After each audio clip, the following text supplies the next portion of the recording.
This is generational. Lives are changed in this moment.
Man, I love Deltarune. Hello, everyone. Hello. Today is the day The Wire dethrones Mad Men. We'll see. Hello, Sarah, Trish, Hannah, Sun, Scarlet Kurta, Bunger, Declan, Sunflux, Heartbeat. I did change my profile picture. I did. I've been wanting to switch it for like months. And I have done so. And I've done so to actually be of me. So yeah. Stoof, Bunger. Oh, sorry, I said hi to Bunger. Elijah, Carrie, D, Andres. I just remembered the Greatest Attorney hasn't shown up yet and fell to my knees outside Shoppers. Will it show up today? Do I like the Greatest Attorney? I don't know. I don't know about that one. If I might scream about something, knowing absolutely nothing about Majima Goro, but AJ's like a pirate playthrough, and then get to see his introduction in Yakuza 0, this game shatters my poker face with every cutscene. I just saw that last week. To me, D, that's one of the best introductions any character has ever had that I've seen. He's got one of my favorite introductions to any character. I hope you loved it. Hello, Geo. Hello, Power Flare. Welcome to the last day of Top 100 season for 2026. We got the top 50, top 49. I'm sorry, Tenryu. I hope you feel better soon. Unlucky Emperor. Sorry, the player wasn't up on screen. Let me fix this. The player, the music player. The song was TV Time from Deltarune. Was the previous one, and I forget. They're from Deltarune Chapter 3.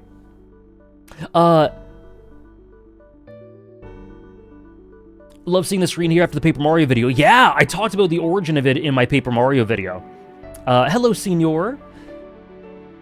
Hello, Lolo, Kyloff, Holly, Monobagel, A-Rod, Salmiro, Funky, Piss Arbiter. Yeah, I thought Majima, for anyone who doesn't know, I thought Majima and Kiryu were the same person, and that they were just, it was just post-time skip Kiryu. That's what I thought. Luigi, hugs, congratulations, Lightning Hunter, that's amazing. 1 week to the day we start Tokyo Ghoul Re. Isn't that incredible? I can't believe it. I've done all my homework. I've done everything I needed to. I've reread Owl Suppression Arc. I've read Tokyo Ghoul Jack. I've done everything. Thank you. Welcome in, Paladin. We might, Kyloff, we might. Dupe. Ray. Grootly. Who do I think's winning today's Champions League game? A draw. Let's go with a draw today. I'm glad you enjoyed it, Mist. I'm glad you enjoyed it. Insenilum, hello, and thank you for the 15 streak. I'm hyped for today's stream and the next stretch of content. Kingdom Friday, Tokyo Ghoul Wednesdays. Wednesdays? Real Seinen. Yeah, yes, I put it on the title here. We have Kingdom Friday, Kingdom Nation. It is your time once again on Friday. And then, yeah, next week is a week of firsts. We start Red Dead 1. We start Tokyo Ghoul Re. It's bittersweet to be saying bye to Top 100 season. I always love it every single year. I've had tons of fun sharing this stuff with you guys, and we're going to have tons of fun today. But there'll always be more, and I'm really excited for new stuff as well. Oh, Sojo's amazing, Elijah. Hello, Beata.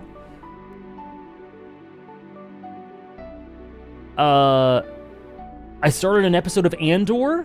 I hope you enjoyed it. To me, I didn't get hooked on Andor properly till episode 6, but I think episodes 3 and 4, it's not like it starts off bad. I think it starts off very good, but it isn't really super interested in hooking you a huge amount, I think. I think it's really well made, but I don't think it didn't, like, hook me, and I wasn't obsessed with it until episode 6, and not until episodes 3 and 4 did I feel like, okay, I'm in. But I hope you enjoyed. Today we get to see Red Dead 2 in Tier 1.5. Man, can I be honest with you guys? This morning, I was going through it, and I changed a couple things. The rankings. I'm a little like... Ugh. Some of these are so close.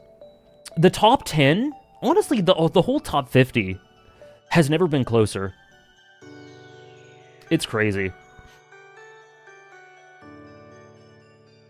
Hello, Struggler. What am I looking forward to next year? What do you mean, Tenryu? Next year? Praying for no Umineko fall off. Ever since the Battler drop, I've been feeling anxious. So it is notable, Battler went from 5 to 9, but it is notable as well that, what I said is completely true, which is that the margins between characters, especially at the top end, is very, very small. I loved episode 5 of Witch Hat. It was incredible. I couldn't believe how good it was. Sorry, I'm late on saying thank you, by the way. Thank you, Trish, for 46 months at Tier 3. Thank you so much. I believe we're about to do another Partner Plus month, and the Tier 3s are so appreciated for that. Thank you so much. I do wonder if Hunter x Hunter will make the list. I'm not sure. Thank you so much, Trish. I really appreciate, the support and all that you do. Thank you so much. My tweet popped off as well. I wish it didn't. Do you know how many freaking, spam accounts were in my replies? Holy shit. I had to block off replies to it. I had to look at the hidden replies of that tweet. It's crazy. Once you get past, like, I don't know, 5K or something, it gets out of hand.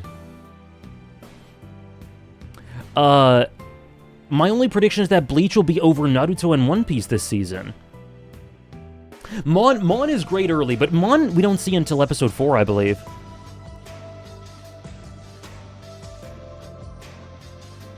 I was thinking this top 100 season has been pretty chill to me compared to past years. What does that mean? Oh, media that's coming out next year? Evercold? Kagurabachi anime? Haikyuu movie? Final Fantasy VII Re-Trilogy Part 3? Maybe. Probably not.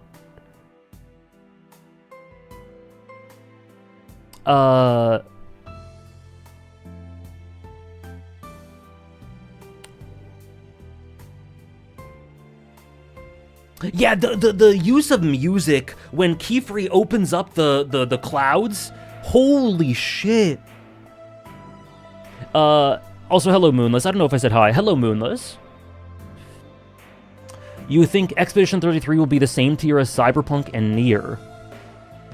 Interesting. You think all three will be in the same tier? I see, I see. Count all the mental illnesses Kifri has?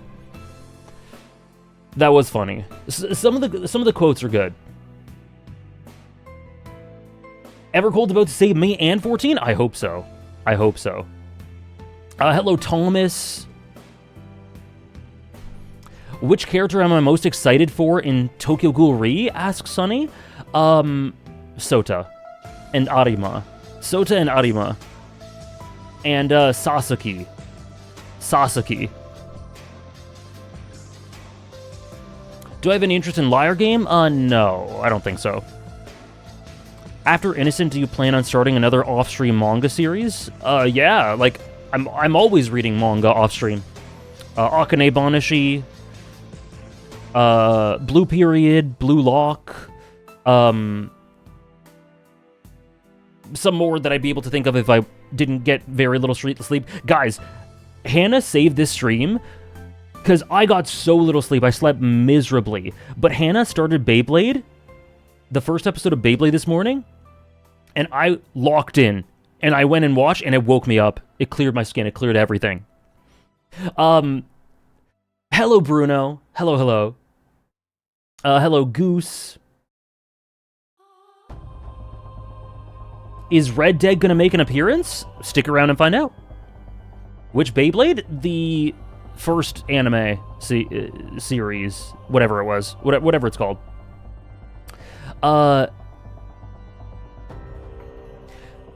And then, sorry, other manga I want to start off stream. I'm always reading manga off stream. I started D's series, the first 4 chapters of it.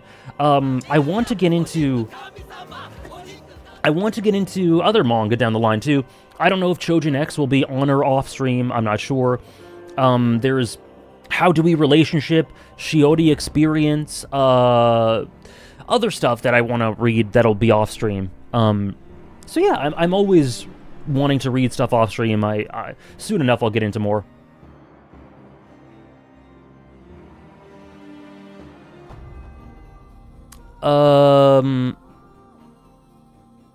Congrats on being so close, Beata.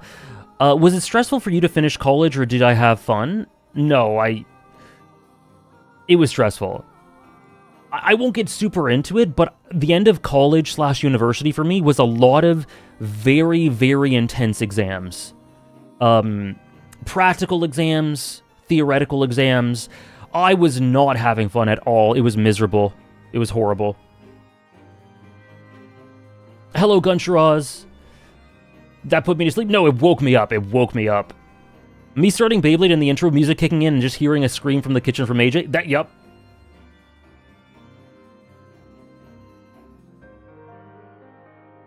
The vibe's been a lot more chill. I see. I always think of the vibe during Top 100s as pretty chill.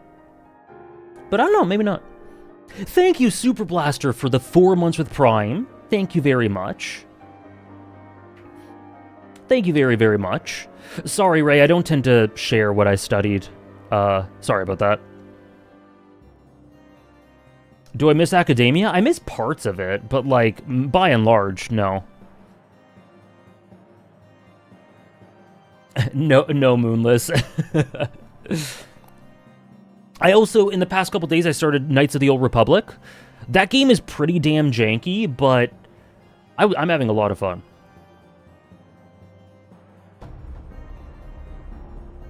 Hello, Boostic. Yeah, Chojin X. I do want to check out Chojin X, but that won't be until after Tokyo Ghoul Re.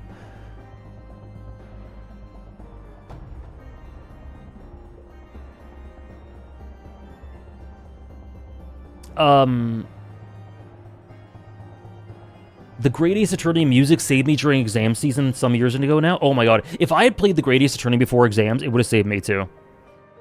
You know what me and my friend did, actually? True story, not even bullshitting. My friend and I were about to write, like, the most important exam of our lives. Like, legit an incredibly important exam. And we watched the final point against Alba Josai against Seijo. Like, before we... Like, we were sitting outside the exam room, opened the laptop, and watched the final point against Seijo. And then we're like, okay, we can do it. We got it. And we both aced it. Hello, Mel. My brain cannot comprehend the profile pic rebrand. Yeah, I've been wanting to do it for ages, and I'm just like, yeah, let's do it. Let's go for it.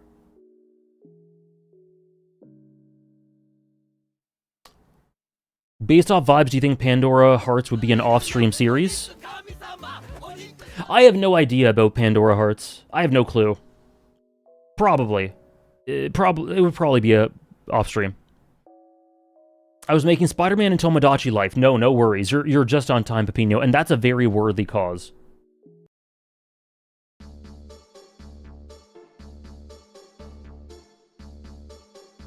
Have I heard about a game called Off? Yes. It's been mentioned to me quite a lot over the years. It'll take me a while to get used to un-orange AJ. I know. It will take a while. I did it on Twitter. I did it on here. My second channel has the nighttime one. My Twitter, it's either the nighttime one or the daytime one.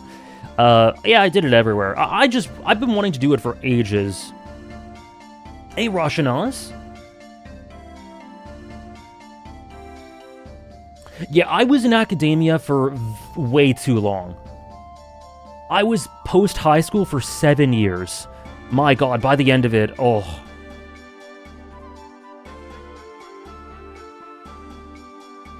I was a study last-minute guy, and I worked until the final thesis. The type of guy I was a... do everything you can as much as you can early so that you can relax later. Oh, sorry, I've not been showing the list. Let me show you what we did on Monday. That's a method. What's up, Go?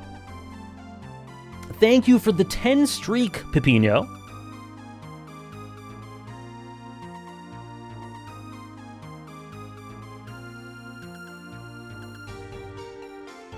Was it worth it, or did you think you wasted years on it? What a question. Damn. Do you think you just wasted 7 years of your life? Man, if Washijo existed, I'd be interested to see what he would have said to that. No, it wasn't wasted at all. For multiple reasons, it wasn't wasted at all.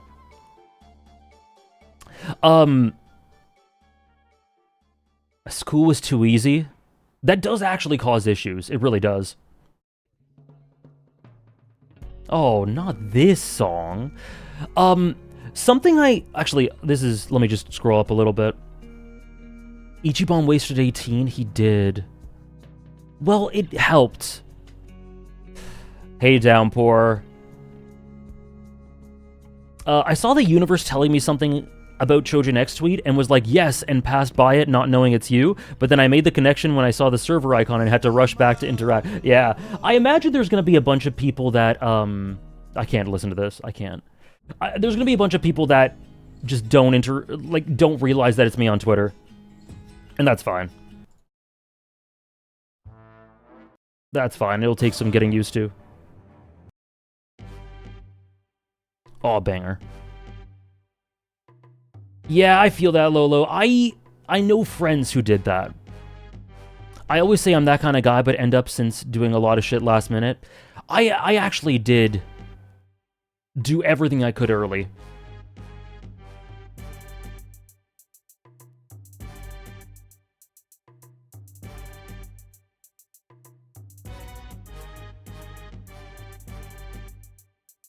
I keep looking for the server on Discord like a dumbass. I changed the Discord one too. I changed it everywhere. I'm glad you like it, D. Do you consider making a Song of Ice and Fire video for the Scattered Thoughts channel? Nope. I don't think so. I don't know what I'd say. I don't feel any need to talk about it in that way. I've talked about it so much throughout the years. I've made a video on it on my main channel. Yeah.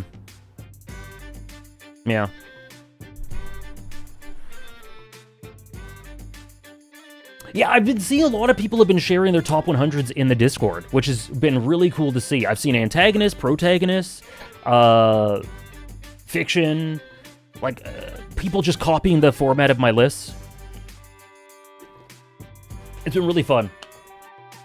Thank you, Lebowski, for the 7 months with Prime, by the way. Sorry I missed that a few minutes ago. Thank you very much. Is The Wire? No, The Wire's not on the list yet.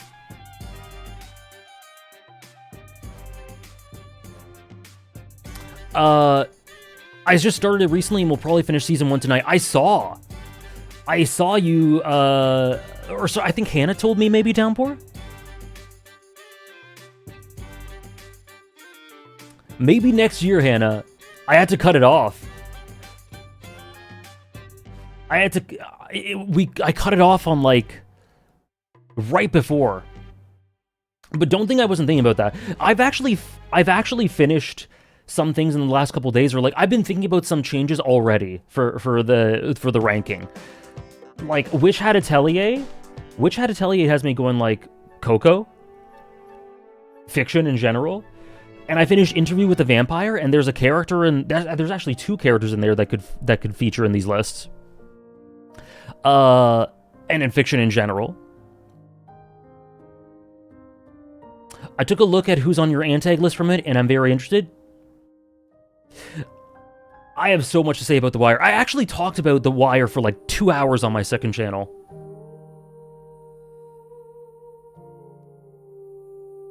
I know, the lists are great. I love lists.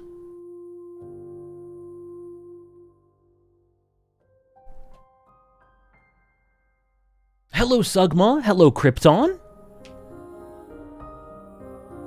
Would talking about Umineko even in a Scattered Thoughts way be difficult? Not at all. I've talked about Umineko in a Scattered Thoughts way for years, on stream. Yeah, no, not at all. My heart broke when I saw Metaphor at 104. The most difficult thing about these streams is gushing about Because I know, I guess you hope for a series to be, top 30 or something, or top 40 or something, but is gushing about stuff you really, really love, and then the main takeaway being that it's heartbreaking that it's too low? I think that's actually the most difficult thing about these streams for me. Because I'll say it forever, every single thing on here is something that means something very deep to me, incredibly deeply to me, that I could talk about forever. The metaphor streams was so many hours dedicated to it, and the vast majority of them was gushing about the story, and it's earned to me, a really well-earned, incredible spot. It may be lower than a bunch of other ones, but it still means so much to me, and I think it's never going to be perfect to be able to do these streams, because even if I really like something, like, the number doesn't mean... the number shouldn't be a takeaway at all. What I say about it and what I feel about it, and if I've streamed it, my experience with it should be the takeaway always. But I know that's the nature of it, and people are going to be disappointed if they expected something to be higher or whatever, and that's fine. But it is something that's never going to stop being difficult for me, I think.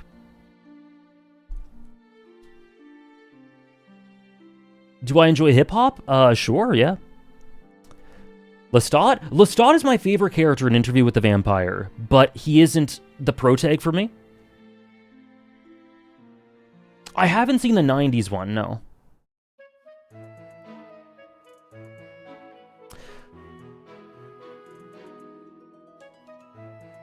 Yeah, I've experienced literally like thousands of fiction. And these streams are meant to celebrate every single one of them, which actually I realized here that I didn't actually mention anything about Remedy Connected Universe, so I want to do a little blurb about that. Nothing super long, but I didn't talk about it. I talked about Chrono Cross, The Pit. I didn't talk much about One Battle After Another either. Yeah, that's exactly it. Everything here is... The vast majority of these are 9 out of 10 at least, which is an incredible score.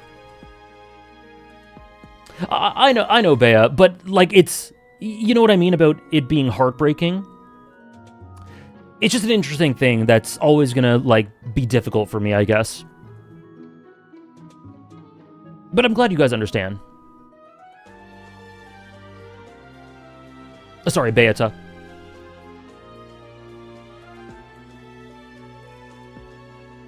Yeah, Kagurabachi at 93.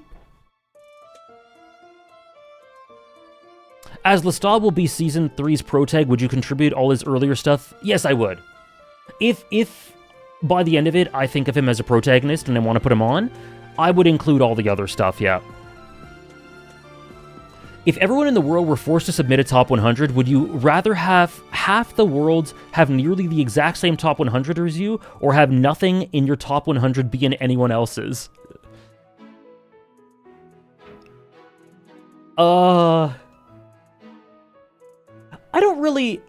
I don't know.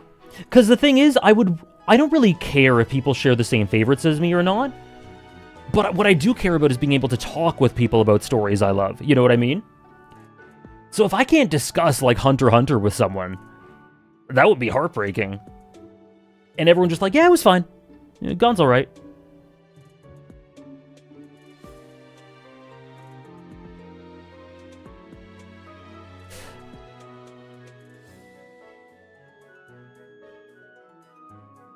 Yeah, exactly, Hugs. Hello, Tyke. Welcome in. Hello, Dave. What are my thoughts on the newest ReZero season? The 3 episodes so far I've liked quite a bit. Episodes 2 and 3 were really good. Episode 1 was, it was fine. It was pretty good. But yeah, I'm enjoying it. It's hard to describe what I like about movies. Movies are a bit weird for me in comparison to...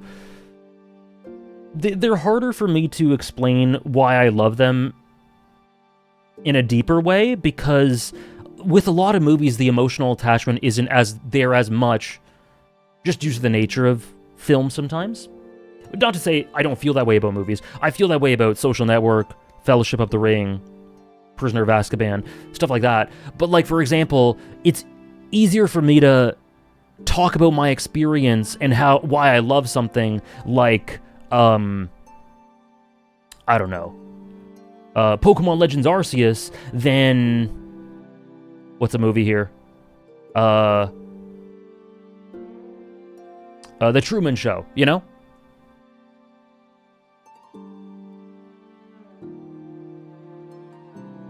Yeah, honestly, like Chris says, if I extended my list to 300, 400, we would still be at 8 out of 10s. Like, very good stuff.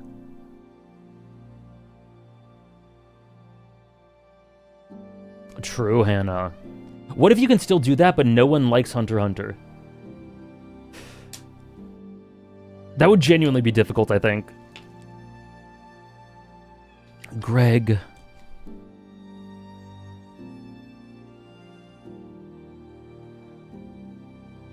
I always find it admirable that you can do this because the fear of disappointing someone or attacking someone's favorite story always stops me from expressing opinions in general, and I find it inspiring to see you talk candidly in these streams. Thank you so much for saying so, D. It does happen. It does happen on occasion. It's happened in previous years where...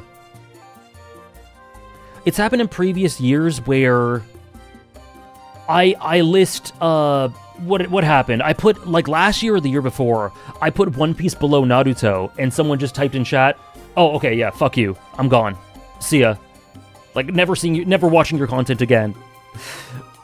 That's what happened. That's just what happens when you rank stuff.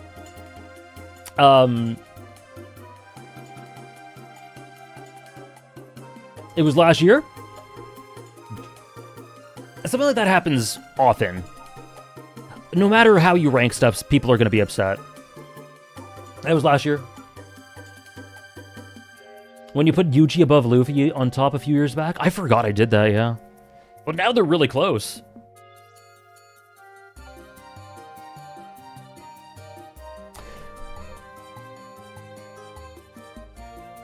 Hello, Chris. I've really liked the NBA playoffs.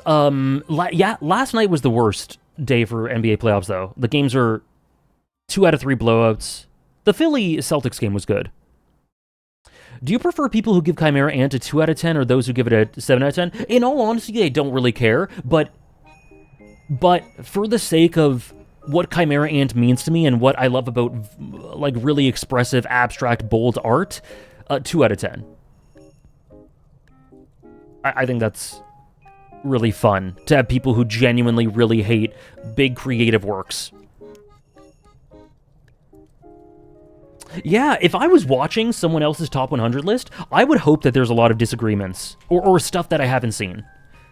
I saw Fiji doing a top 50 arcs list, and I saw a bunch of Tokyo Ghoul on there, and it got me so excited to read more Tokyo Ghoul.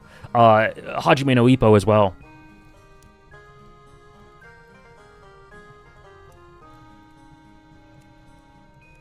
How much does length factor into it? I'm sure it does. I'm sure it's a contributing factor for sure.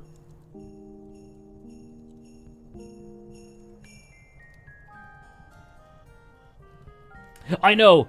It's strange to me, Beata, as well, that there was in the top 100, a tier was love is a strong word. There were stuff on my top 100 4 years ago or whatever that I didn't love. Which seems crazy to me. It seems crazy. Where's your critical thinking? I missed the love is a strong word tier. It's just half of my honorable mentions. And most of my honorable mentions, probably. I seem to be on the shit end of it a lot, unfortunately. It is what it is. It's like every job, there are negatives. And that's one of them, but I find it fine. Like, the way I look at it is, if someone stops watching my content and cusses me out because I don't have their exact same taste in media, and that makes them feel insecure, then they didn't care about me in the first place. So it's like, honestly, that's good. It's good. Say one nice thing about Dodo Heidoro, I really like the setting and the aesthetic. Honestly, I've come to terms with the fact that Dodo Heidoro isn't super for me, but I think it's really well put together. One on the list so far do I think is underrated? Underrated. Super Paper Mario. Chrono Cross.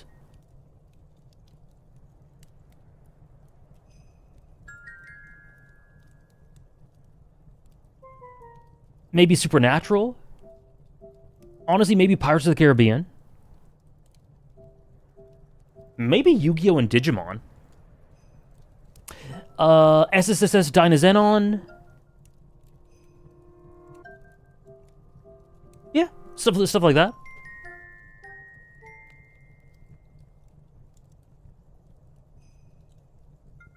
Real Trish.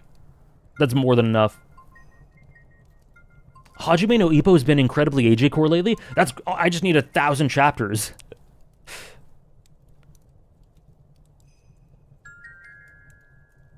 I miss the aura of the name. Oh, I see. It was a great name, yeah. Top 5 movies I'm interested in checking out at some point. Schindler's List. A nice light, a light popcorn movie. I'm sure that'll be lots of fun. Project Hail Mary I want to check out.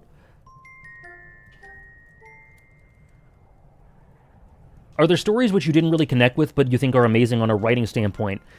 Very few, because honestly, I subscribe to the idea that the vast majority of the time, if you don't connect with something, it hasn't been amazing in a writing standpoint.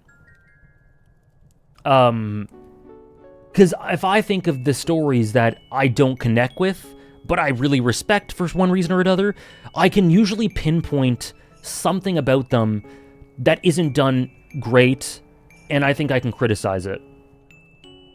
Synecdoche, New York rewatch? Oh boy. Birdman? I've been wanting to see Birdman. I want to see Taxi Driver. I've seen some of these, but I haven't seen them in, years. One Flew Over the Cuckoo's Nest. Birdman? I want to see it.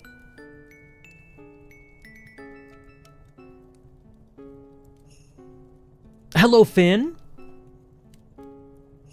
I haven't seen Casshern Sins, but I've heard of it. Which one in the honorable mentions would be closest to making the Just Missed out? You know what was actually on it? Shutter Island was on it. Seven was on it. Ikoku Nikki. The Summer Hikaru Died. Trails, maybe. Tatami Galaxy. The Dark Knight. UFO, Hibike Euphonium.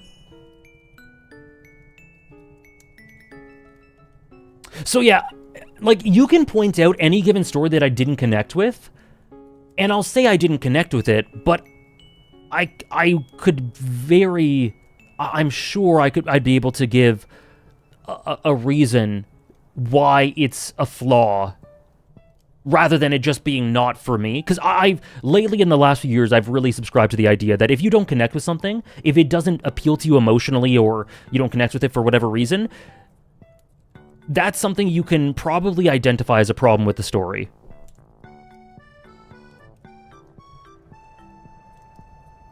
I have Letterboxd, I don't use it super often. Say one nice thing about Ayasumi Punpun? One of the most evocative manga I've ever read. It's too painful for me, actually.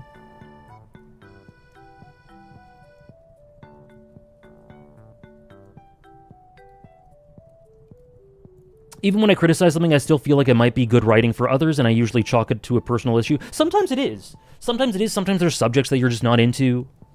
Sometimes there's... whatever. Sometimes you can't... Sometimes you're not in the right mood. Sometimes you yourself are not open to enjoying something as much as you could be. But, for example, I never connected with JoJo's parts, specifically parts 1, 2, and 3. And For years, I'm just like, it's a me thing. But if I really sat down and went, okay, why don't I connect with them? And I could properly identify exactly why, and I thought those were problems.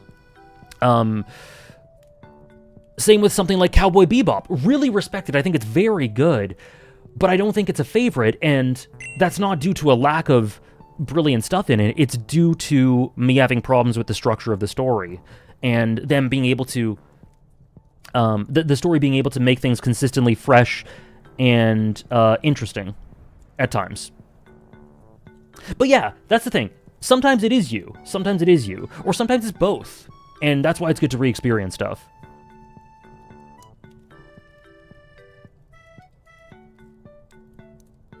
I feel like my inability to connect with stuff becomes like a matter of me being outside its audience, and I find it hard to deem it or many things flawed. I think I'm speaking just of myself. I think that's different. Like, I agree with that with you, Andres. I think that's definitely the case with you. It's all a personal thing. For me specifically, when I don't connect with something, I think like 90% of the time, I can connect it back to something I deem to be a flaw in the story.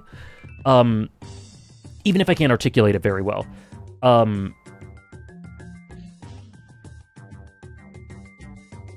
But I think others might feel the opposite.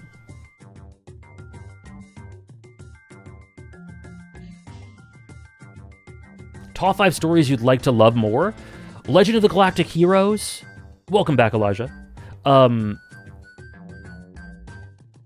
Cowboy Bebop, Code Geass.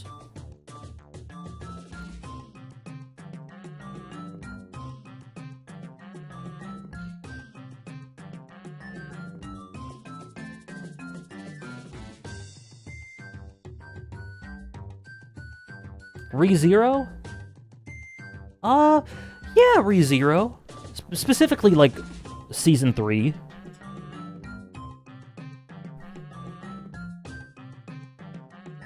No, I get you, Andres. I get you for sure. And let's say...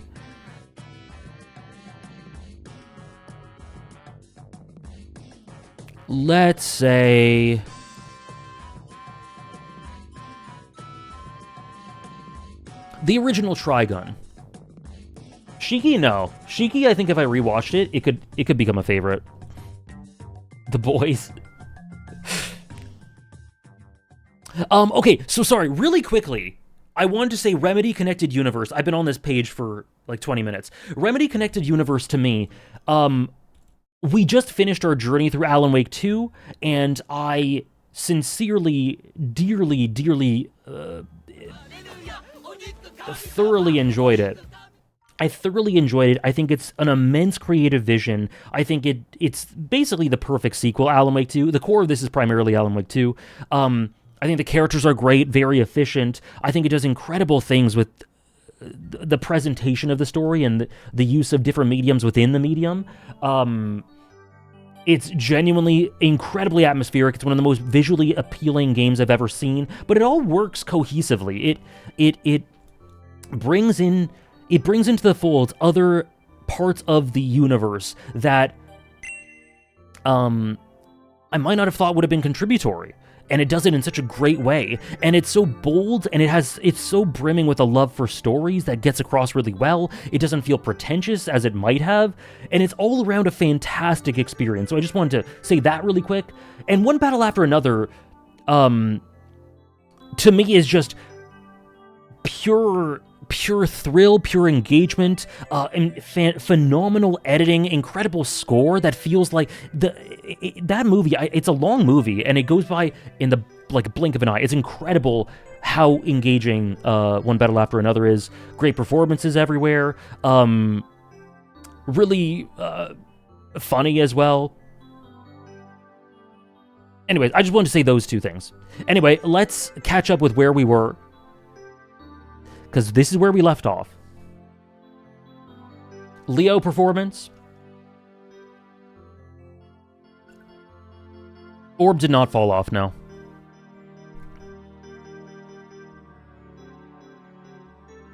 Thank you, Morbus Kid, for the 31 months with Prime. Really appreciate it. Thank you so much.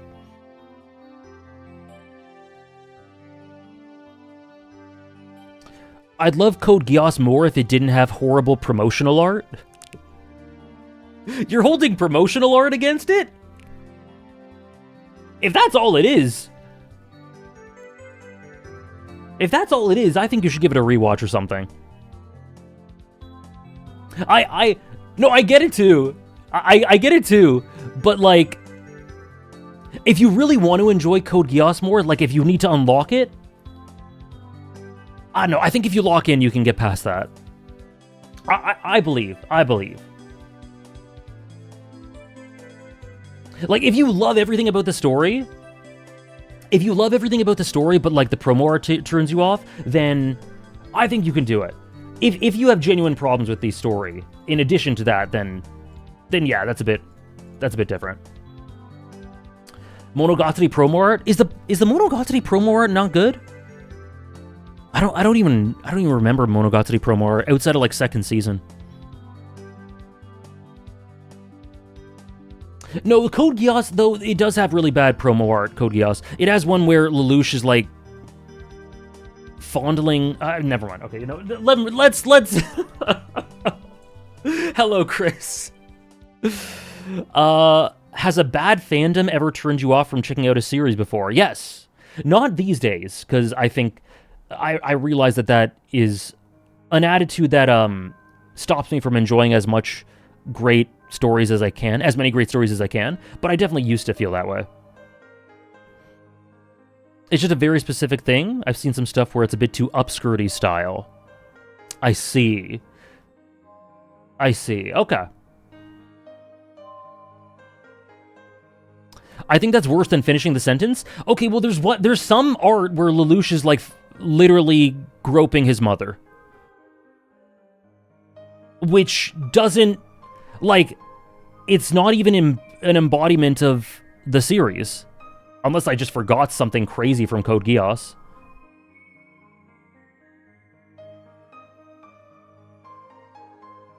I like it, but I just find the promo art is really absurd. I agree with that. Hello, Ophi. He isn't even like that in the show. I know! That's the thing! Lelouch doesn't do that shit. He doesn't. There's art where he's just got his hands all up in ass. And it's like... Lelouch doesn't do that. The series, Code Geass itself, does love... Code Geass does love some fan service. It does. So I get... Like, that part is representative of the series. But Lelouch doesn't do that shit.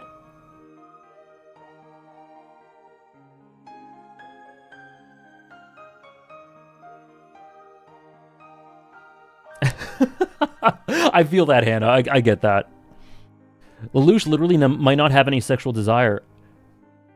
It's crazy. I hope that they regret spurring on the completion of the sentence.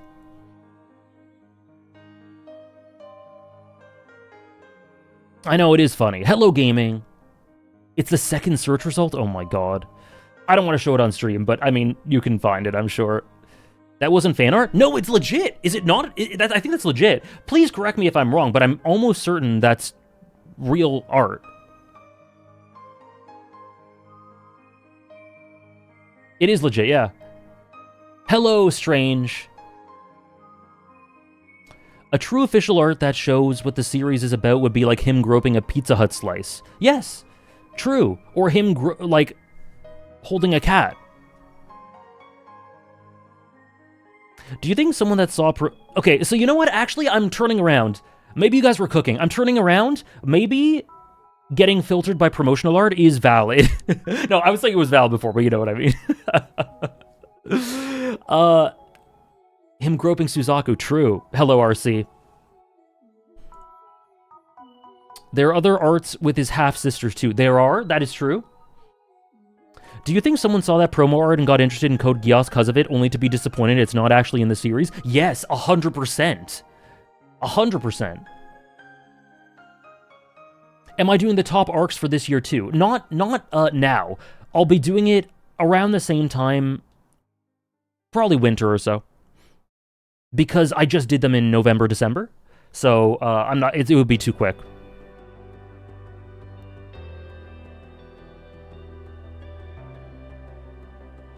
the era of anime fandom Code Geass was most popular in?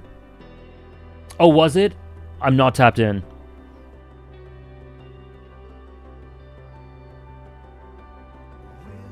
Hey, clown. They were undressed. Okay, back on task. Any questions or anything about the list so far? I scrolled through it. This is where we ended up. Top 49. Top 49 is where we're at. Where's Lelouch's mom on it? She's been through enough already. Has Deltarune appeared?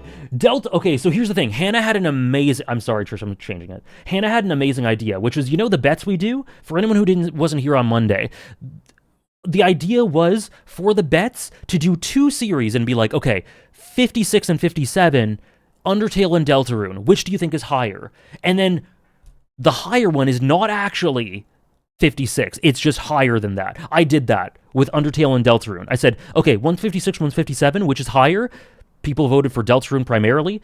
And I said, okay, you're right. Undertale's lower, but Deltarune is not 56. Hannah gave me the idea, and I implemented it pretty well.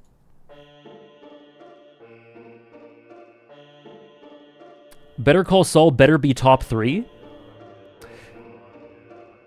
Clown Black, have you seen previous year's top 100s?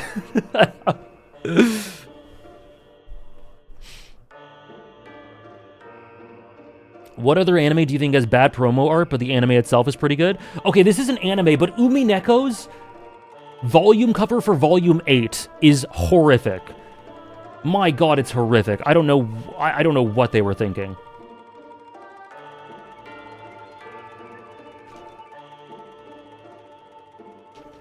Yeah, straight up just a full ass on the cover. For no reason. Umineko Episode 8. Is that Aura? Me too, Cal. I have Umineko right there. The volume I'm talking about is right there. Oh, you can't even see my hand, but, you know, it's there. It's horrific. Okay, let's start the list. We can keep chatting, we can keep vibing as we do. This isn't you know, strict or whatever, and we always vibe, but I'll get started. I'll get started. The volume sold well, probably. Hello, Johnny. Some covers from One Punch Man made my parents think I was buying porn. Really? Oh, God. I've still never seen One Punch Man. Number 49. I'm fully admitting this one is probably a me thing. I know, Boostic. We really could just talk the whole time. Hello, Yuki. Hope you're doing well, Yuki. They all are a me thing, but, like, this one even more so. This is a drop that I think, it's literally because I just have not thought about it much in the past year. More than a year, actually. And I think if I were to rewatch or just tap in, that could easily change. Paper Mario is finished. No, it is Monster. Nothing super crazy, but it is a drop of -15. It is Monster. Wow, you got it.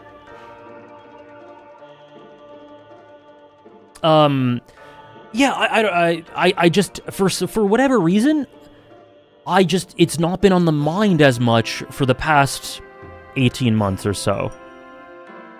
But despite that, it is a complete masterpiece. It's incredibly formative. It's one of the best character pieces out there. It's got one of the best protagonist-antagonist dynamics. It's incredibly riveting every single episode, every single chapter. It's beautifully presented in both mediums. Yeah, Hannah stopped watching it like a little over halfway.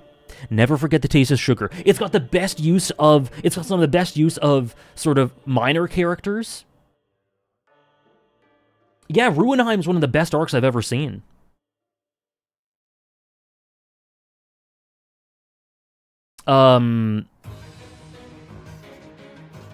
Yeah. Yeah. Grimmer, one of the best deuteragonists of all time. It's got everything, man. So I could easily see this, if I were to reread or rewatch in a year or two, it going back up a bunch of spots. Yeah, I love the structure of Monster. I love the plot. Monster has one of my favorite plots ever. I was so confused after finishing Monster, and your video helped me piece the themes together back in the day. I'll never forget my first video on Monster. Someone commented on it and said, this video is absolute dog shit. It is 22 minutes of nothing. It is absolutely nothing. You are saying nothing of substance in this video at all. And I distinctly remember that because I understood what they meant. I didn't fully agree. I don't think there's nothing there, but I actually understood what they meant. And I'm like, what the fuck? And it completely changed the way I approached content. It was not very nice. And most people who do that, I will ignore because they're assholes. But it actually kind of changed the way I approach content, which is kind of crazy. It's kind of crazy. I think you could see a shift in the way I approach content around late 2017, early 2018. It's because of that. AJ's Terrence Fletcher. What changed in my approach when that happened? So when people ask me now these days, what do I do before making a video? I always tell them to ensure, what I do at least, is to ensure that you have something to say.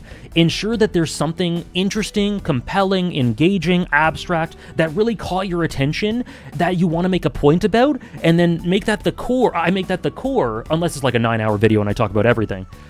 And I surround that with interesting side notes and proof of that. That's how I approach most videos these days. Before then, I just talked about it. I didn't have anything that I kind of wanted to get across. What was wrong with the video? I think it's fine. It's a fine video. The audio is not very good because it was very early. It's just like a general review that doesn't really say anything crazy.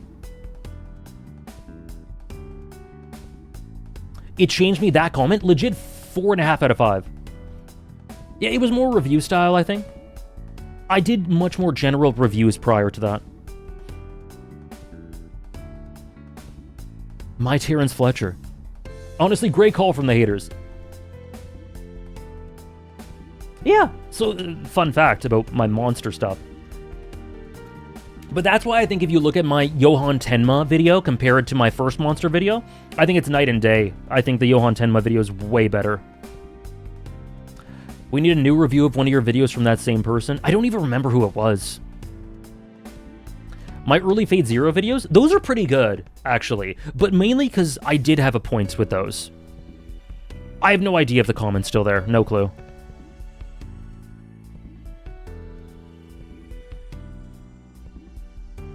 Yeah, I didn't really recap. I don't even know how to describe what I did. It was Andres. How do I get through the editing process? Because I made one legal video once and editing kicked my ass. I don't know. I enjoy editing. I enjoy it, so it's quite easy for me. Number 48. I don't actually know. This is fun. I don't even remember what 48 is. Aha! There we go. So sorry, Better Call Saul is not number 3, but it's within the top 50. It's within the top 50.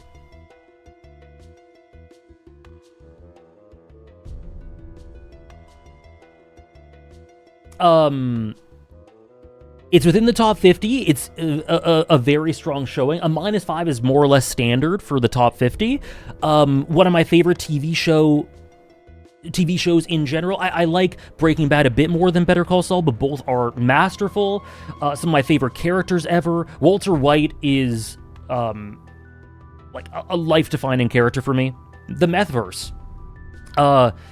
Yeah, I've made tons of videos about this over the years. I have talked about it ad nauseum. I'm constantly finding new things to discover about both series, and new dynamics and new things to lose myself in. It's just endlessly rich.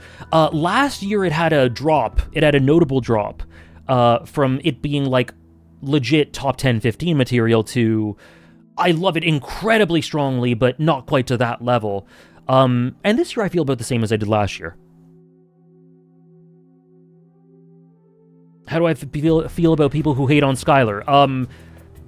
Very concerned. Very concerned. And obviously, I'm talking about the unreasonable hate, not the, well, she did bad things too, well, she's a human being. Like, Skylar's done bad things as well. Skylar's a flawed human being. She's a four-dimensional character with human nuances and whatever, which makes her flawed and makes her capable of bad too, and she admits this herself. I'm talking about unreasonable, very clearly concerning hate, Frankie Muniz style.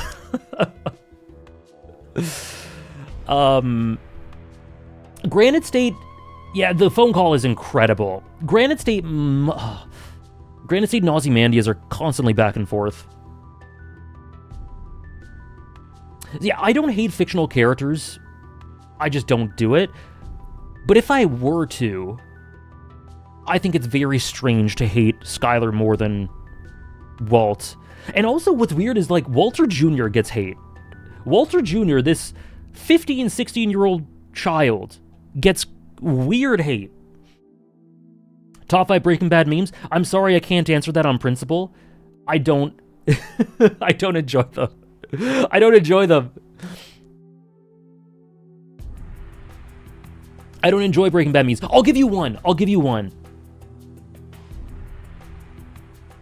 I'll give you one meme I like from Breaking Bad, and it's, Jesse, what the fuck are you talking about? I find that one really funny. Oh, no, wait, no, okay, no, you know what? I'll actually be able to answer you, maybe. Because the Walter, Hank! Don't do it, Hank! That one's good, too. That one's good, too. Yeah, the car stream, like, don't do it! Why Are You Blue? I haven't seen that one. Don't abbreviate oh my god.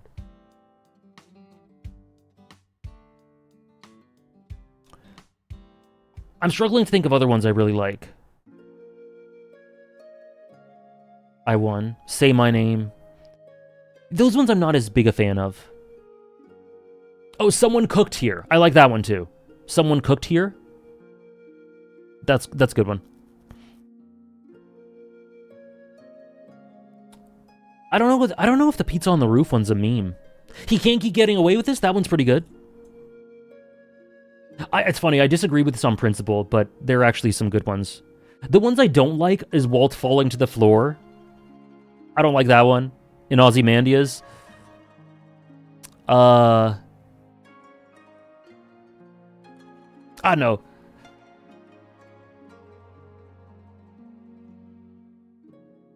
The Walter one? I'm not a huge fan of that one. It's fine. I like it because I love Mike. Deletes my favorite gif of that on Discord. No, that's... It's because that moment shook my very soul, and then it became a meme. But if I had seen it beforehand, and then watched the movie, the show after that, it's just like my soul cannot like that meme, you know? That's 4. That's fine. I straight up do not understand Kid Named Finger. I don't get that shit. I'm too old.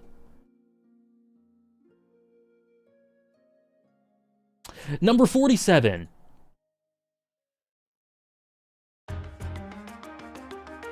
Banger. Oh, okay. Okay. We're getting into... Oh. This year was a year. Hello, Nero. Thank you so much.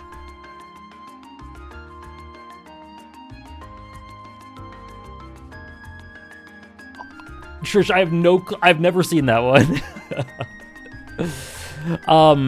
This was a year of me realizing how much I adore Hoen. I mean, I knew that before. I made a video about it, but even more so. Pokemon Hoenn games are so strong in my mind.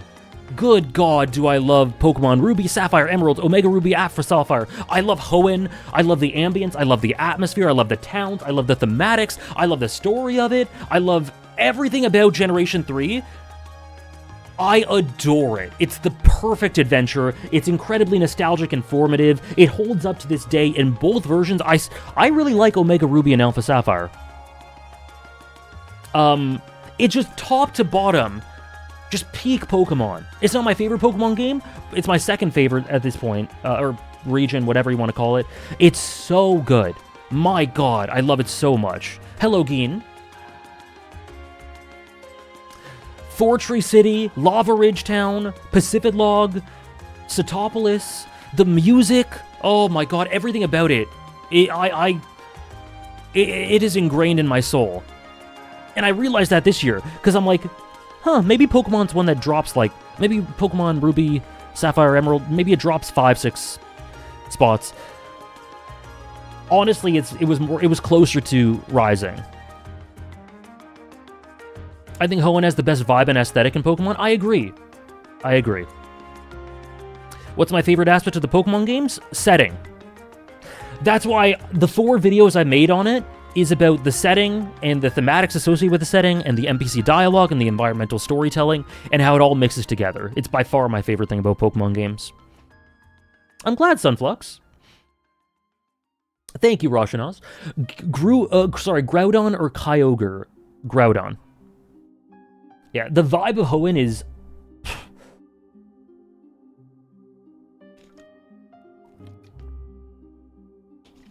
By the way, if you want to see my top fiction list for last year, it is available through the Redeem. Yeah, okay. Sorry, not through the command.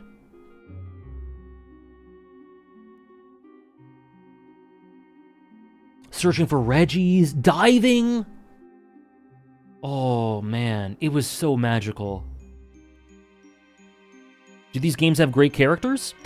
I think Pokemon Platinum has a couple of great characters, and I think Pokemon Black has a couple of great characters. Hoenn, the Hoenn games, I wouldn't say anyone's great. I think there's a lot of good. Yes, I have, Andres. My favorite Pokemon game based purely on aesthetics. Aesthetics of the setting, probably, I think it's these games. Pure aesthetics, it's either these games or Platinum.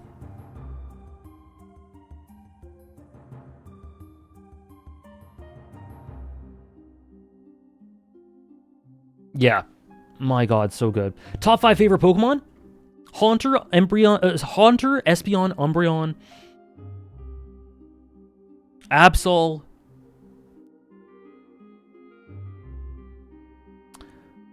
Volcarona, Vaporeon, Eevee, Scizor, Bayleaf.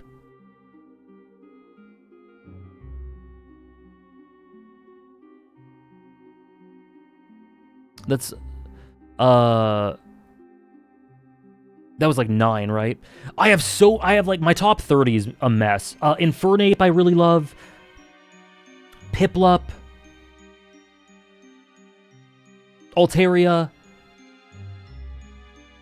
Weavile? Weavile's cool. Top 5 Pokemon games based purely on music soundtrack. Platinum. Gold, Silver, Crystal. Well, the Johto games, the Hoenn games. Pokemon Legends Arceus, and either the Kanto games or X and Y. Tinkaton! Oh my God, I love Tinkaton so much. And yeah, I like Hisuian Pokemon. I like a few of the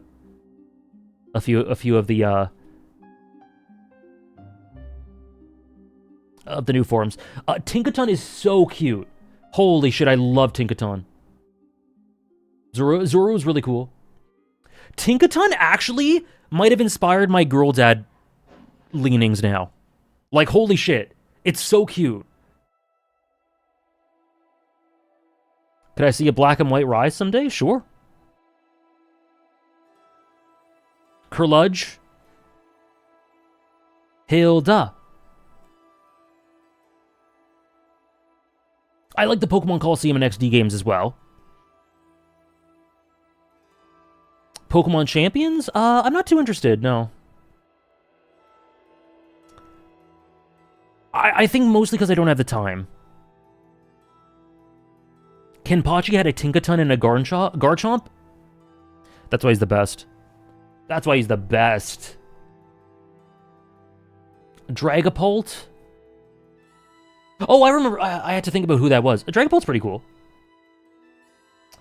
Hey, Elbe. Majora's Mask and Ocarina of Time have not been said yet. I think Gian Bieto asked if I think Expedition 33 has been said yet. It hasn't. I don't remember Moonless. I don't have the protagonist list in front of me. I would have to see. I answered that, though, in the protagonist stream at some point, but I don't have the protagonist list in front of me, so I'm not exactly sure. He'd be high. He'd be in a strong spot for sure. I love Lugia. Oh, I love Lugia. Favorite character of Arceus? Volo.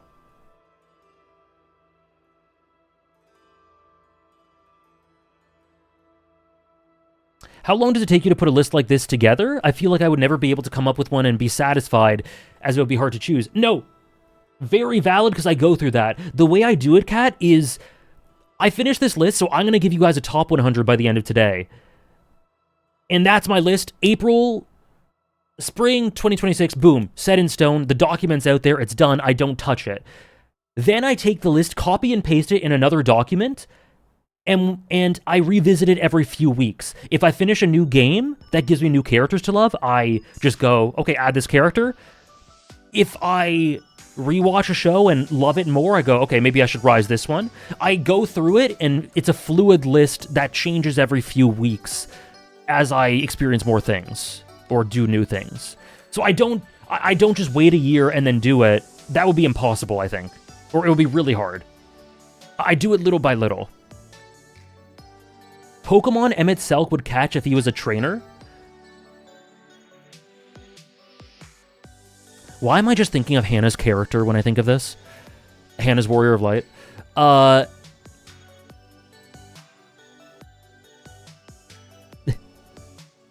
Shadow Lugia? Sure. Hey, Raph. Legends Arceus is honorable mentions, yes. It is my favorite ship. It is. It was probably most difficult to make this list the first time, yeah. How long ago did I decide on the current list? This morning. I made a couple changes this morning. Pokemon Emmett would use. I think he'd use Absol. I think he'd love Umbreon and Embryon. Maybe I'm projecting. I think he'd love a Hakone-like Pokemon. Hey, Rose.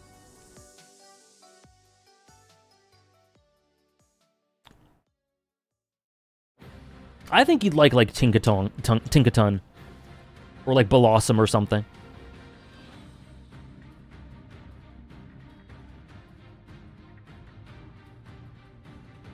No, accuracy is abstract, Johnny, for sure.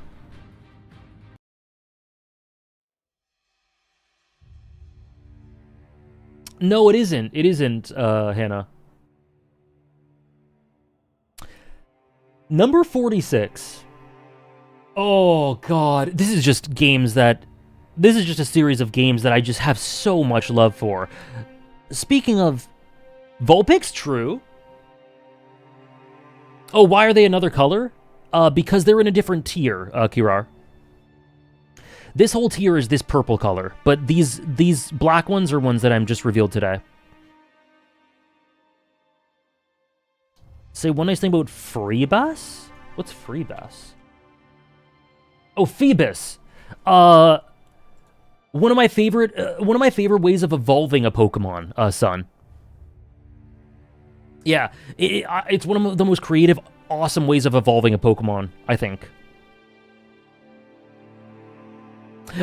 Number 46.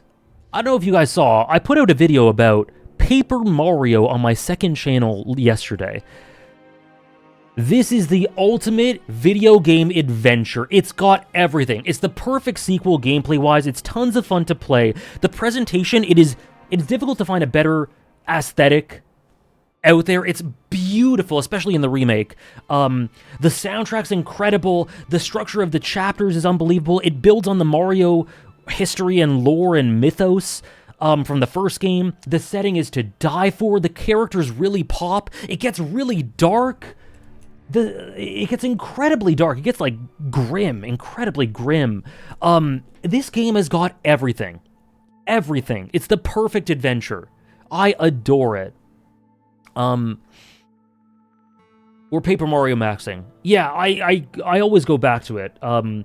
It sort of reinvigorated my love, low-key, for gaming 2 years ago. Not that I had fallen out, but, like, playing Paper Mario is what got me to go on this slew of playing games off stream, like 2 years ago. That Thousand Year Door. It is just unbelievable. There isn't a single thing about this game that I think is, like, a notable flaw.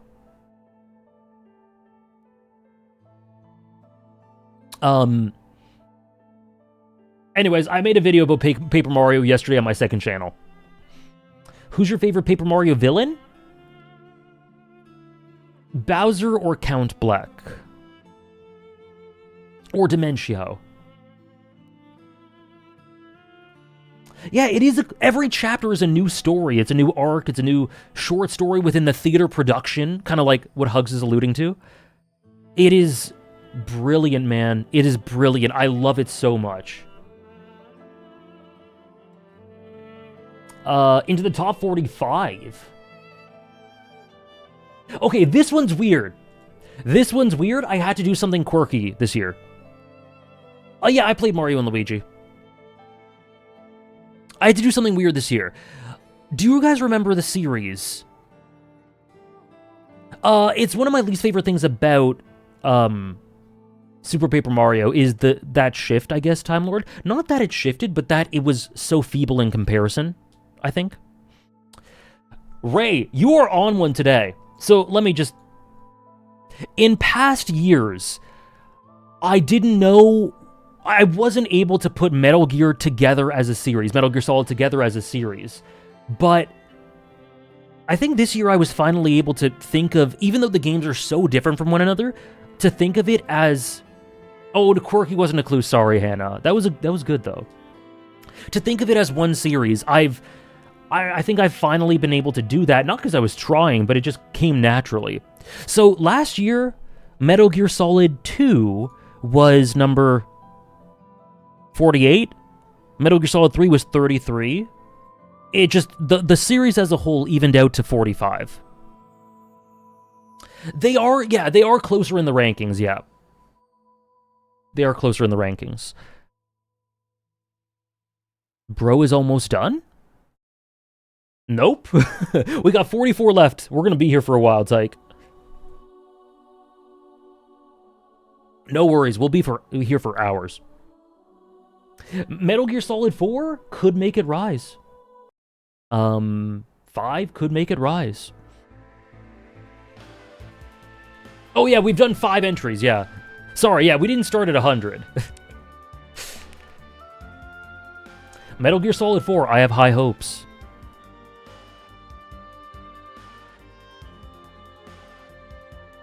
Peace Walker 2. I can't wait for those streams. I think they'll be so special. And because I've heard that Metal Gear Solid 4, some people think it sucks ass. That's so fun.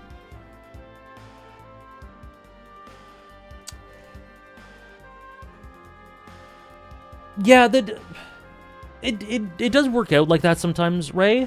This one, more or less stable.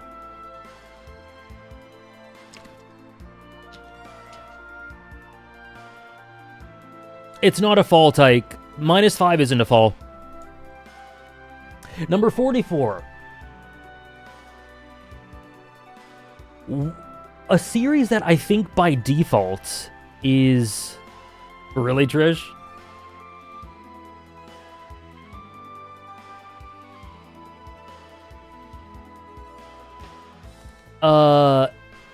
Is Arcane down by 19 places from the last ranking due to Season 2 or more media consumed? I explained that last stream. So, towards the end of last stream, on Monday, I explained it pretty thoroughly. Although it's kind of both. It's kind of both, as a TLDR. You can check out the VOD. It's on my second channel, and, well, the second part of it will be up today, I think. Yeah, so just to reiterate, if something goes down by 4, 5, 6 spots in the top 50, it's really not a drop, it's a reshuffling. Once you get to like minus 12, 14, stuff like that, that's a significant drop. It's like Monster.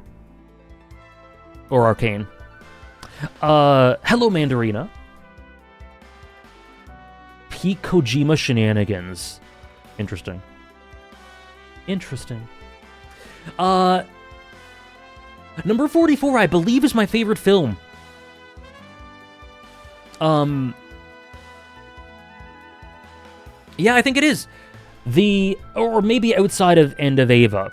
We always gotta do this, fuck J.K. Rowling, but Harry Potter and the Prisoner of Azkaban is an eternal favorite for me, primarily through how beautifully Alfonso Cuarón brings to life the thematics through visual storytelling, how the film flows, how environments are used so incredibly beautifully. I talk about it in great detail in a video I made on Prisoner of Azkaban, but also the big Harry Potter video I made like 6 years ago or something.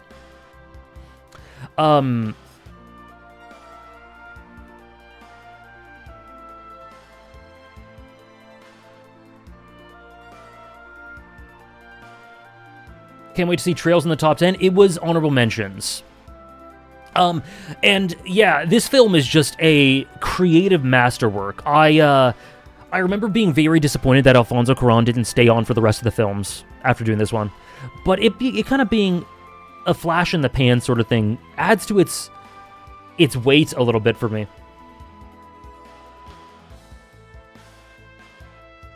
As you should, Akimbo, I'm honored. Top 5... Yeah, cinematography. It's my favorite cinematography, straight up in a film. Top 5 Blue Period characters. Yatora by a huge margin. I answered this before, and I always stumble when I answer Blue Period. Yotasuke. Mori Senpai. I like Kinami. I like Yakumo. I like Ryuji. Yeah, I genuinely do think it clears the book. Although the book has some stuff that the movie cut. It's not a perfect movie, but there are some sequences in that movie that completely blow my mind. And yeah, it's been consistently holding down this spot for years and years in the top 50.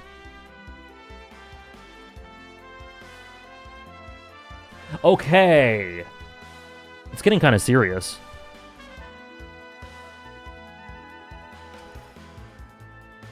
I don't know what to do a bet with.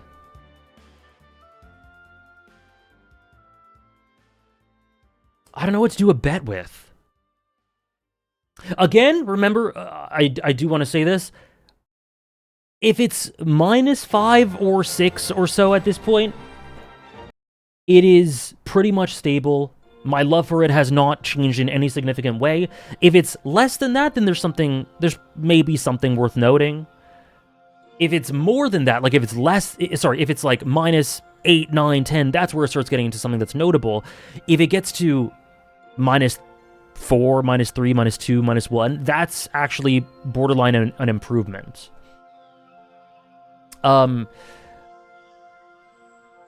I don't know what to do.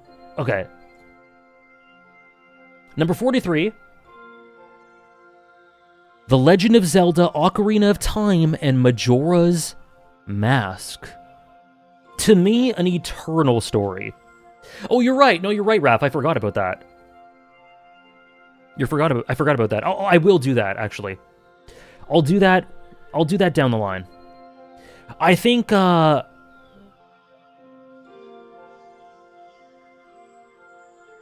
Yep. To me, an eternal story, a masterful story. Good point, Struggler. A complete creative masterwork that I go back to again and again with endless subtext, endless richness, tons and tons of tragedy baked into it in a way that I just am constantly finding new things about. Majora's Mask, atmospheric masterwork, masterclass, a complete abstract creative work of art, an incredible creative vision.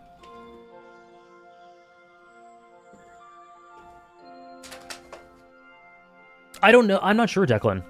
I'm not sure exactly what's available on Switch.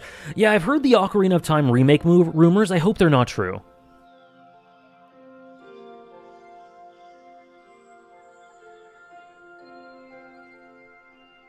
Yeah, I in the past year made a video about this as well. Majora's Mask has to be the best example of how useful asset reuse could be. Yes, I always mention Majora's Mask as the best use of it. In universe, it is ingenious. Majora's Mask is another perfect sequel to me. I just realized the Great Ace Attorney was not on the list. Still not on the list. It really isn't in the list. Maybe not. Maybe not. Yes, it's one of the best uses of asset reuse. Sorry for the redundant language, but yes, it's incredible what they're able to do with this. I shan't say more. If you haven't seen or played Ocarina of Time Majora's Mask, Hannah, play it one day. See for yourself why it's actually this good. I'm fine. Is the next one the Great Ace Attorney?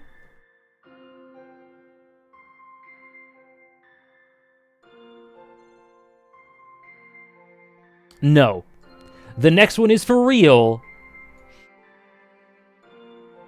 Deltarune. I joked with you guys saying it was 56. Something to remind everyone of is that a lot of the time for new entries, I can be a bit conservative. I can lowball. And I'm much more willing to... I tend to lean on the side of putting them lower and them rising in years going forward than putting them higher and then dropping immediately. I tend to lowball and go like, long term, let's see how it sits with me.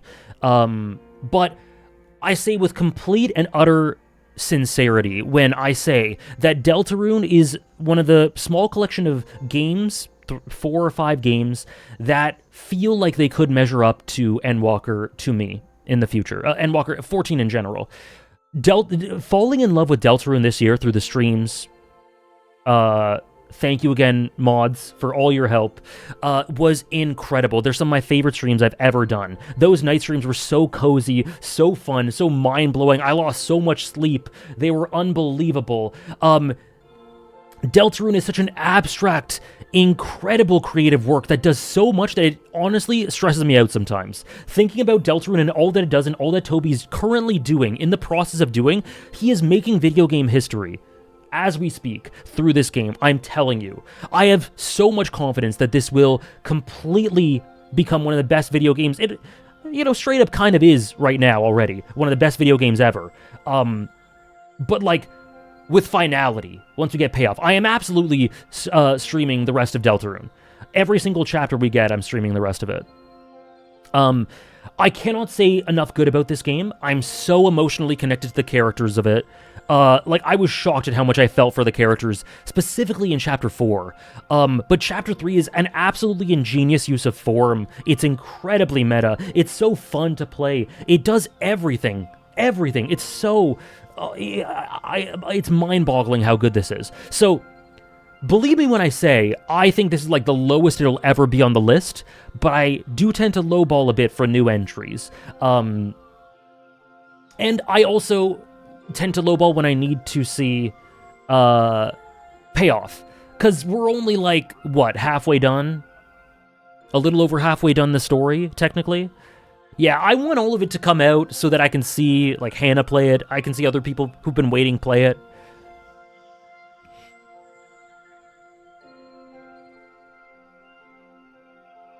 Really, Tyke? Parasite rose like 8 spots.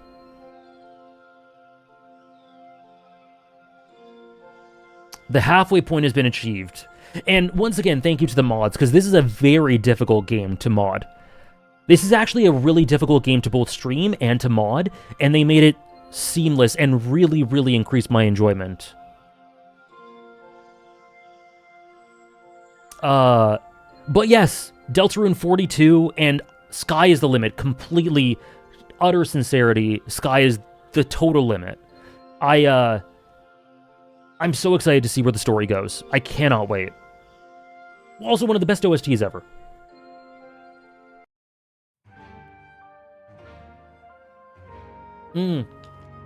Sorry, Lolo. I do stream Deltarune at nighttime, EST, so that is a bit of a shift. I'm so glad you enjoyed it, Jasper.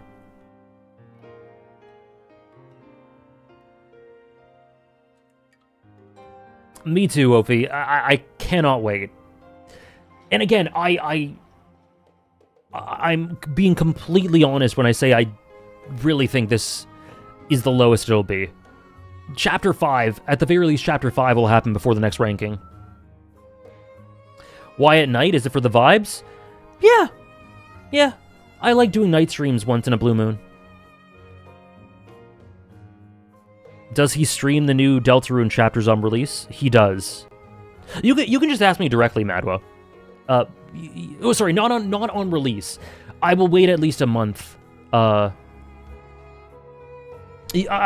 wait at least a month or two, probably. Oh, sorry, I guess I missed it. If I miss a message, then you can just type it again. I don't do it upon release. I let you guys play it, and then I wait like a couple months. Yeah, it's unbelievable, Prinzep. Yes, I need my mods to play it too. That's true.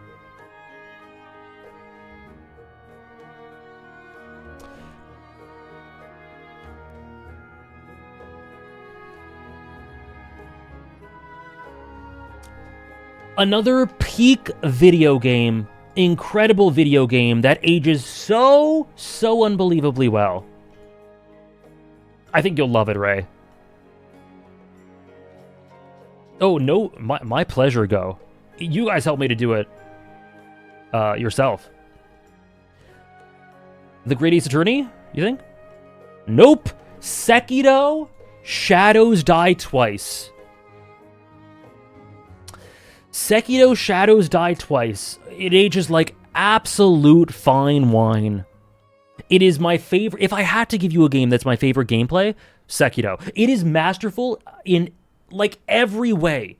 The story is unbelievable, and it's told differently than any other FromSoft. The setting is beautiful. The atmosphere, the vibes, the soundtrack. Again, it's very atmospheric because it's Soulsborne.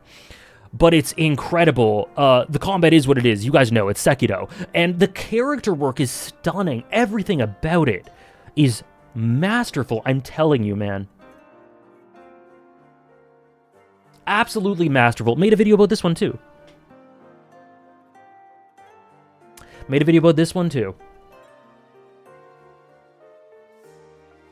Down one, that's a rise. Like, Pokemon... Hoen games, Thousand Year Door, Majora's Mask, Deltarune, Sekiro. These are all rises. Anime tag? I can't wait for the anime. And over the years, it's definitively become my second favorite FromSoft. It used to be third behind Elden Ring, but I do think it's a bit better than Elden Ring. Yeah, the Witch Hat Atelier OST is done by the guy who does... I forget his name. Yutaka something? Who does lots of FromSoft. You broke your controller raging? I guess it was you, Moonless. Also, by the way, do you guys like my shirt? I'm sure some people mentioned it and I just missed it, but you like my shirt? I got it yesterday. What's my favorite area?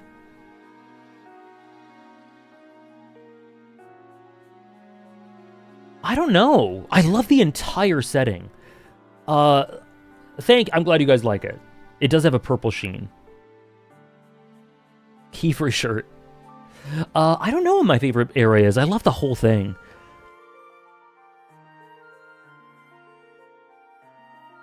No, I think if the anime is really good, I could include it in this. Go. Definitely.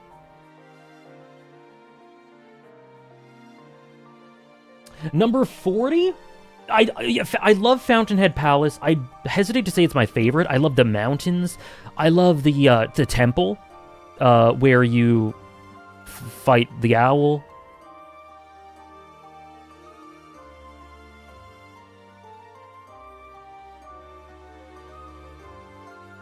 Number 40.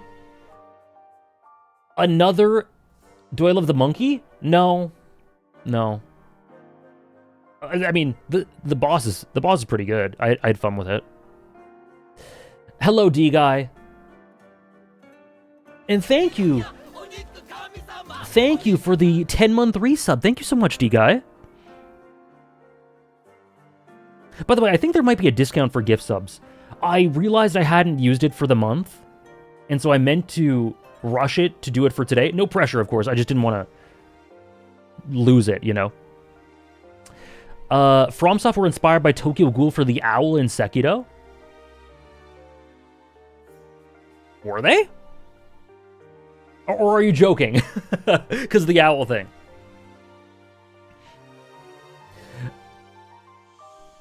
Probably not. Either way, Raw. The agenda. Just asking. Oh. Oh, do I think? Oh, I have no idea. I have no clue. Number 40. Someone already said it. Diego said it. Oh, shit. What's going on? Okay, hold on. I don't want to spoil. Okay, there we go. Omori. Omori. Number 40. Yeah, for sure, Gunshiraz. Omori. Years and years and years on end. A complete masterpiece, a complete favorite. I spent a lot of time throughout the year being like, Deltarune or Omori? Omori probably because of the payoff at this point, but,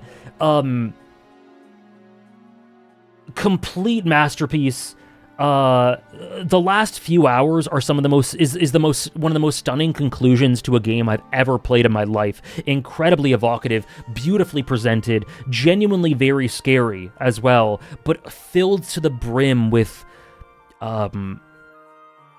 an emotionality that makes your heart hurt. I've said this before, there are trigger warnings all over Omori, but my god, if you can navigate them, if that's okay with you, it is so worth it. It is such a beautiful work. Please play it, guys. If you think your taste intersects with mine at all, do yourself a favor and give it a go. I need to reclaim my love for it? Do it. Reclaim yourself.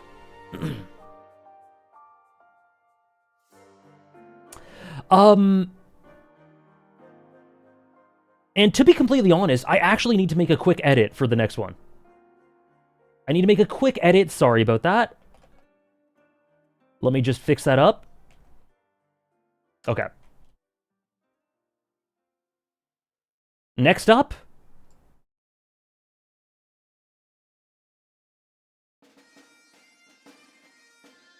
Am I spoiling? No, I'm not. Okay.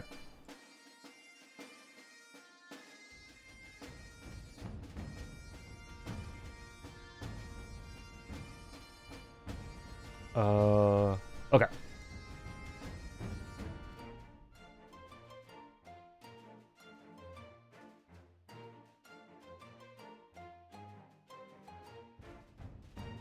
Number 39.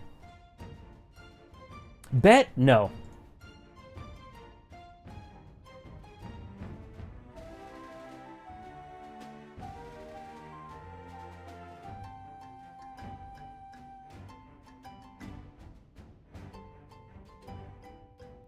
I'll do a bet between 36 and 37. Number 39, an incredibly strong new entry, The Wire. This was such a joy to get into this past year. I was hoping you were still here, Downpour. This is a masterful show. It is. I hope you're enjoying it, by the way, Downpour. It took me like 3 tries to get into it, because The Wire actually has a bit of a barrier to entry. It's actually, I found it quite difficult to get into in the first few episodes. You don't have to mute, Downpour. I'm just gonna talk about general things that I think that wouldn't be that crazy to you, and I'll talk about my opinions, like my favorite season, for example. If that's too much, then you can mute, but that's about it.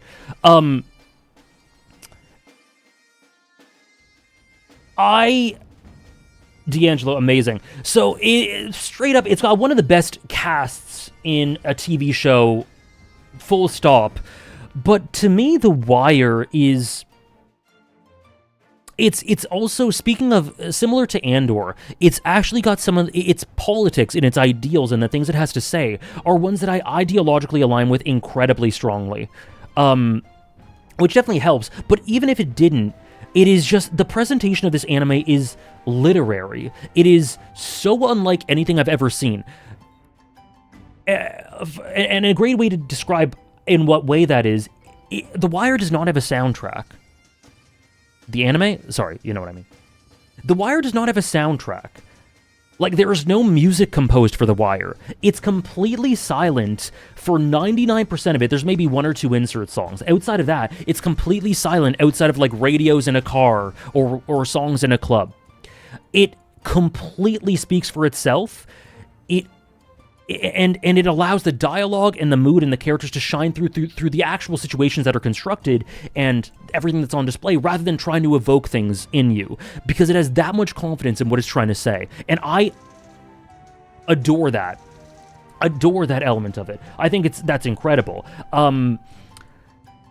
It is, TLDR, a systematic breakdown of the issues in our society that lead to such what's the word? I don't know. You know the word. I've stuck in my tongue. But, disenfranchisement, yes. At the ground level of society. It takes place in Baltimore, but it could take place anywhere.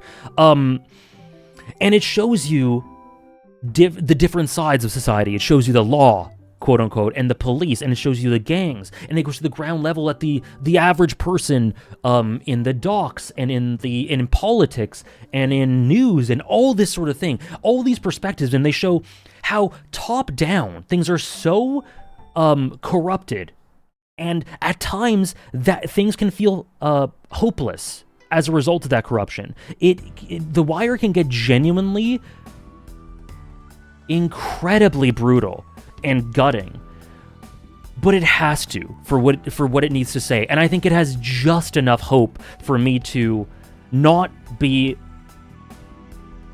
too upset by it for it to be a favorite. It has just enough hope, but it's not for the faint of heart through what it does. It's very, very brutal, and just coming to, like, learning about it and watching it and seeing why it's so popular for the past, one of the golden age of TV that I haven't seen over the past year has been incredible. It's one of my favorite experiences of the past few years. It's unbelievable. And season 4 is in the conversation for the best season I've seen of anything. It is a complete masterpiece. And the reaction I had to it was, again, no spoilers or anything, but it is so powerful. I kind of sat in silence for half an hour after finishing it. Absolutely, Downpour. I think The Wire can evoke things about yourself that may help you learn things about yourself that you might not know about. Yeah, it's very different from Andor in its presentation and stylistics, but I think covers very similar ideas. Hello, Ziggurats. Top 5 characters in The Wire. Omar, not in order, by the way. My number 1 is Stringer Bell. Stringer Bell, Omar, Jimmy. Hold on, do I have a tier list? I think I have a tier list.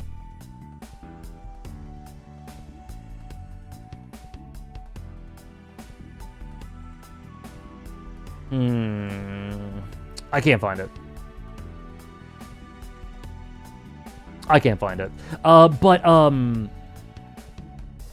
I put it in the Discord. You can check a full list in the Discord. I don't remember exactly the order would be. But okay, let me see. Let me try.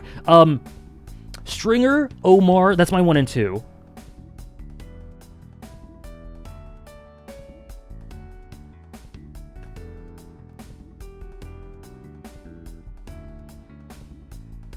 I love Bunk. I love Jimmy. Honestly, Prez is probably top 5. Jimmy's probably top 5. Sabaka's great. Carcetti's great. Bubbles is great. Daniels, Wallace, Bodie, Marlowe, Omar, Avon. It's such a strong cast. My God. Muzone is the one character I think is bad. There's one character I think is bad. What tier letters are we working with? Double S. Anyways, The Wire's brilliant. Top 5 The Wire intros. 4, 3, 5, 1, 2. I didn't even say D'Angelo. D'Angelo's incredible. D'Angelo, honestly, D'Angelo doesn't carry, but D'Angelo is the heart of season 1. It's incredible how good D'Angelo is. Because, like, I actually think I would have been maybe filtered a 3rd time if D'Angelo wasn't so good. D'Angelo's so key to introducing you to the world of The Wire. I really think he's essential for that. Yeah, Hannah watched the first 2 or 3 episodes with me, and she compared him to Nishiki, and I love that.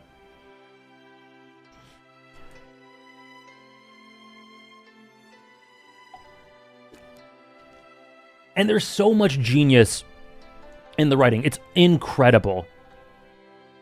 It's unbelievable how much quality there is in there. Anyway. The Wire. True masterpiece, man. Okay, number 38.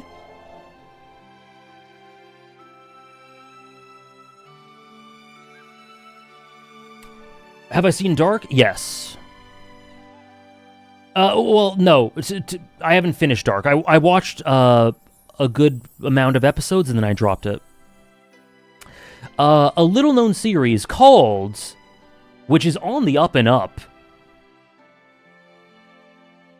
One Piece. This is actually a lie. This is as of chapter... Oh my god. This is as of chapter 1181. One Piece. Yes, Morbus Kid, to the first one. Gold and silver. The Great Ace Attorney, I'm starting to sweat. I'm passing out, I have to leave, and I don't know where the Great Ace Attorney is. It's fallen off the list. Have fun. Oh, boy. Yeah, I'm putting the small series like One Piece on the map. Up by 1 from last year. It's been a hell of a year for One Piece. The Rocks flashback, the incredible Emu stuff, which has made me think of the series completely differently. Blackbeard... and I'm completely thinking of Blackbeard in a different way. Tons of elevation all over the place. It's been a really strong last 12 to 14 months for One Piece. Well, honestly, for ages, but I mean since the last list, so I guess 12 months. And yeah, Up a Spot is incredibly strong. I guess, if anyone's wondering why, in spite of all the masterful stuff, it hasn't gone up 10 spots. multiple things. The strength of the stuff above it, new additions potentially, but also, you guys know me. I lowball for stuff that doesn't have completely full payoff. Same thing I did with Deltarune. I need to see where it goes. I love Shamrock, I love Goomko, I love Blackbeard, I love Emu. I need to ensure, I need to be concrete that where they go is masterful before being able to say, yes, it is in tier 2 and onwards, you know? Well, at least this year. Thank you, Moonless. And I have full confidence in it. Complete and full confidence. If Oda sticks the landing in 6 years, do you think One Piece will go in the top 25-ish? I have no idea where it'll go. I think it definitely can. I think it definitely can. I think sky's the limit with One Piece. I really do. And the latest stuff has me more confident than ever.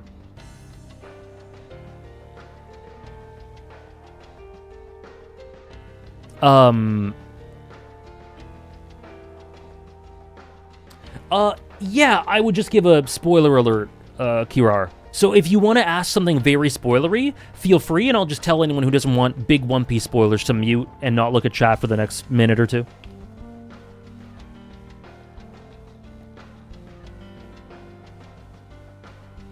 That's a question, isn't it, Andres? That is a question.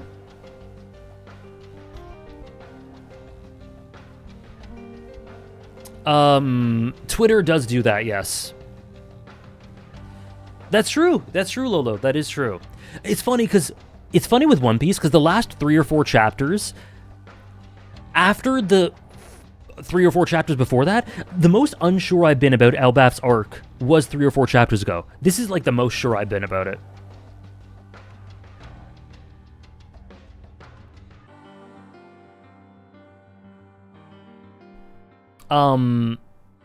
Yeah, man, it's been a great year for One Piece, and I'm thoroughly so excited. Like I said, it can go anywhere. It can really go anywhere, and in and of itself, Up 1 is really strong in this economy. Like, it's ahead of The Wire after all I've just said. It's ahead of Omori, Deltarune, Sekiro, you know. And we have to see. We need it to continue to strive.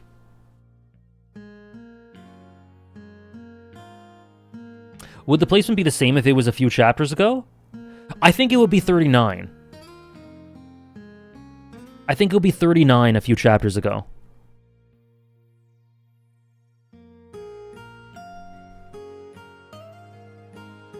But as it is, 38.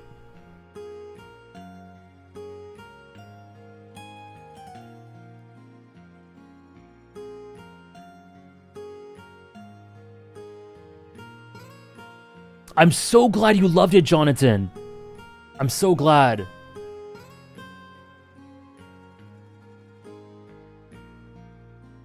Okay. Bedtime? I'm sorry, I've deprived you guys of bets. I think it's time. I think we're overdue. Would you say One Piece has only consistently evolved in quality since Chapter 1? And if it has, what are each of its inflection points? Not... kind of. I'd say kind of. I think it's added some flaws the more it's gone, but it's also added some incredible highs the more it's gone, too. Kind of. The inflection points were, for me, Syrup Village, Skypia, Marineford, The Reverie, and Emu's introduction. And honestly, we might be in the middle of one, too. Okay. Tengen Toppa, Gurren Lagann, or Red Dead Redemption 2. One old favorite right up here, it's been here forever, and a complete new favorite right here. You can see the hat, right? You can see it. It's not as visible. Is the camera? There, let's make it a little more visible. There we go. That's better. Okay. I've made a huge video about Red Dead 2. I've made tons of videos about Gurren Lagann. I've spoken about Gurren Lagann for years. I've done so many streams of Red Dead 2. There's no need to introduce either of those or explain either of these. Which is higher? Red Dead 2 or Gurren Lagann? I'll give you guys 2 minutes for this one.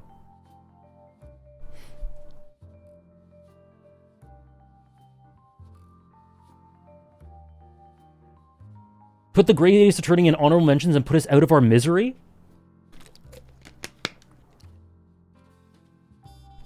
FF10? People are mentioning FF10. Last year, FF10 was 36.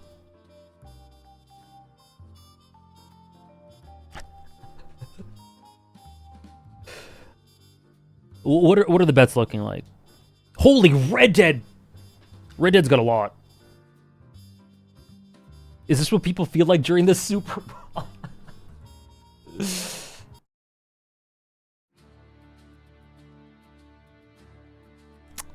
Maybe. Not me. I'm always a neutral. Just waiting for the chair company reveal myself. Is it gonna be top 10? Damn, Luck saw the prophecy. Twitch won't let you gamble? They're shutting it down everywhere, all across Europe. Holy shit. This is kind of a landslide. Holy shit.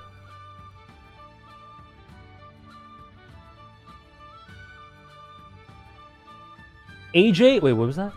AJ, not only is Red Dead 2 higher, this is a Hannah bet, and Red Dead 2 is not 36. That's my prediction. You'll see in a moment. You'll see in a moment.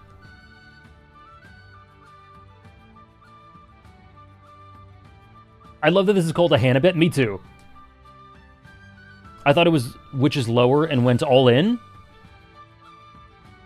It's always higher, Nino. No! Oh, no. Well, hope you're right for your sake. Okay, what is it?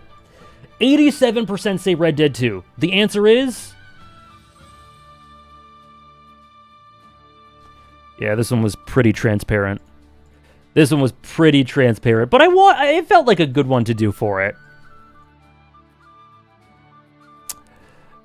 The answer is Red Dead 2. Can confirm Red Dead 2 is higher than 36. You guys, a lot of you guys called it. It's fine. It's fine. It's fine. It's fine. Seems you guys do know me. Seems you guys do know me. My kids aren't going to college anymore. You gotta bet it all on the next one, Lux. Isn't that how it works?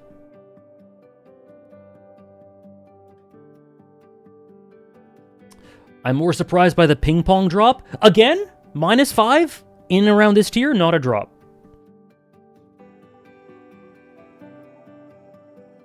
What is there to say, though, about...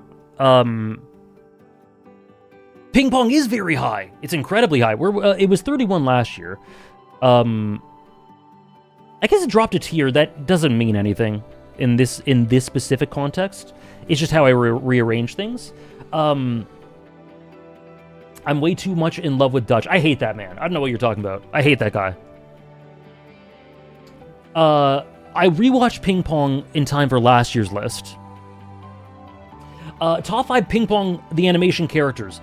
So I don't know what to say about Gurren Lagann and Ping Pong. I straight up don't know what to say. I've talked about them for years. You guys know my feelings on them. But top 5 Ping Pong characters.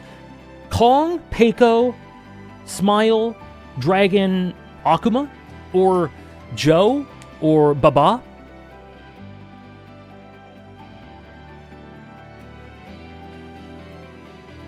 The ED makes you want to dance? It does. It does. You get this idea that I hate ping pong? Damn.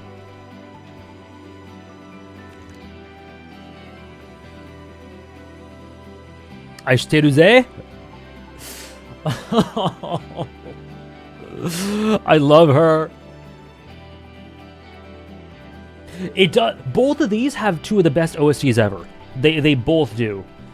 Gurren Lagann with its... Hold on. Do I have the song? What's the actual song? I always think of Fight the Power. What's the actual name of it? Libera. Do I not have it? I might not have it. I don't have it! Shit. Well, I'll add it later. Best Ping Pong the Animation episode? 10. I know. I wish I had it on my OST. My new computer doesn't have it, I guess.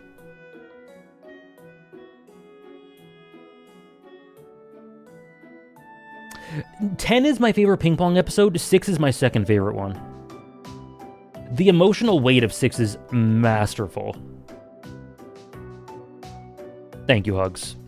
I want to listen to it now? Okay, does Apple Music have it? Oh my god. What am I doing? No, I don't trust this.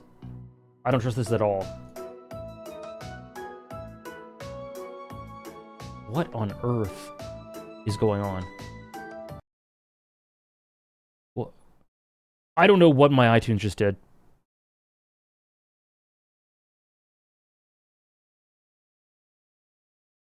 Let me find it on YouTube.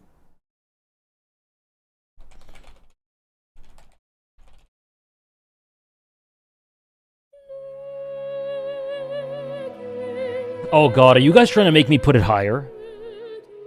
Oh shit. Oh my god.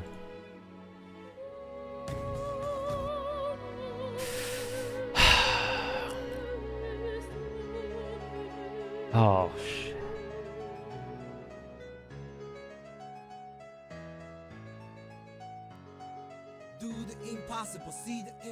Oh fuck me. I've watched this like 4 or 5 times.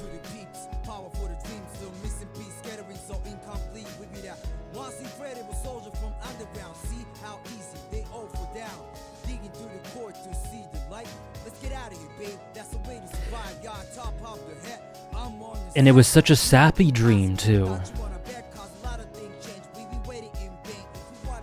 When the hell did you get taller than me? Now, I'm not putting it higher, but my god, what a masterpiece. Say likewise with Ping Pong the Animation. Okay.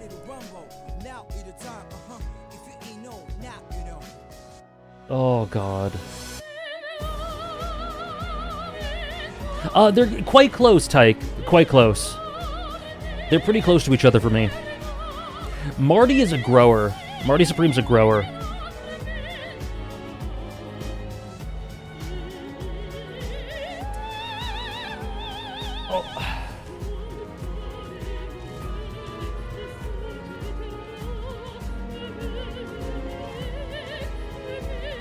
It's not even gonna do it. It's not even gonna do that. I can't. Okay. Wait, hold on. Let me go to the...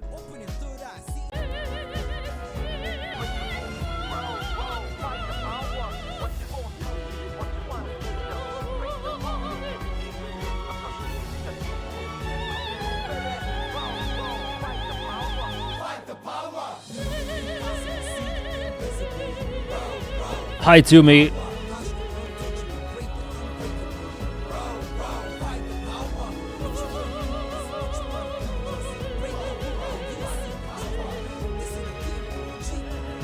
Okay, alright. Oh, what a masterpiece, man. Holy shit. Also, Gurren Lagann is one of the greatest dubs. I'm glad you liked it, Ziggurats. It is one of the greatest dubs. Holy shit. Okay, but now we are into Tier 2. This is... I mean, it's already been... We've had all the... It's getting serious. Top 35... Tier 2. What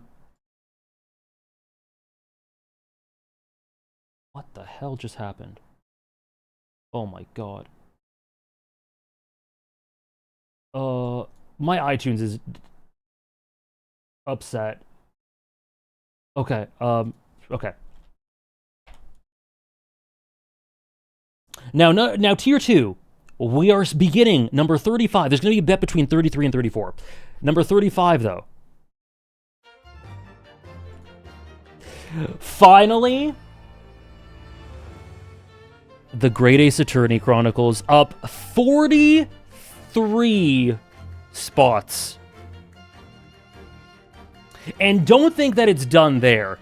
Don't think that it's stopping there, man. Hannah...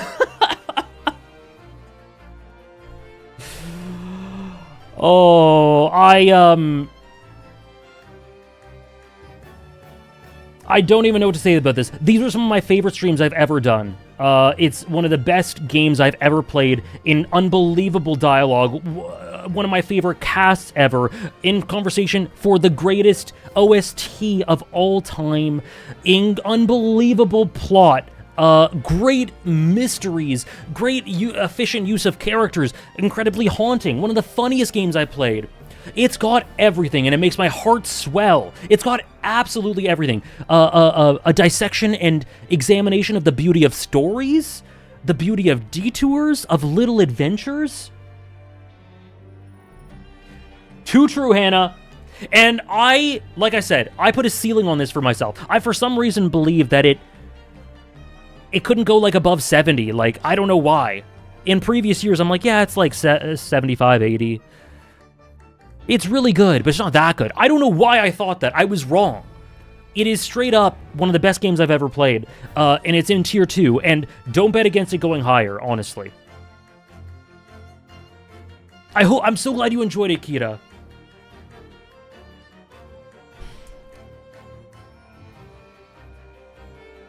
Yes, no, it's amazing, Trish. It's the reason for a lot of rises.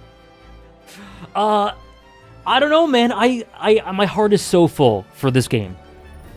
It may be even higher than this in due time. It is forever growing.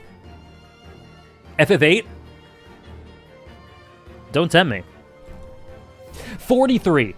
43.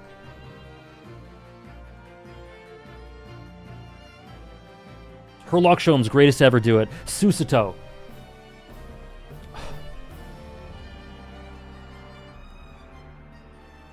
I can't wait, Trish. I love it. Oh, it's the best. It's the greatest. Quite literally ascended during these streams, and I didn't realize how much it meant to me until years later. Ray, just started the Great Ace Attorney. Just do it. Just do it. I'm so glad, Hugs. Those streams were some of the most special, like, I've ever done. I'm so glad, Rapids. You're at the pub right now? You've come in while you're at the pub? Honored. Honored. You're like me when I found out that Attack on Titan's better than Fullmetal Alchemist Brotherhood. Ace Attorney 5 will cause this to rise? Well, this is just Great Ace Attorney. Oh, Linkin Park, let's go. I gotta fix my iTunes now.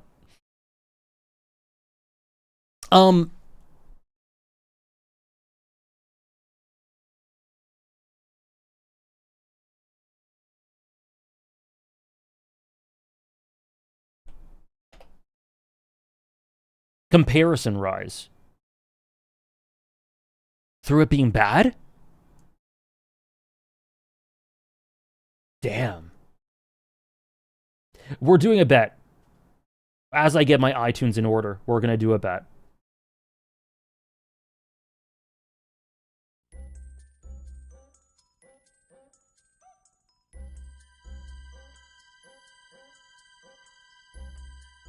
Here we go. Persona 3 FES or Final Fantasy X. Holy shit, Ray! You are on one today. Hey, Potato, I'm glad you like it.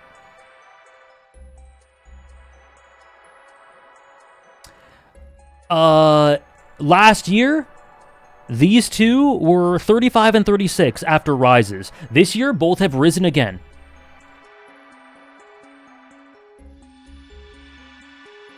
Two of the best video games I've ever played that seem to be constantly going up every single year. Which is higher on the list, FF10 or Persona 3?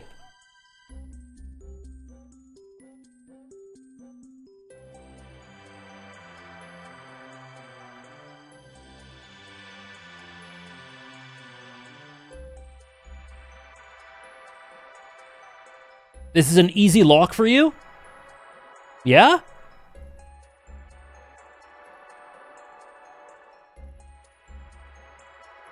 It's even so far.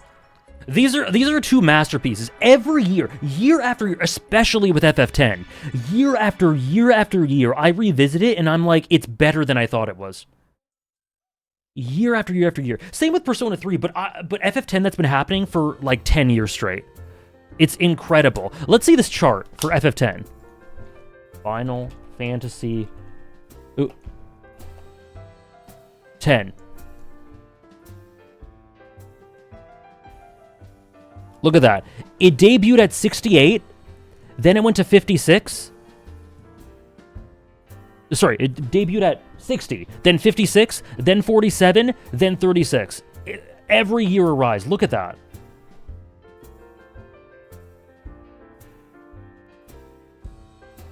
Let's see Persona 3.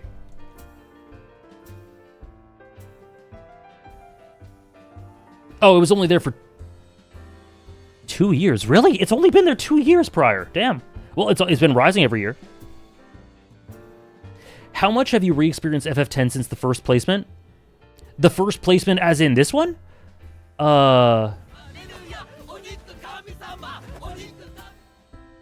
I've watched the story through a cutscene thing on YouTube with my mom. And like every few weeks I look up scenes, basically. Thank you, Rager DT, for the 23-month resub. Really appreciate it. Thank you so much. Okay, let's see what we got. Two of the best games ever. Ever. Oh, this is pretty even. 55% say Persona 3, 45% say FF10. The answer is...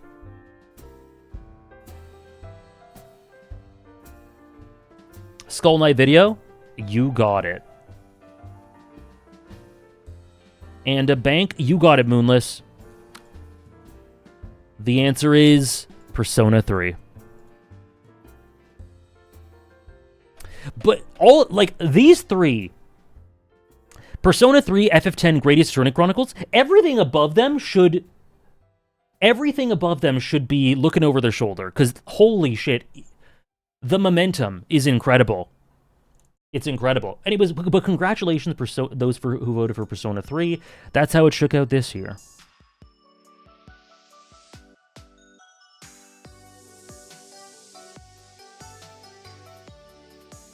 Witcher!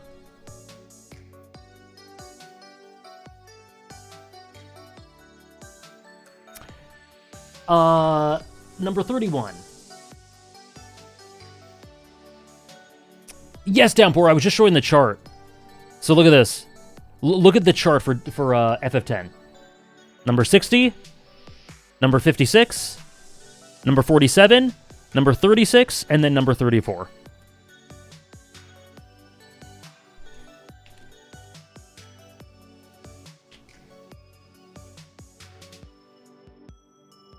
Through the Japanese dub? Honestly, yeah, I'd be down to see it in Japanese. Next up, I've forgotten which is next. Aha!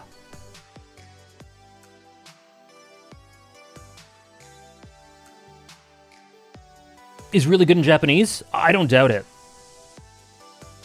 Suabe Seymour? Really? I can't picture that. Anyways, this one is a consistent mainstay. And this is actually something that got me through a very, very difficult period in my life that I've been advocating for and a fan of literally since I first saw it on the ground level. Run with the Wind.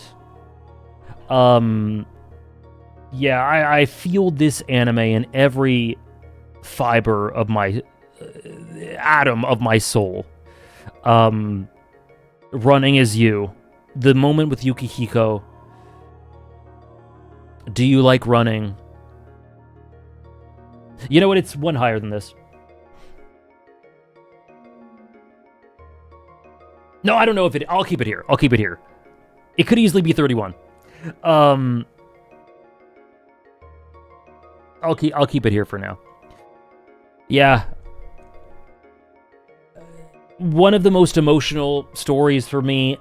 Recently, I put the Hakone Ekiden, the last 6 episodes or so, in my favorite arc list, right at the very top, in the top tier. I'm so glad, Ziggurats. If you haven't seen Run with the Wind, watch it, but especially if you like stuff like Haikyuu or Ping Pong or sports in general, or even just slice of life like University in general. I feel clean, yes. I feel like I can leave everything behind. Wow. Yeah, man, this is one of those series that genuinely changed me. I went through such a difficult period in either 2020 or whatever the winter into the early spring of the year that Run with the Wind was airing. I was going through a very difficult time, and Run with the Wind helped me so much in getting me through it. Not just because I could relate to it, but because it was genuinely that fantastic. Yeah, this is a University anime. It's unbelievable.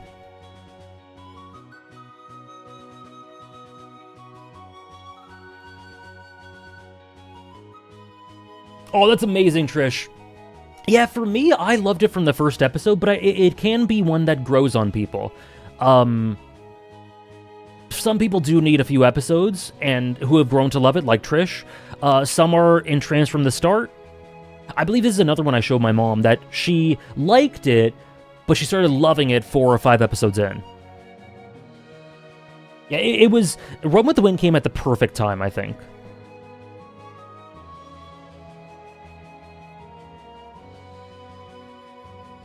Yeah.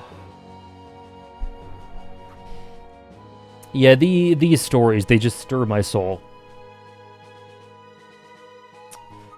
But we must truck on. And we continue with another story that stirs my soul. No, I have to cut things out, Moonless. I wish I had more time to read, for instance. I wish I could read more books. But I kind of gotta pick and choose. I can't play a video game and read at the same time. You know, I gotta cut something out. I wish I could reread, like, Fate Stay Night right now, but I've kind of gotta wait and then put it in the video game slot. So I wish I had more free time than I do. Skill issue. Maybe. No, it genuinely is a skill to juggle your time. Number 31. Audiobooks. Honestly, I was actually thinking of buying some audiobooks and listening to them while I'm like doing cardio. While I'm on the treadmill, while I'm on the elliptical. I've been working out, doing like cardio a lot lately, specifically because I've been trying to be healthier in 2026. So I do spend a lot of time doing that, and that could work. It could work like that. Is Kingdom Hearts still on the table to give it a second chance? Yes! I'm going to do a future game vote for Kingdom Hearts. Sorry, with Kingdom Hearts in the vote. That might be... Someone mentioned, do I want to talk about A Song of Ice and Fire in my second channel? Dave? I said no, but honestly, a reread review sort of thing, if I feel like I want to talk about it, that could be cool. Yeah, chores, cleaning. Oh, I love that, Johnny. I thought 100 meters was amazing. Number 31. Oh, God. Please, Google Docs. Please. Okay, I'm too nervous. Hold on. The Chrono Trigger theme? Okay, we're here. Guys, I will never shut up about this game. You're just gonna have to deal with it. 13 Sentinels Aegis Rim. Masterpiece from the moment I finished it. Continues to be one to this day. To this day. Thank you, Hugs. Thank you to me. Appreciate it. I will never shut up about this game until everyone who I think would enjoy it has tried it out. If you like video games... You like video games? If you do, you're part of this. If you like stories, if you like sci-fi, if you like anime, if you like really bold stories that aren't afraid to be out there and try new things and be all over the place and unbridled in how they communicate their vision. If you don't want a cookie-cutter story that's just structured like any other given story that you could just find, if you want something new and bold and different and weird that'll have you obsessing, at least it had me obsessing and plenty of people I know, please try this game. I say this every year. Every year. Yeah, I feel like a cultist too, Indy. Every year, and then throughout the year, I am always trying to get people to play this because basically everyone who I've talked to who has since tried it, you're one of them, Indy, has loved it because it is that good. It does everything. And then that's not even talking about the actual thematics and the characters. The characters are great. The thematics are incredible. And I only recently started realizing how brilliant it is thematically. Recently in the last year or two.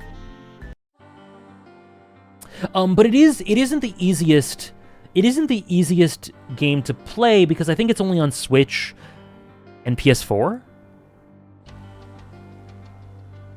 Incredible ending. Unbelievable ending. Something I guess to know going into it is that it isn't completely finished. This is one of those games that the ambition was so high that there are some threads that just don't go places because they didn't have the time to finish it. But that's also the kind of game it is it has that ambition. And take it from me, someone who was really invested in some of those threads, it has very little impact on the overall enjoyment to me at all. Is the Switch port good? I have no clue. I've never played it on Switch. I've heard it's good, but I can't speak of it myself. Yeah, this might be the most ambitious... It's one of the most ambitious games ever, without a doubt. Xenogears? From what I hear, similar. Knights of the Old Republic 2?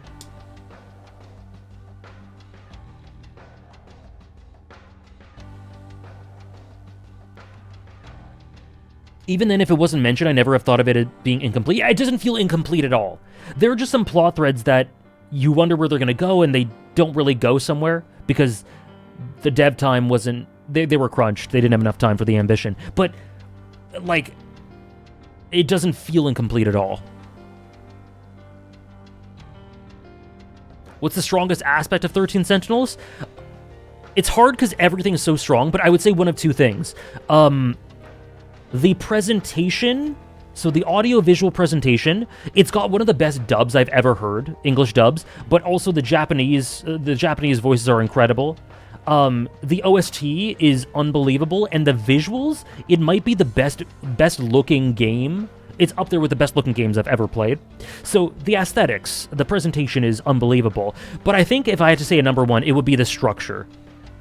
It would be the structure and how that coalesces with the thematics. It's got the best structure in any video game. 14 and Deltarune? Yeah, I'm with that. I'm with that.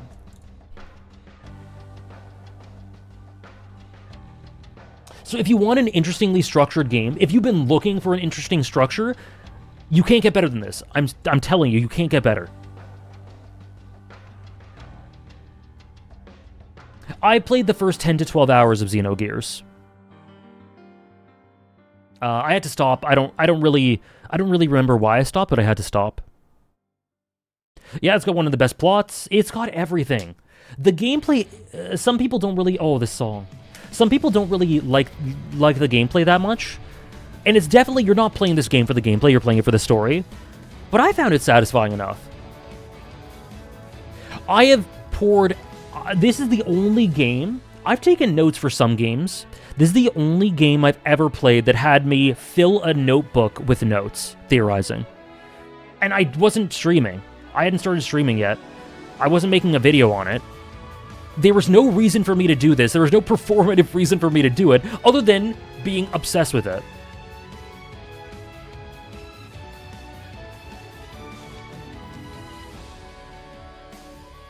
I had to keep track of things. It's not an easy story to follow. Like, it's not easy. It's not simple. It can be over... It's hard to...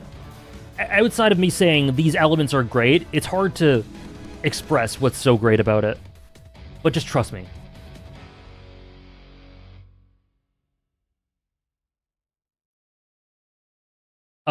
I haven't continued 100 Line, no. I will later in the year. No, it could be reading as well, Carrie.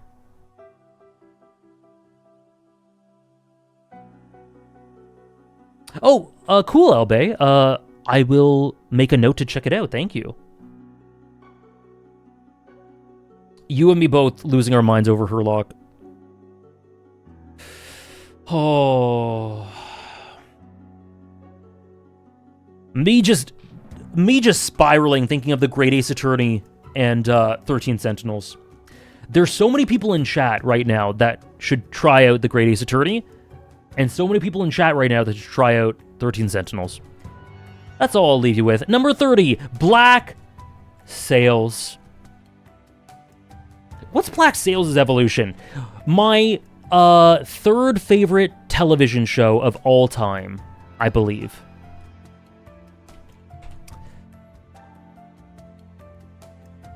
Black Sails, we've gone from 30 to 28 to 30 to 28 to 30. Beautiful. Beautiful. Black Sails has a dynamic within it that is as good as Gon and Killua, as good as Hinata Kageyama, Guts and Griffith. It's on that level for me. And along with that, it has some of the best dialogue in any work I've ever experienced. Season 3 is arguably my favorite season of television ever, but Season 2 is very close to it as well. 1 is a good establishing season, and 4, I think, has some flaws, but it has maybe the best series conclusion or series finale that I've ever seen. I think Black Sails' final episode is better than... Final 2 episodes specifically as a conclusion is better than Breaking Bad's final episode. I think it's better than Better Call Saul's. I think it's better than Mad Men's. I think it's better than Succession's. I think it's the best TV finale I've ever seen. Yeah, and one of the best endings to a story. Succession above Black Sails. Last year, Succession was one above Black Sails. The Wire, yep. It is filled to the brim with unbelievable characters, such incredible thematic pinnings, and the way it gets its story across about the nature of stories, how that applies to the characters and their history, or lack thereof, how it applies to, in a meta way, the way the viewer takes in the story and makes conclusions about it. It's just unbelievable. And the set design, it's so beautiful to look at. I saw a quote from Black Sails recently that shut up my plans to watch. I can think of like 20 that could have done that for you. Since I finished it, it's had a quote of Black Sails has been in my bio for Twitter.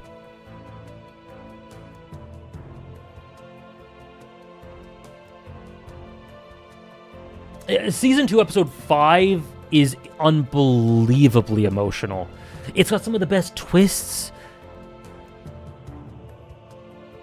Now, I don't think it's perfect. I think, like I said, I think Season 4 has some rough edges. Season 1 has some rough edges. There are certain character arcs that I'm a little confused by. But by and large, man, it is a masterpiece. It's so good. It's so unbelievable.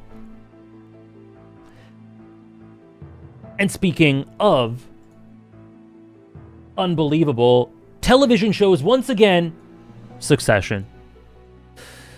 Right up there with season 2 and 3 of Black Sails is season 4 of Succession, which to me is one of the strongest final seasons to a show you'll ever get. But to me, the sum of its parts is the sum is greater. The sum is greater. Whatever the friggin' phrasing is. I'm tired. I got very little sleep. It's greater than the sum of its parts, and the sum of its parts is unbelievable. It's absolutely hysterical. I find this show to be so funny. So funny. This is the modern Greek tragedy in so many different ways. The modern Shakespearean tragedy in so many different ways. But at the same time, it has a line in it that is quite literally, you don't hear much about gonorrhea these days. Gonorrhea is like the MySpace of STDs.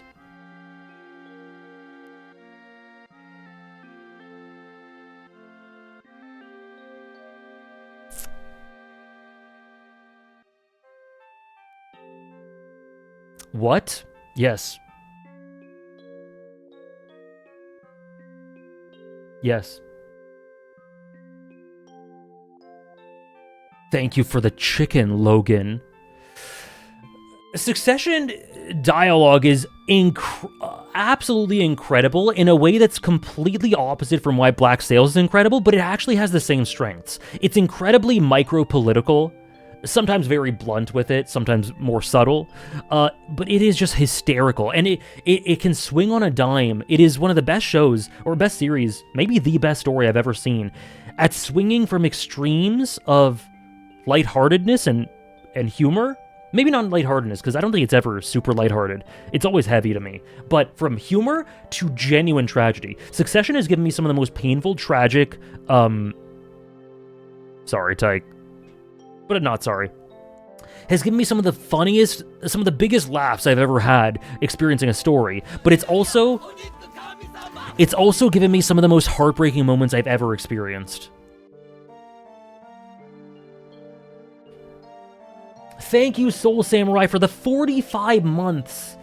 I'm so unbelievably happy to see the Great Ace Attorney made it so high. It did. It deserves all of it. Yes, and incredible acting. Incredible acting. Every year, to me, the characters get better. Like, Logan ages like fine wine. Tom?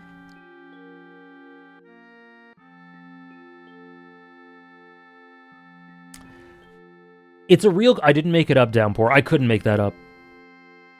Roman, oh my god. Roman has such unbelievably hilarious moments. Well, and the most heartbreaking moments.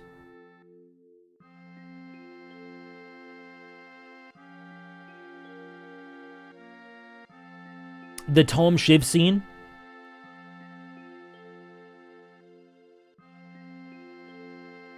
Oh, Roman gets probably one of the most vile moments. Roman,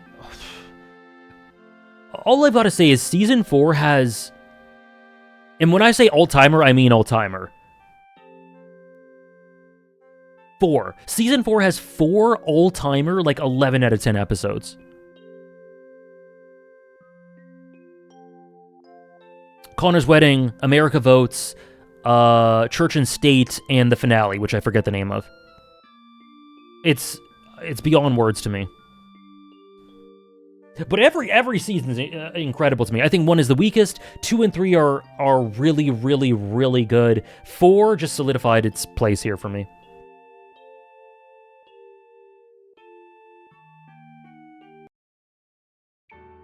With open eyes.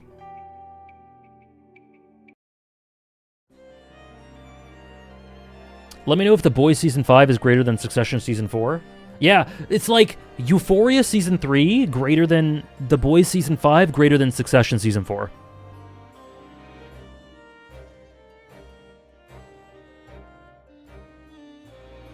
I say this, I don't know if people are tapped into my Euphoria takes. I think the season's been horrendous of Euphoria.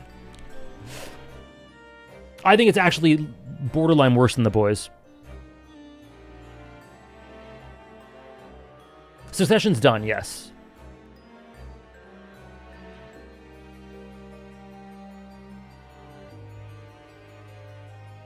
Homelander is great. Tiago, I love Homelander. Have I ever liked Euphoria? Yeah, season 1 and 2, I quite liked. I thought season 1 and 2 were pretty good.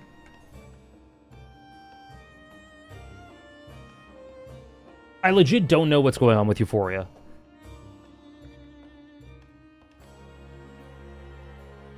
Jensen Ackles? Oh my god. Oh my god! What the heck? Thank you so much! Thank you so much, Soul Samurai, for the incredibly generous tip. Want to send some love for all these amazing streams and for these amazing rankings you do. My pleasure. Thank you so much. I'm so glad you enjoy them so much. That is so kind of you. Thank you, Soul Samurai. Thank you very much. Why is Homelander's ass? I'm trying to thank Soul Samurai. Why is everyone talking about Homelander's ass? I haven't seen Homelander's ass. Is it in the latest episode? Oh, God. Oh, God. Thank you so much, Soul Samurai. Hasn't he shown that before? Maybe. Look forward to that. I'll have a field day? I don't doubt it.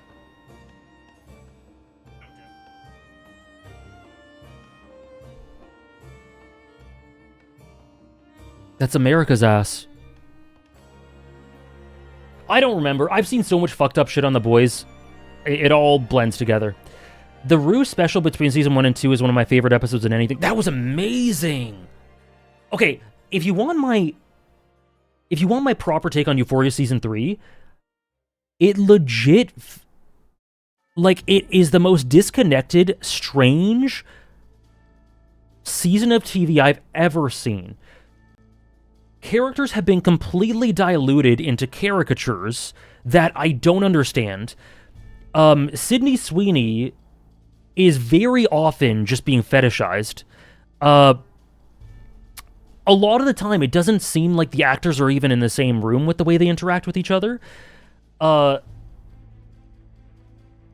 It's way grosser than it needs to be. Like, I saw way too much excrement in episode 1, and it was really gross. The soundtrack is weird, yeah. And there was a scene, I guess spoiler warning for Euphoria Season 3, there was a scene where one of the most important characters in the whole show was literally getting beaten almost to death with his beloved wife watching, who I think we're supposed to have an emotional connection with, but it seems not anymore, because she didn't care, and they made it a funny scene. They made it like comedy. I couldn't understand it. I couldn't get it. I didn't get it at all. I was gobsmacked at it. Yeah, I don't... It's weird. It's weird. I don't know. I'm just... You guys are getting hater AJ in... Like... The double airing of The Boys and Euphoria right now is making you guys get more hater AJ than you've gotten in like 2 years. I know, to me. Thank you again, Soul Samurai, by the way. That was incredibly generous of you. I really appreciate it. Oh, whoops. I just clicked on Soul Samurai's name and went to their profile. Sorry.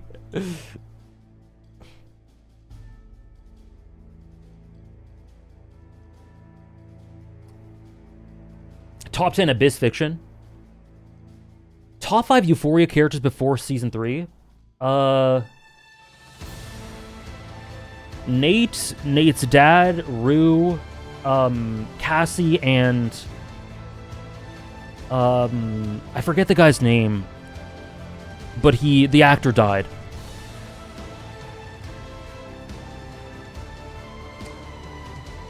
Fez, yeah. Cassie's the playwright girl.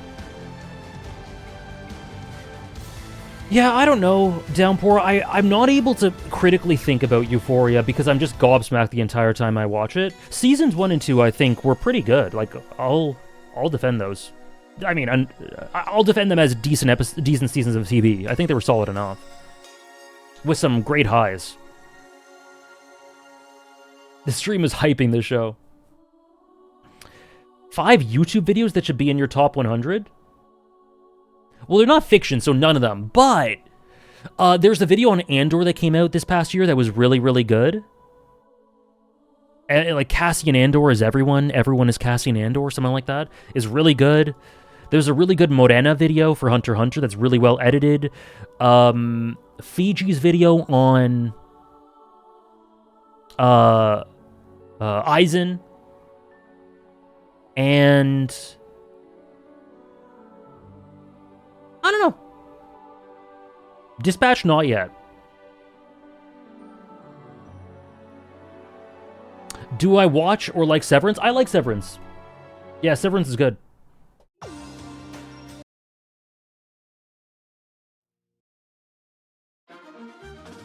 Okay, I'm getting nervous. Number 28. Oh, banger. Number 28. Oh, here we go. Oh, time for a bet. Time for a bet. Wait, what did I just do? What did I just do? I don't even know what I did. Oh, shit. Oh, my God. I'm hiding this. I'm fucking up. Okay, we're fine. We're fine.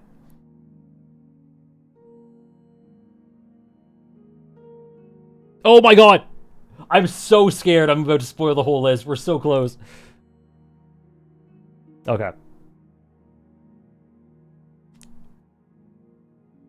Okay. Here we go. Let me type it out first. I'm so nervous. Okay. Claire Obscure. Expedition 33. Oh. Or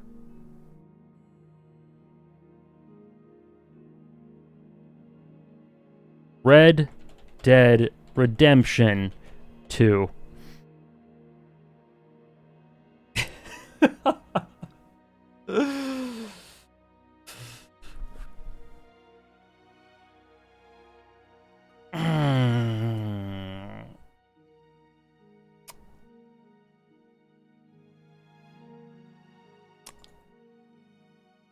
Which is higher? Red Dead Redemption 2 or Expedition 33? I'll give you 2 minutes.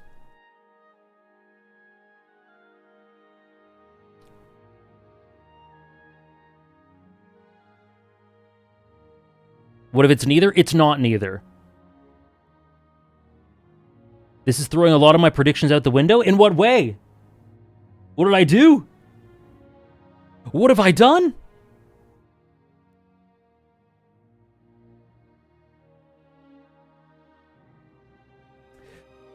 So these two games are,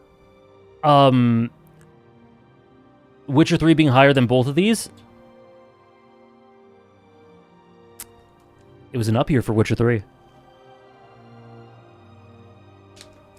Some people were like, a lot of people lately, for some reason, have been hoping that Expedition 33 would be top 30, and it is. This is such an Expedition 33 lock for you? So, these are two games to me that, I see I think are two of the very best narratives in anything full stop that I've ever seen. Let alone video games. Now, they're both so interesting, because I think discourse for both is really, really interesting. Like, Red Dead Redemption 2, I dared to have a problem with one gameplay element, a pretty minor problem with one gameplay element, and someone wrote an essay about why all of it was my fault and none of it was the game's fault. And that wasn't the case throughout all of it. That happened just a couple times. It wasn't that bad. But Claire Obscure Expedition 33 has some of the worst discourse I've ever seen any story ever have. So I think Red Dead Redemption 2, when you talk about problems you have with it, and I've seen this in other Let's Plays, because I've watched a couple of Let's Plays of it since, I think people can get a bit precious with it. Like, people can't dare to have problems with it. When I think Red Dead 2 has very clear problems.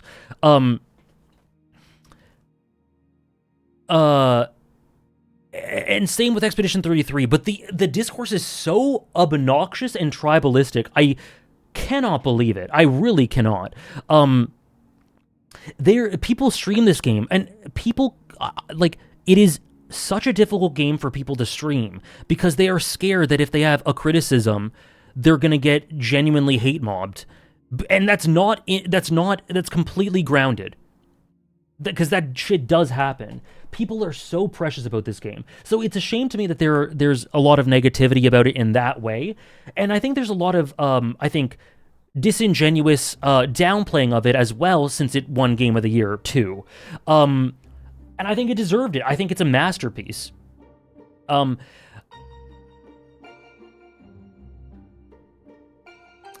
it's just tough because so many things that people say are all over the place about Expedition 33.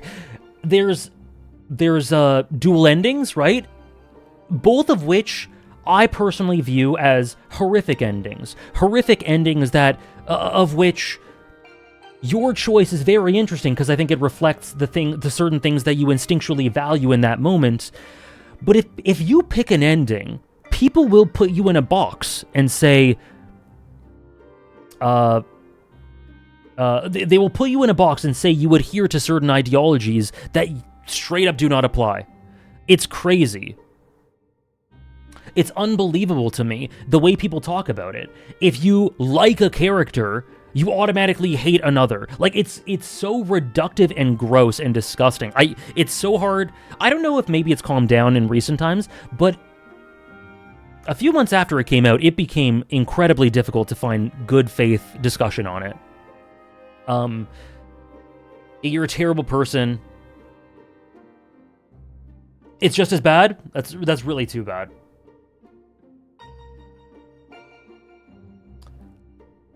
Because I'll be real with you guys, I won't spoil, like, there's some vibes about the ending that I'm about to say. But there's a choice you have to make, right? Both of them are horrible. Both choices are condemning something. Both choices are doing something horrific. And I feel horrible to choose either one. But for me, there is a choice I would make for a multitude of reasons. And me picking that meant that the things that I hate that happen because I pick that, people think I'm fine with it immediately. For some reason. It's like, no, I hate that too. Let's maybe talk about it. Maybe get to know me before saying that I'm a horrible person who supports these things. What choice did I make? Check out my video on Mayel, where I talk about that. I'm kind of tiptoeing around spoilers in case there's anyone watching this who doesn't want to be spoiled, but I'm quite proud of the videos I made of it. I made 4 videos on Clair Obscur Expedition 33, and I think 3 out of 4 of them I'm quite proud of. I think they're good. Then I made another that was just kind of celebrating it. Actually, this morning, there was a really... There was a comment that I think sums up some of the weird discourse about it, which is that what I said is that Clair Obscur Expedition 33 is derivative. It very clearly, elements of its game design are very clearly predicated off of the inspirations. Lots of Final Fantasy, lots of Persona, lots of Paper Mario or Mario RPGs, Soulsborne.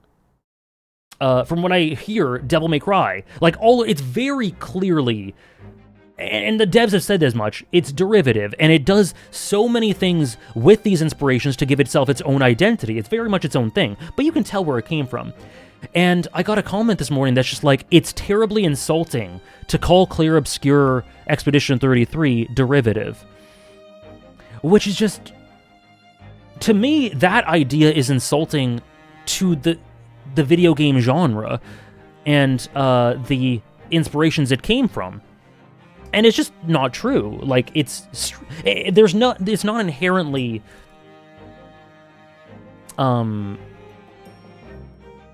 Yuki. Anyways, it's just really bad. It's really too bad because I think the series deserves really nuanced conversations and difficult conversations, and I've had lots of great conversations with people, like with a lot of you guys. But it's just, by and large, it's such a toxic space a lot of the time. I think it's fair to, like, maybe want the endings to be presented differently or something, but the lead writer has literally gone on record about the intent of the endings, the bad faith extrapolations people have made about the dev team and people who enjoy the game from the way the game ends are wild. Yeah, it's like totally fair to have problems with it, obviously. I know several people who aren't a huge fan of it. Like, they think it's good, maybe not great or masterful. And I get it. I think the game has problems. I think that it straight up needs a mini-map. I think it straight up needs a mini-map. I think it needs better sort of geographical, visual identifiers of and telegraphing of how to progress through the environments. I think the level scaling in Act 3 is all over the place. I think the bonding stuff, like the relationship stuff, is really clunky, even if I like the content. Like, I think there are problems, for sure. And I get why people don't vibe with the story as much as I do. But yeah, I mean, sorry to go off about something negative, but it's just too bad, because I dearly love this game, so dearly, and I find the character writing in it to be, some characters I've said are Ishikawa-esque, and to me specifically, Verso, and Renwa very much are. Mael as well, a little bit. They're some of the best characters I've seen in the medium. The soundtrack is completely unbelievable.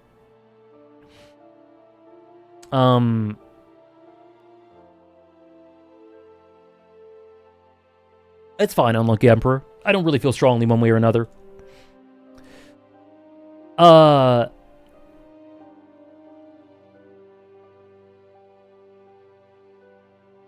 Yeah, I agree with what a lot of you guys are saying. Yeah, all art is derivative, yeah. And the voice acting, holy shit, man. Holy shit. By far the best thing I've heard Ben Starr do, although I've not heard him in a ton of things. Well, maybe not by far, but to me, it's the best Ben Starr role, is the stuff he does with Verso. Oh my god. And, oh my god, but I think the most impressive, if I had to give it, would be to, why am I blanking on his name? Andy Serkis. I always forget his name on stream. Anyways, with all that said, it's got some of the best character writing, incredibly complex. I have brain rotted like mad about the character psychology in this game and the dynamics. It's meditations on the pitfalls of grief and art and the metaphysics therein. It's so much fun to play. I have had so much fun playing this game. I adore it. I completely adore it.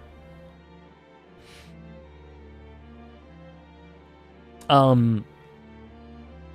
know, Andy Serkis was two of my favorite things from last year. It was the Andy Serkis year. Have I played it more than once? No. But I want to. Even just for the gameplay. And yeah, to me it's a masterclass. I've made 4 videos about it. And Red Dead 2, sorry, we went on a whole spiel because I don't talk about Expedition 33 often. But Red Dead Redemption 2... So, like I said, I think Red Dead 2 has problems as well. I think basically all of them are on the gameplay side, and they did detract a tiny bit from the experience. Let's put it this way. Red Dead 2 is 27 or 28. If the gameplay was up to the same quality of the story, it would be a good deal higher. It didn't detract, but I guess there was one element of the game that wasn't a masterful positive. And I had a couple of polish issues, and the honor system isn't super clean, and stuff like that. But I still think the gameplay is good. I don't agree with it being trash. I don't think the progression is really awful, like I've seen some people say. Yeah, I have a lot to say about these games, Screwly. But in terms of the narrative and it's got one of the best open worlds ever. It's got the sheer ethereal-like nature of the aesthetic plays into the thematics of Arthur's journey in such an incredible way. And I think the core of the experience for Red Dead 2, it was me latching on to Dutch Hey, Rick Ape. I latched onto Dutch like nothing. I saw Dutch talking and I went, hold on. Holy shit, who's this guy? Oh my god. And then from there, everything around it, luckily, was masterful as well. And I grew to adore Arthur and Micah Bell, one of the very best piece of shit personifications of evil. John, oh my god, Abigail. Sorry, Yuki. Just the side content, incredible. The voice acting. I was so grateful by the end of it to be able to share my playthrough of it with you guys and my experience with it. We need money? You don't want me to talk? Isn't that what these streams are for? I guess they're just for betting. The answer is, what do we got? What do we got? It's even. 47% say Red Dead Redemption 2. 53% say Expedition 33. Oh, we need money. Oh, I see, Elijah. I thought you were thinking about the bets. Still watching my playthrough? Oh, I hope you enjoy.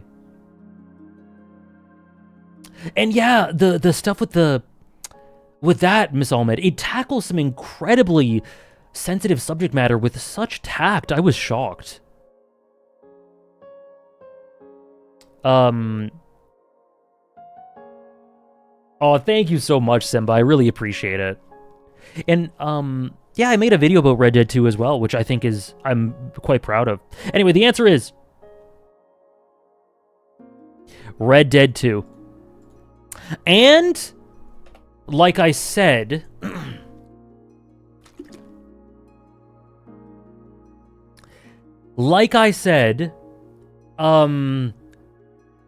sorry, I'm like a teacher repeating the same thing over and over. But new entries? What happens with new entries? I tend to lowball for the first entry. I do. I do think either of these could have been higher, but I tend to lowball because I want to sit with them for another year sometimes. Thank you, Dave. It's not a major lowball, but this is the lowest. I tend to put things in the lowest spot where I think is appropriate and accurate. So congratulations. The answer is Red Dead 2.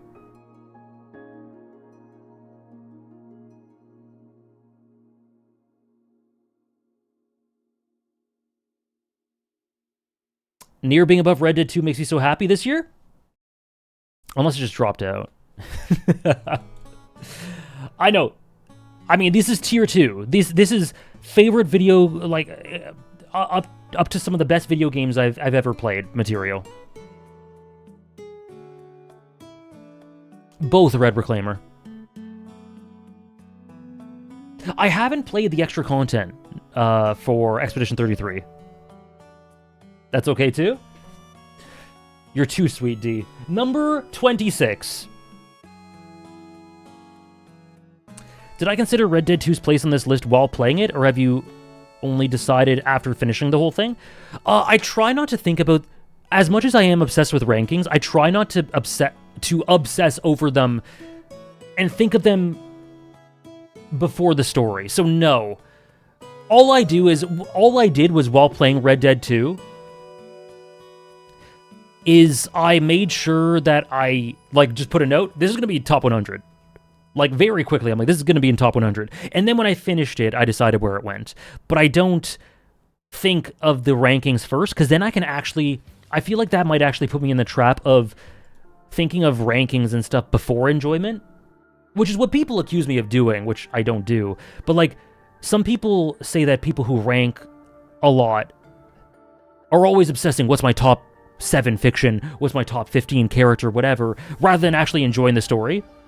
And if I think too much about it during the experience, it would verge on that for me, so I don't tend to do that.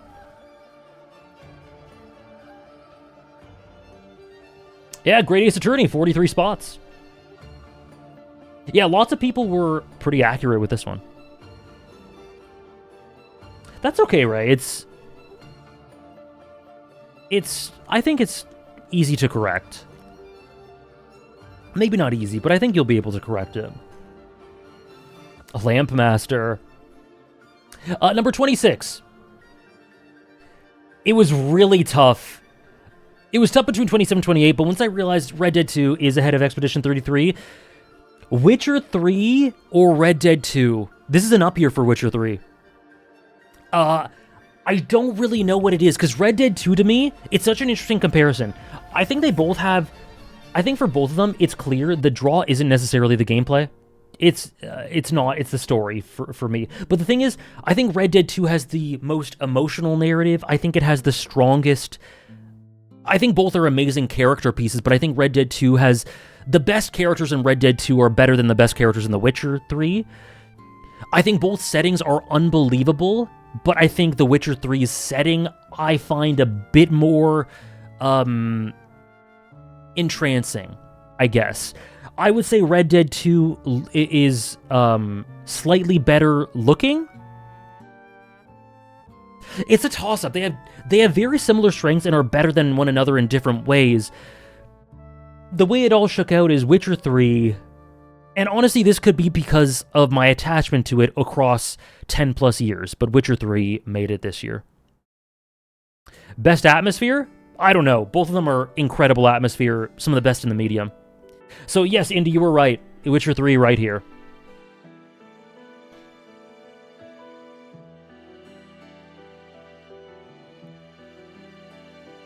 The Witcher 3 captures the mood.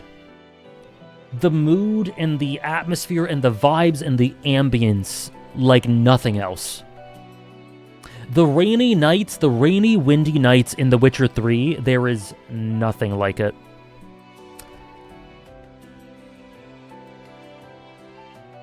Fantasy worlds are my favorite, yeah. Although Red Dead 2 is one of my favorite video game worlds. I was shocked. I'm like, Westerns? Not super my thing. And then I actually saw Red Dead 2. And the variability in the environments, the bayous, the haunted bayous, oh, it's so rich with how it intersects with Dutch's character and the Bronte stuff. Saint-Denis, one of my favorite cities in anything. Oh my god, I love Saint-Denis. Valentine, the snowy mountains, the lush forests, then the more western plains. I want to, Yuki. I've heard the Polish version of Witcher 3 is really good. I definitely want to. I know, it's crazy, Pepino. And then, yeah, Witcher 3 has Skellige, Oxenfurt, Novigrad, Velen. Saint-Denis or Novigrad? I would say Saint-Denis over Novigrad for me, but the Witcher 3 setting as a whole over Red Dead 2's. And these are two 11 out of 10 settings. Did Cyberpunk make you appreciate parts of The Witcher more? I don't think so. But I think it's interesting to see commonalities between both games. Antagonize, diffuse, antagonize. Top 5 gaming horses? Jozu. I'm really hoping there's a Jozu 2.0 in Red Dead 1. Because we're continuing the series in 5 days. Epona,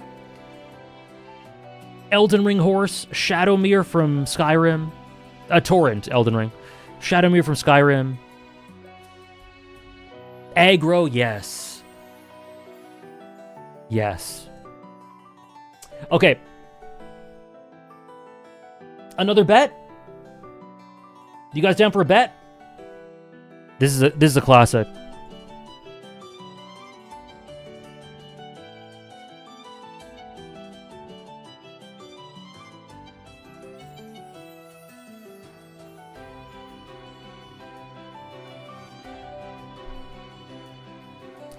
Naruto versus Neon Genesis Evangelion.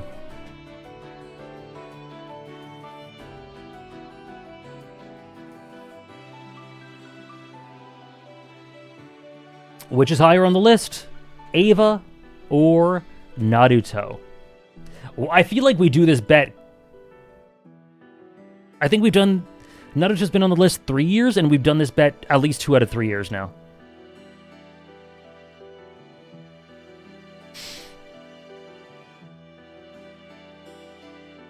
For reference, last year, Eva was 26 and Naruto was 22.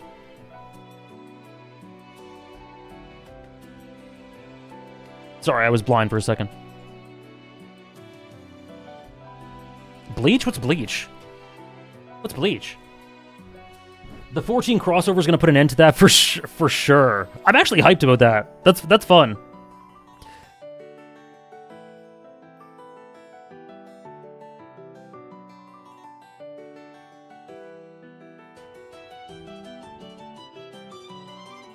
Bleach Japan.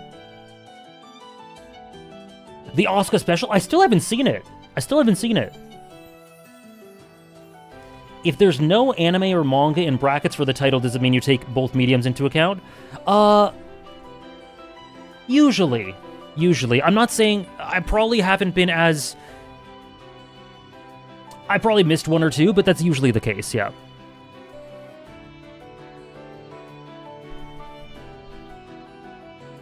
You did, Panda, sorry. Okay, what is the outcome here? 85% say Naruto.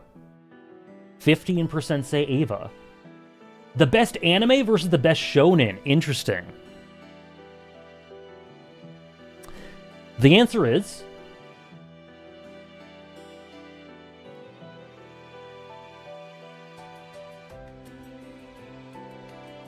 that was a landslide, and the minority have won.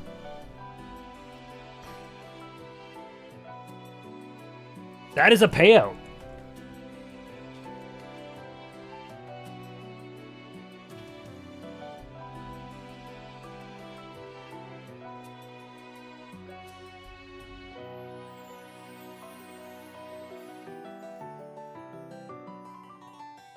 Don't say that, Panda.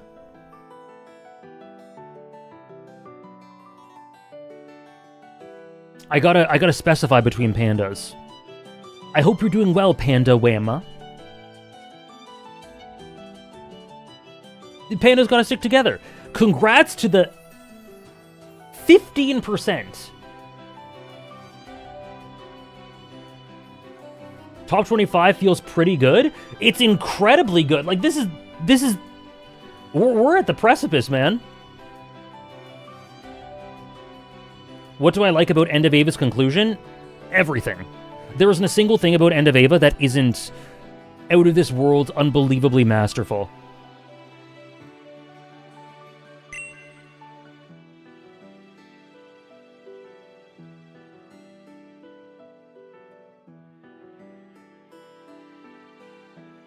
Have I seen Fooly Cooly? Yes. Isn't everything on this list already really good? Yes. And it gets continuously more and more. What do I think of the rebuilds? They're good, but I don't... like, they're good. I don't love them. I'm not in love with them. And they do some things that I prefer in the original series, so I don't actually consider them part of this ranking. This payout saved my life. Yeah, some might be curious. Naruto dropped 3. Like I said, there's really nothing to... I don't, there's nothing that's not a drop. I feel the same I always have for Naruto. I can't wait to do a movie day for it soon. I think Eva elevated, though. And I can't really explain why. Eva just kind of elevated. I kind of just been like, Eva being 26? That's a little too low. I'm glad about that, Jasper. It just be like that sometimes. It does.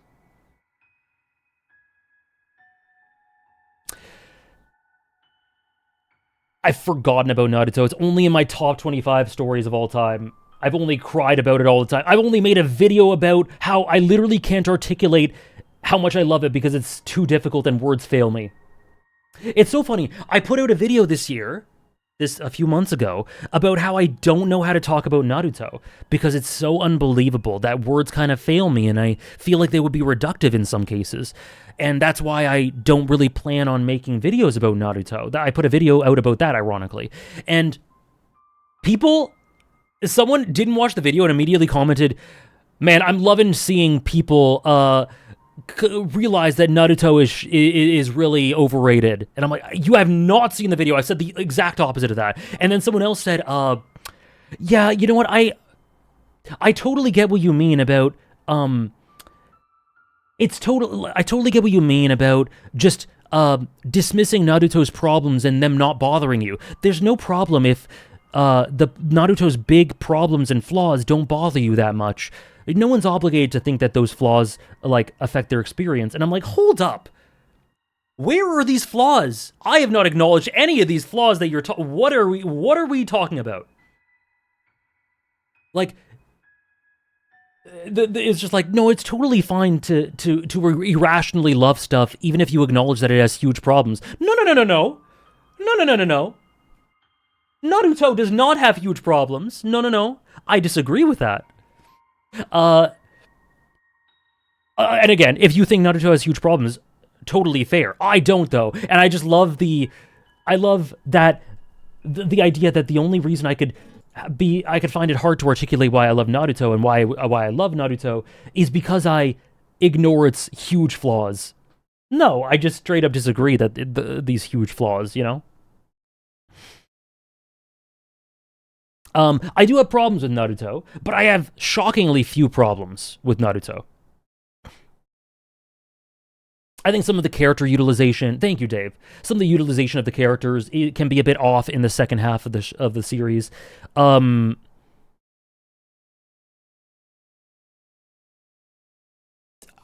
swear there's more. I'm struggling to think of them. There are flaws with Naruto, but none of them are anything more than minor. Top 5 Naruto characters?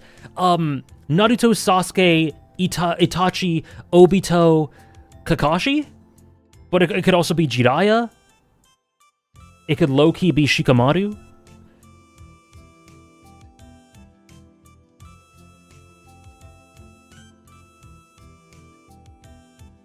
I love Minato.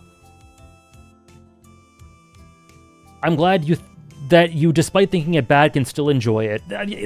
I'm so brave, right? Thank you.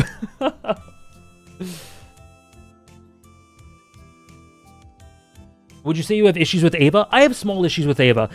There's a section of Eva where I think it goes too minimalistic, and it leaves too much to the imagination.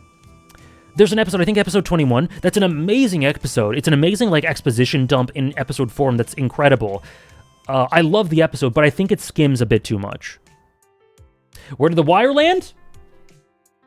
What's up, Fiji? The Wire, incredibly strong first showing on the list of 39.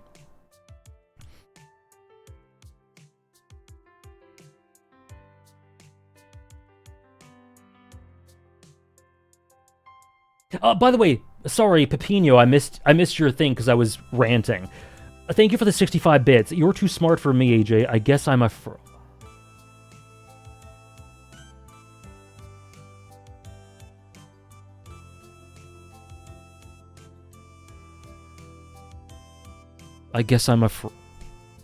Thank you for the bits, Pepino.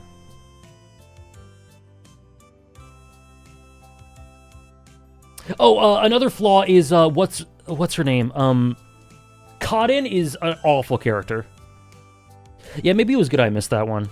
True, Sarah.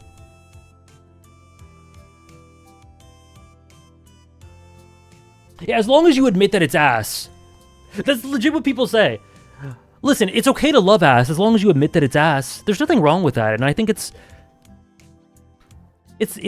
honest to admit that. I'm glad. No!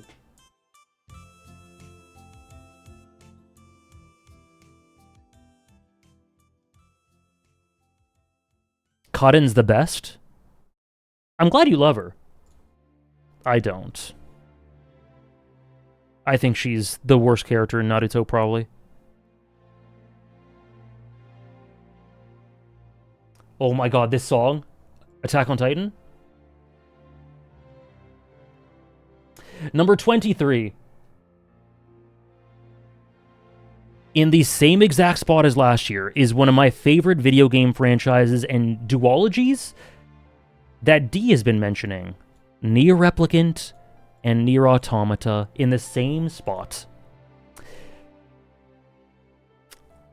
Such a beautiful tandem, incredible. I think they really complement each other so beautifully. I think Nier Automata is the more structurally polished game. It's really so sublime. It's so pristine. Whereas Nier Replicant has a lot of rough edges in its structure. But I think I think structurally and as a full package, Nier Automata is probably superior. But I think Nier Replicant has the emotional sauce and the character writing and the dynamics that are. While I still think they're awesome in Nier Automata, they are beyond special in Nier Replicant. So it's such a great tandem for me. Both have great voice acting, yeah. Setting's great. Amazing twists. They've been a mainstay forever. Exactly how I always say it. It's true. You thought this was going to fall off? No. I think I like the lore. I don't know. I think I like Nier Automata better. I think it's the overall better game. But Nier Replicant definitely has advantages over it, and among them is one of my favorite things in fiction, which is the character writing and the way it transmits emotions through the characters. A 9S drop scared me? Yeah, that's fair.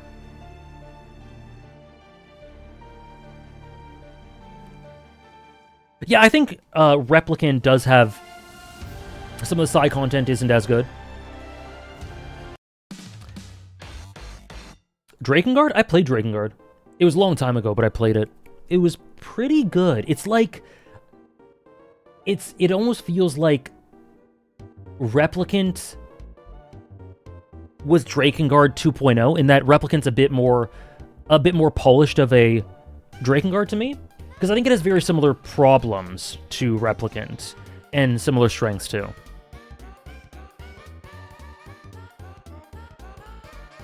Oh, that's too bad, Yuki.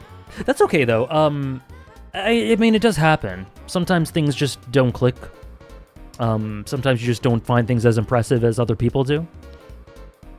Maybe one day, maybe a couple years down the line, it'll just click with you more than it did before. And the end credits of Automata... I mean, you guys... I don't even have to say it.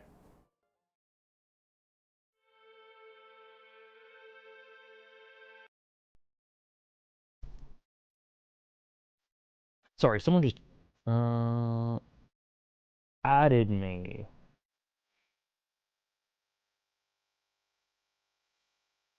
Oh, someone was spamming the Discord, I see.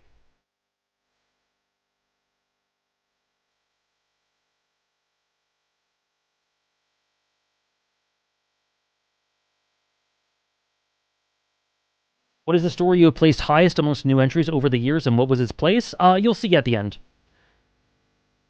And for previous years, you can check this chart, which is available through the master list, which you can find. Oh god, I'm just gonna get muted. Thoughts on A2?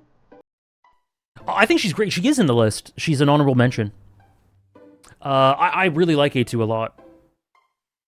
Yes, Johnny, you can find it through this link right here. Just scroll down and you can see the chart right there.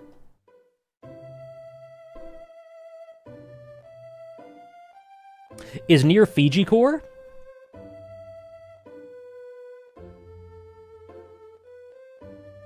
I wouldn't be able to say that with confidence. But I think other games I played, like... I think Red Dead 2 could easily be Fiji Core. I think Yakuza, games of Yakuza could easily be Fiji Core.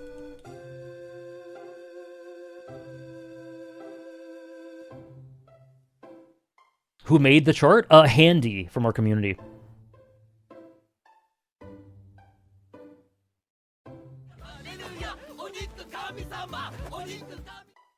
Okay, number 22. Thank you for the 5-month resub with Prime. Thank you so much, JG. Wait, you play Red Dead 1, Fiji? I had no idea. Oh, that'd be cool if you could join the streams. But regardless, Fiji, holy shit. It's right there for you. If you love Red Dead 1, it's right there for you. Holy shit. Please play Red Dead 2 sometime. Oh my gosh. What do we think number 22 is? What do we think number 22 is? Any guesses? Bleach. Animal Crossing. Bleach, Animal Crossing. Bleach is not on the list so far.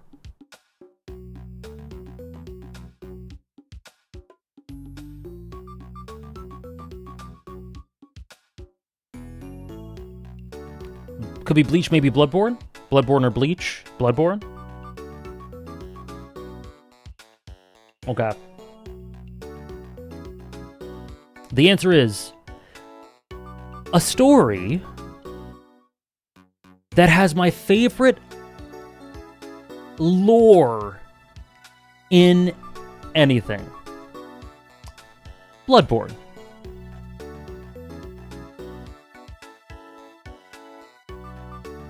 My favorite lore, the richest lore that I lose myself in and have to remind myself every year or so, I pour over the lore of Bloodborne to refresh. I pour over the Pale Blood Hunt. I obsess with this world. I adore it so much. The setting, the atmosphere, the transition from gothic to cosmic horror, the ambience, the monsters, otherworldly, Cthulhu-esque. It appeals to my sensibilities at a soul level.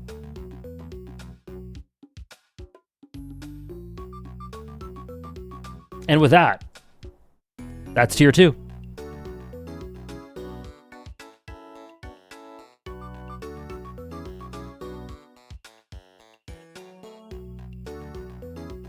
What we have left is tier 1.5 and tier 1.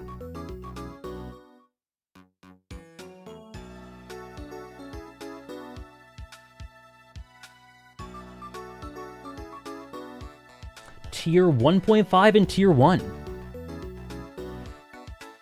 Number 21. Oh, whoops. Sorry.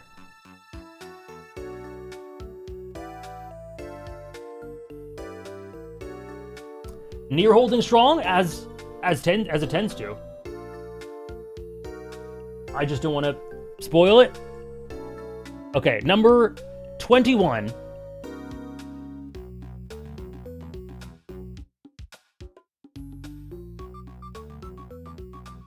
Chrono Trigger. Chrono Trigger. There's been some discourse about Chrono Trigger lately. About people saying, like, it's overrated, it's not, it's not as good as everyone says, and, fair enough. For me, I guess it's gone down 4 spots, which, isn't not notable, but it's just how the list shook up. I don't love it any less. It's one of the most important games for me. It's one of the most spotless games for me. It's given me some of my favorite moments in gaming, period, actually, through the reveal of Zeal. The reveal of Zeal. I find it so much fun to play. I find it so tight. I find that it evokes such feelings of wonder in me through Magus's incredible search. The wind scene, Corridors of Time, the final credits. It is just I've seen some. I've seen people in the last month or two sort of downplay Chrono Trigger. And it's always been there for me, and it always will continue to be there for me. I was actually thinking, is Chrono Trigger gonna, significantly go down? But no, it stays strong. Do you think it's crucial to play Chrono Trigger before Chrono Cross? I would.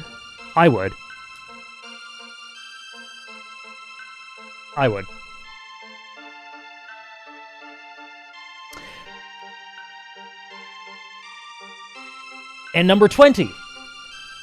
into the top 20.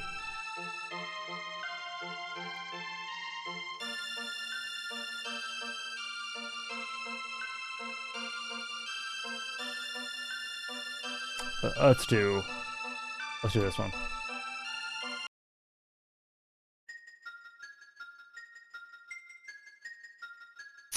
Here it is.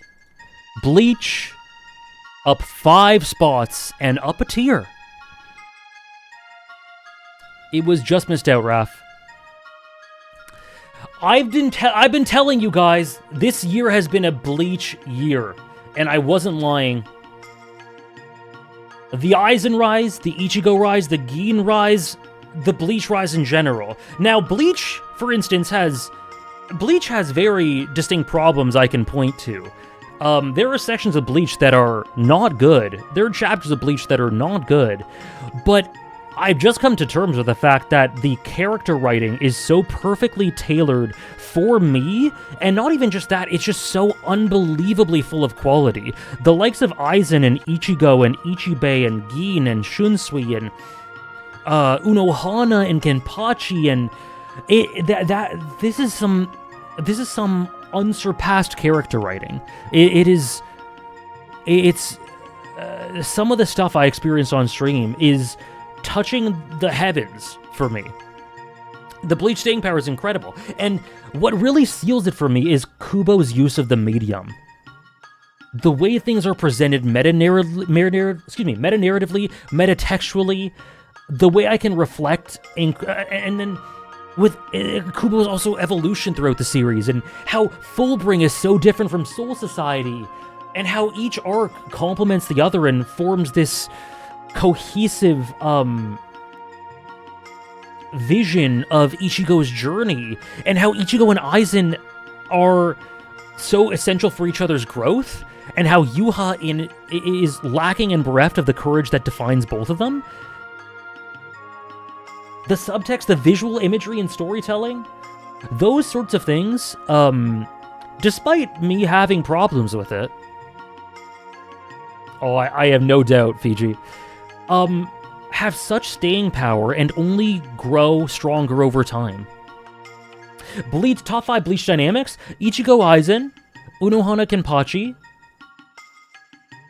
Ichibei Yuhabaha. Honestly, I don't know if it's top 5, but Ginjo Ichigo is so strong. Gin Rongiku's super strong. Orihime Ichigo, Rukia Ichigo. It isn't top 5, but Bazby Yugram Yuhabaha. Ichigo and the men inside him. That was a bunch. Yeah.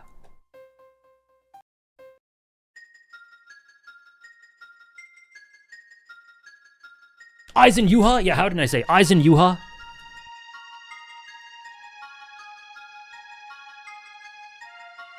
Sorry, Miss Ahmed. Yuha.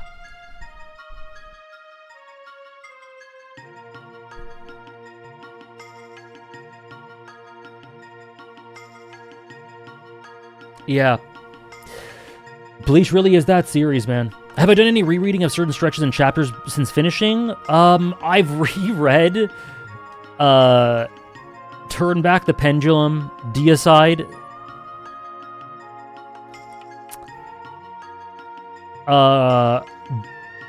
The Ichibei Yamamoto fight.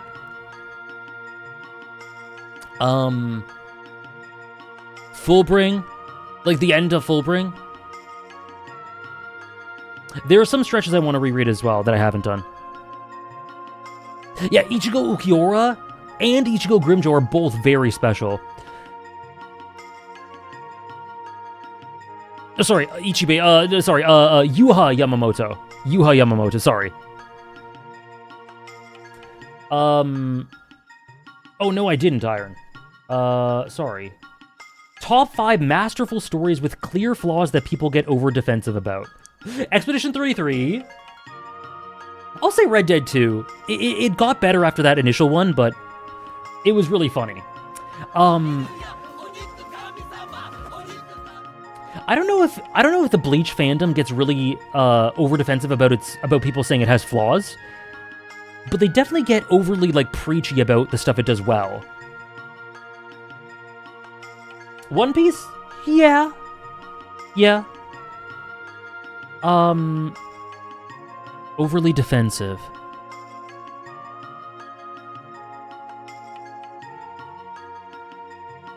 Super defensive? Yeah, I've seen a lot of really bad criticisms about Bleach.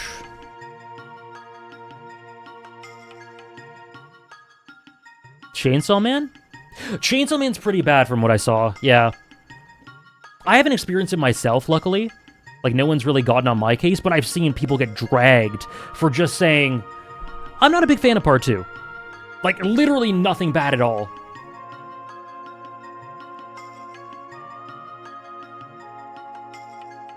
Souls games? JoJo's about... Oh, that's true! Oh my god! Mel got dragged for JoJo's.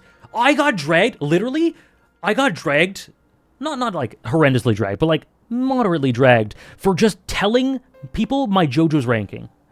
I didn't even say anything, I just gave the ranking. I gave 7 numbers in sequence, that's it. And people got upset.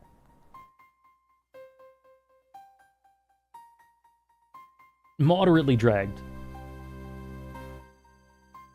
Thank you, Joshua, for the 5 months with Prime. Really appreciate it. Attack on Titan? Some Attack on Titan fans can get, like, super defensive. Hunter x Hunter? I mean, that used to be me. I used to get super defensive. And then I realized that was my insecurity. Yeah, people like saying people are illiterate, unfortunately. JJK?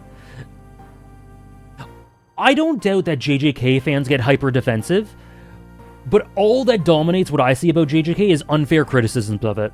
So I haven't seen it myself, but I don't doubt it at all. Hugs.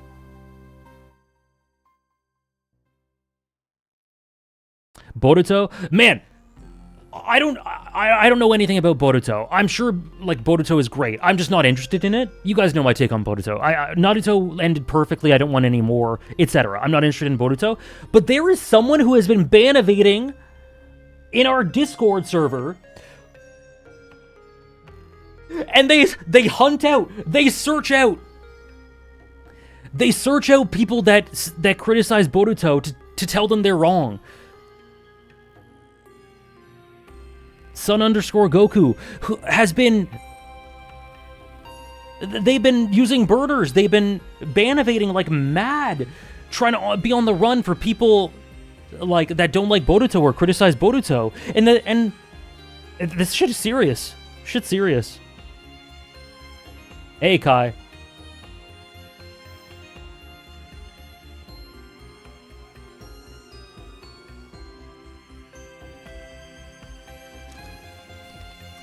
I've seen lots of fans of Boruto who are really sweet.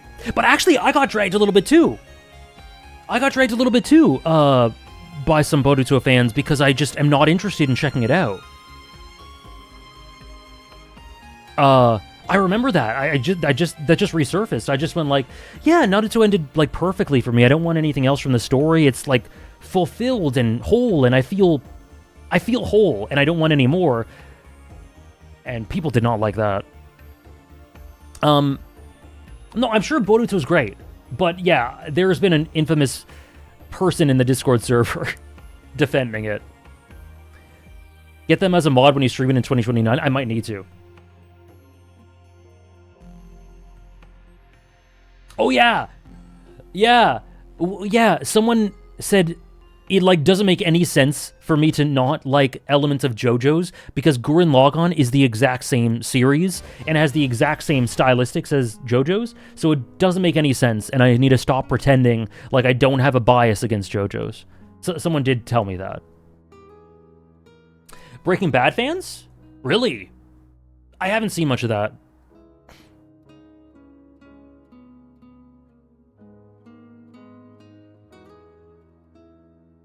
Yeah, Gurren Lagann and JoJo's are actually incredibly different from one another. The funny thing is, like, look at the progression of fights in Gurren Lagann, and look at them in JoJo's. In JoJo's, a JoJo's protagonist will sprain their ankle, and they'll be like, "Oh my god, the medial ligaments of my tibia have ruptured. It's probably a grade 2 sprain that'll keep me out for 2.5 weeks normally, but with my healing power that I can use on that ligament and the associated carpals that may have been fractured and the scaphoid bone, which is perpendicular to it, I might be able to come back in 1.5 weeks. Whereas in Gurren Lagann, just fucking believe, man. Just fucking believe. No, I love both. I love both. Neither is, but I just find it funny because to me, there are clear differences between both. Spiral energy. Jotaro getting his ass beat by a fucking rat. I forgot about that.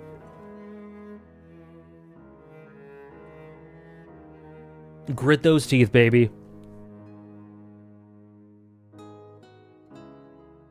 All right, people, let's continue. Number 19. Animal Crossing GameCube stirs my soul. If you haven't seen me stream Jojolion Appleton, I haven't read it. I'm going to be streaming it. Stirs my soul. The original Animal Crossing GameCube.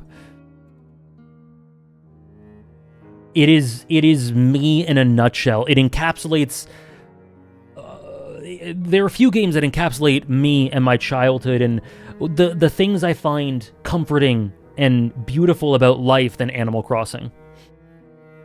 Oh, it 100% changed my life.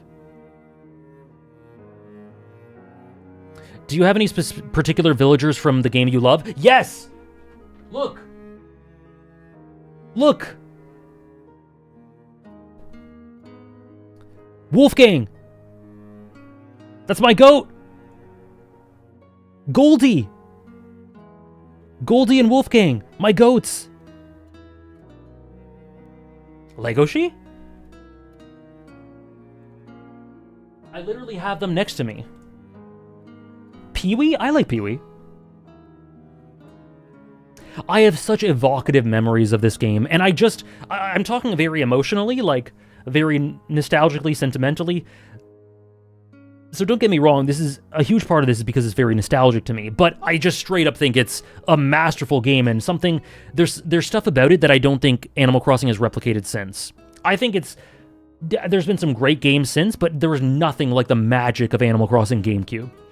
The acre system, the balls, the personality of the villagers, the ambience, the art style's gotten way less bold. Animal Crossing GameCube is one of the best looking games I've ever seen, and the art style has just been diluted over time, unfortunately. The music, so I love every Animal Crossing OST except like New Horizons. To me, GameCube is the best by far.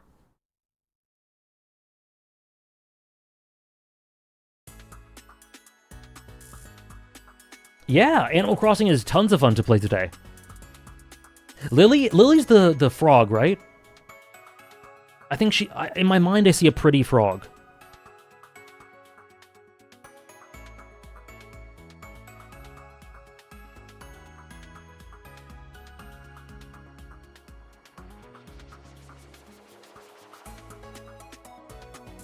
Lightning in a bottle. No, New Leaf is great. I really like New Leaf too. I mostly have beef with New Horizons. Well, I don't even have beef with it. I just think the series evolved in a way that I find to be not as fun. It's less for me. And there are things about it that I just disagree with. But, you know, it's evolved and it's not for me anymore, and that's fine. People adore New Horizons. Really? There's a PC port? I didn't know. What? What? Where? Animal Crossing GameCube PC port. Whoa! Whoa! Whoa! Oh my god. Politically, maybe. That's crazy. Yeah, I found it, Trish. Thank you. Holy shit. How much would I say that nostalgia's influenced my perception on Animal Crossing? It's undeniably a significant part of it.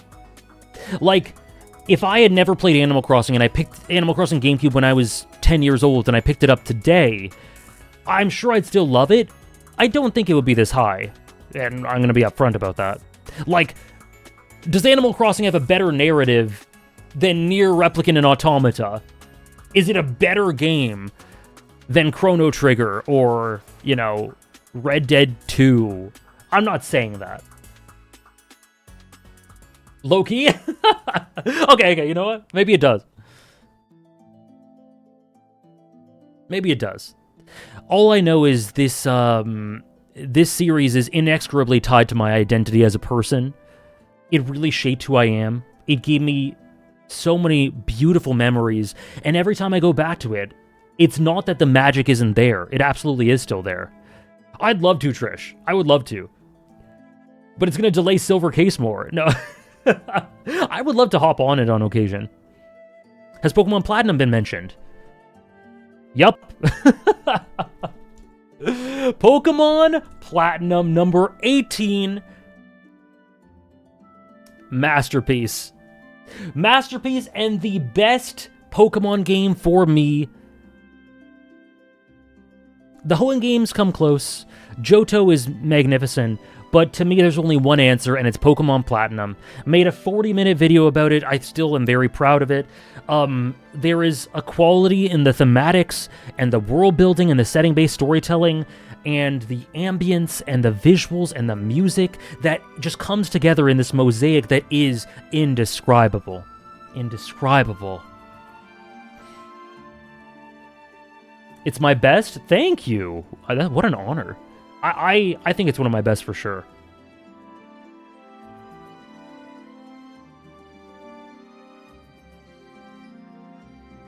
Oh, the music. I can just hear the music, Raph, that you went through. Do do do do do do do do do do do do.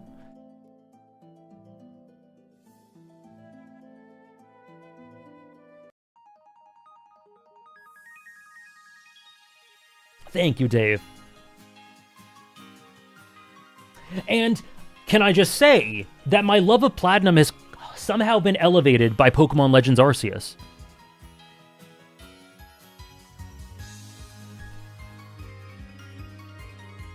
I am a Sinnoh. I am a Sinnoh diehard. I can't help it. It's one of my favorite video game settings.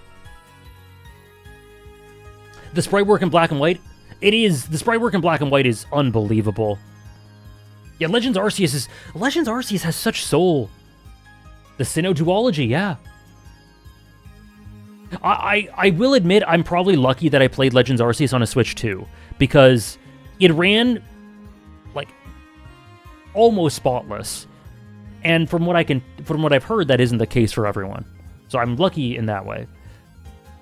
But once it can run, man, what a game. I loved it. Pokemon Snap? Yes. Actually, have I put Pokemon Snap in my Pokemon games ranked list? I don't think I have. Rate Beatrice's Aura. I assume you mean Beatrice Umineko. 9 out of 10. Johto. Oh, Johto's my soul, too.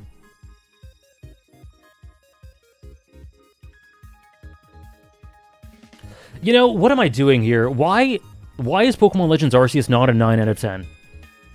I think it is. I think it is, man. Okay, I just had to change that. Let me add Pokemon Snap to this list. Pokemon Snap's tons of fun.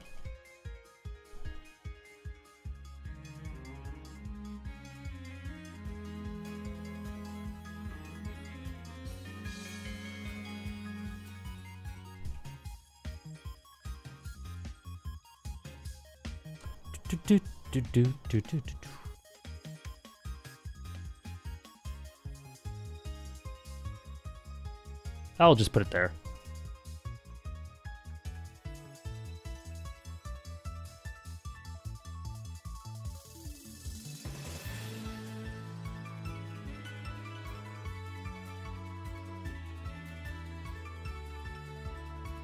Anyways, I love Pokemon.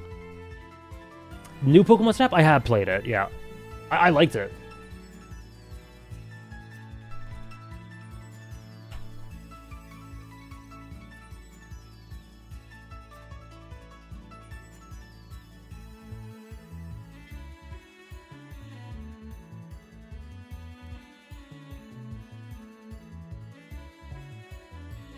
I found the final secret in new Pokemon Snap, and I saw live 12 gaming publications copying my spelling mistake when I shared. That's amazing. You know what that reminds me of? Is there are thumbnails I have for character analysis videos I've done. So, and I change the like contrast and saturation of certain photos for the thumbnails. And so whenever people like do a share, say Poof from Hunter x Hunter is amazing, and they share a picture of him, I know it's my thumbnail because it doesn't look like the anime thumbnail for it. So that reminds me of that. But anyway, sorry for making that about myself. Sorry for inserting myself. That's cool and hilarious, Chero. That's incredible. The final secret. That's insane.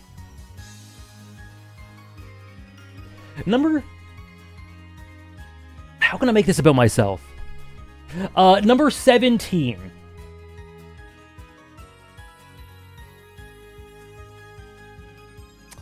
The ultimate fairy tale has been elevated 3 spots. Paper Mario. Like I said, just put out a new video about it.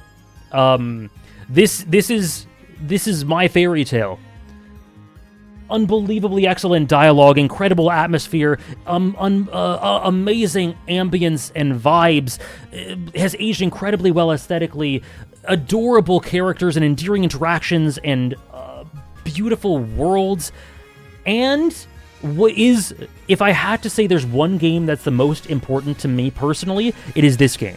Paper Mario is the reason I'm sitting here today. Paper Mario is the story that got me into stories. Hello, Ed. Required what? Thank you, Dave.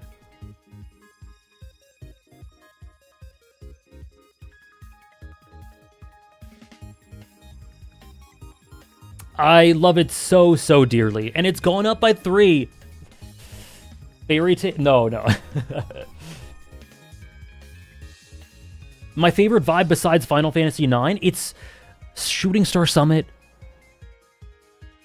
Chapter 7. Anyways, I gushed about it for 26 minutes yesterday. If you want a full explanation. Just know that this is one of the games that represents me the best. But speaking of games that represent me the best, we're just going now. Oh, wait. You know what? Let's do a bet. Oh, wait. No.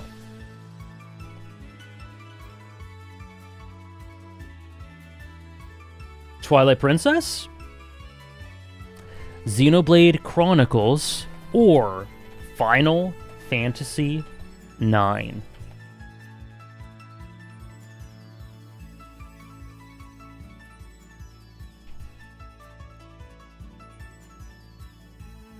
I think we can do a bet after this one, too.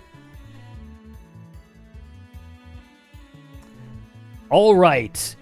Two of the games that people associate with me the most. 2 games that, you know what? 2 games that I actually flirted with the possibility of dropping significantly. I'm just like, are these games actually this high? Are they down in tier 2? Are they like 10 spots lower than this? Are they like 25, 30 even? I don't know. Is it a huge shakeup in my favorites? And I flirted with that idea and ultimately had to slap myself in the face and be like, nope, actually, that's not true. I did, Senior, I did. I know, it'll take some getting used to for people, the new profile picture.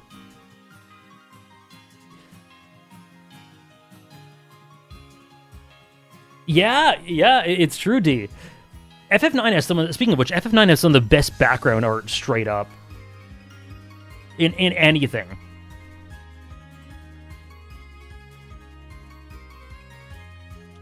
One Piece had a 1-spot elevation, Chero, into 38.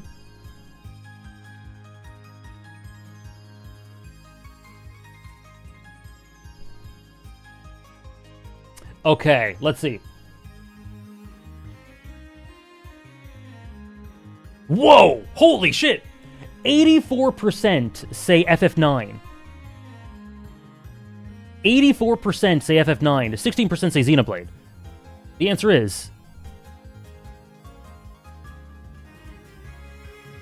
FF9.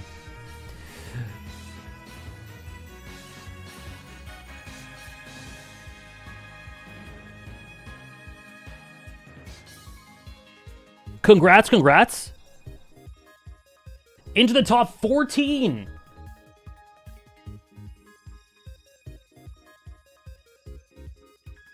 Well, Pepino, you got another chance right now.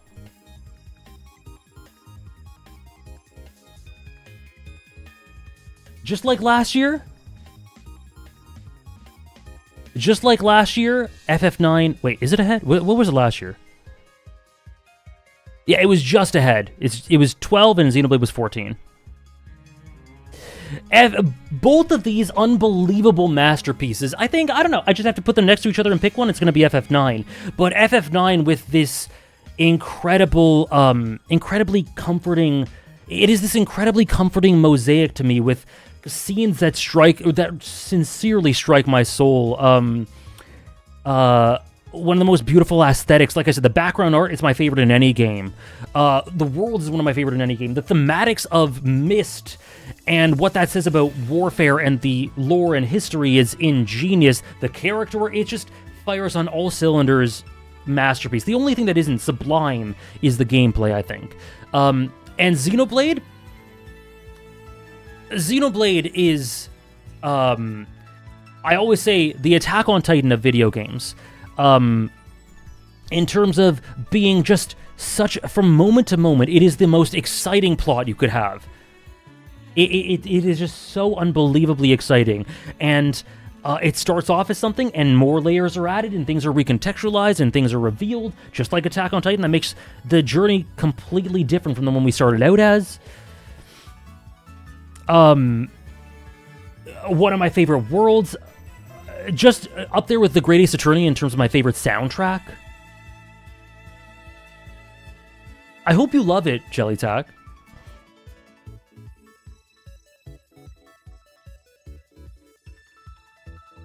I can be mean to me, yeah. Okay, another bet immediately. Let me just make sure I'm doing this right. Okay. Showa Genroku. You guys, if you guys know anything about me, you know how much this one means to me.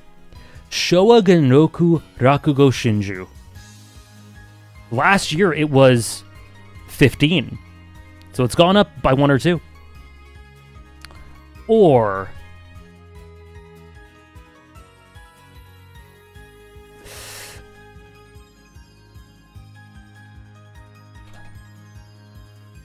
A Song of Ice and Fire. I do want to remind of the margins between these, because even between Tier 1 and Tier 2, the margins are very small. But yes, Rakugo or A Song of Ice and Fire. Last year, Rakugo was number 15, and A Song of Ice and Fire was number 9.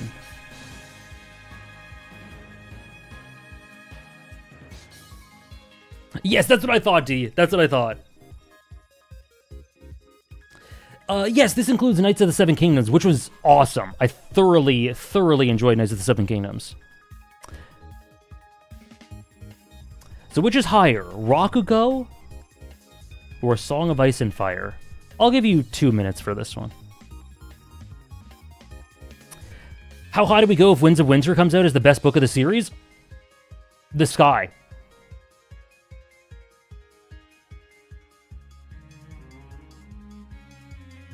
The Sky. Winds of Winter is one of my most anticipated media, which is why I'm actually at the point where I actually don't expect it to come out. If it comes out, it'll be a nice bonus at this point. We've been waiting 15 years? Is that right? That sounds fake. Has it been 15 years since the last book? My God. It's true. Is Hunter Under the Sky or the Moon? I guess we'll see. It's more? A Dance with Dragons release date. It was 2011. It was 2011. Did learning about the Rakugo stories in Akane Banashi, since they explain them more extensively, elevate Rakugo at all? Maybe a little bit. Yeah. Yeah, maybe a little bit. It offered new context, because Rakugo doesn't super go into the lore of them, or the historical significance of a lot of them. Akane Banashi does it more. Akane Banashi does it more. Oh, this is really close. This is really close.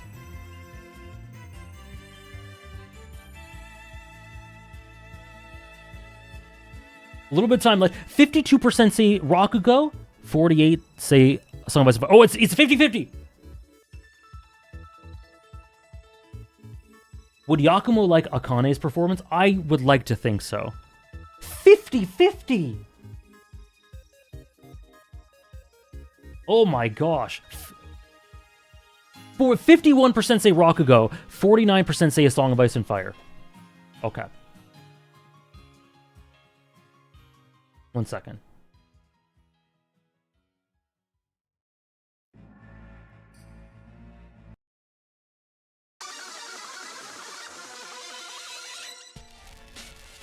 Oh, what a banger this is.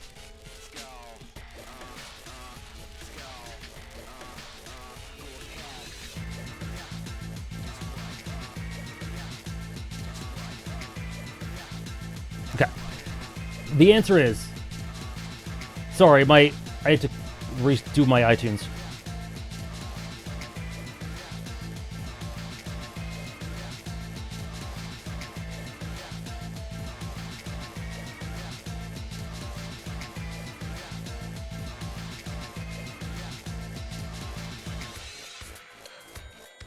My iTunes literally frozen. We cannot escape this song right now. Not that I'd want to, but you know. My iTunes frozen.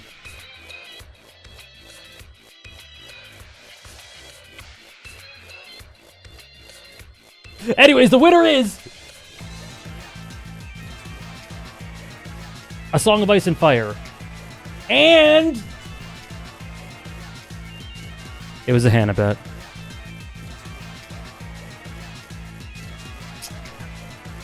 You guys think A Song of Ice and Fire would go down like 5 spots? I mean, it could happen, but not this year. Not this year. I scared you? Sorry. So, a couple of people clocked it. Congratulations, A Song of Ice and Fire Nation. No, you do never know.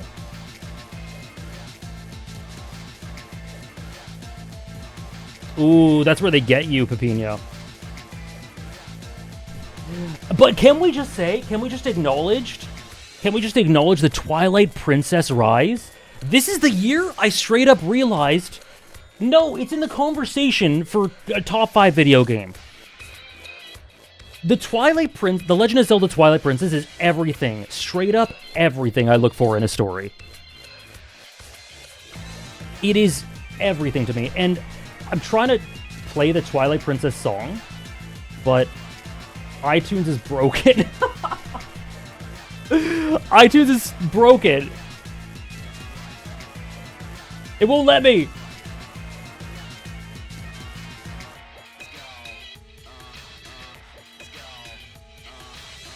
We're stuck. What's going to happen next? This could be an embarrassing song.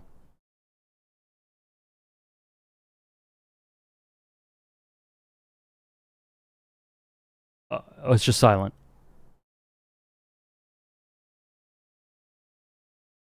Okay. I don't know what's happening with iTunes. Guzma screwed up my iTunes. Anyway, The Legend of Zelda Twilight Princess. Definitely the best Zelda for me. Perfect evolution versus the revolution, I think, of Ocarina of Time. It polishes so many beautiful things. It does so many incredible things with its liminal atmosphere. The visuals, I think, are so beautiful. Thematically, like every pore of this story is thematically appropriate, is thematically potent. And then Ganondorf is the perfect antithesis to all of it. Zant is an ingenious villain, which we talked about last week. Midna is my favorite Zelda character in anything. It's an amazing character piece. I love the atmosphere and just exploring Hyrule. God, it's kind of creepy with no sound, huh? 1 second.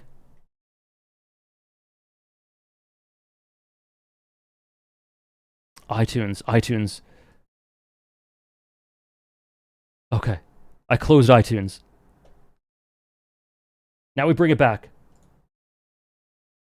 I played it on Wii first and GameCube second.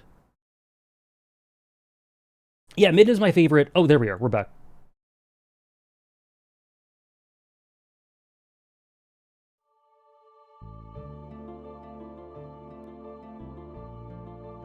What if iTunes took inspiration from The Wire? Do I prefer Season 1 or 2 of Rakugo? I go back and forth all the time. I think 1 is the most...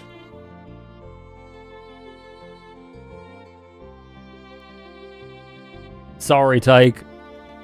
I think maybe slightly 1. I go back and forth, though. Rated Dynamic, Midna and Zant? Probably double S. Steven Universe, to my plan to watch. I've heard good things. Blue Period is on the list, yes. I lost again, but this makes me excited. I'm a bit sad that I'm getting close to the end of Majora's Mask, but it's nice to think I have Twilight Princess to look forward to. I think you've got the best game in the series to look forward to. That isn't a super popular take. Some people in chat agree with me, but most tend to respect Twilight Princess. Most people say Twilight Princess is very good. Not a ton of people have it as their favorite, but I definitively think it is. It's one of the best games I've ever played, and I was actually really glad. It's also got one of the best covers, like video game covers. I love its cover, but I was glad to be able to add it to my backlogged top 5. It looks beautiful, doesn't it?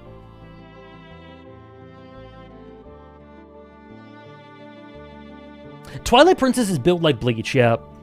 In a lot of the subtext. Steven Universe, BoJack Horseman, or Adventure Time? Probably BoJack Horseman. Yeah, I'll get to first. Which spot was Tokyo Ghoul? 102 or something? Something like that. You can check the VOD, or you can wait till the end of stream where you'll be able to see the list. I could see Twilight Princess Rising. Yours looks great, Sarah. I really love how yours looks. I think mine's going to change in the future.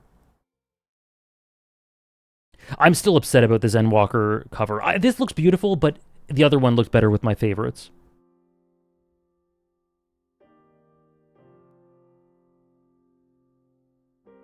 It's a good cover, Dave.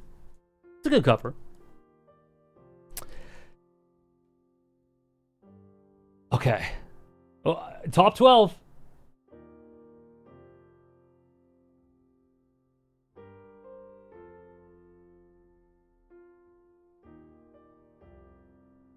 I just have to wait for the ad to be done.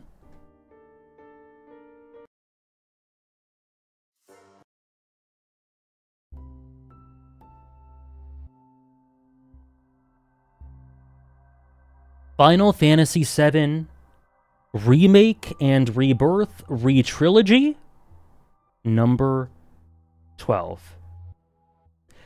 Sometimes there isn't, nothing needs to be said. 9-hour video. The hardest I've worked at anything in my life was on that video.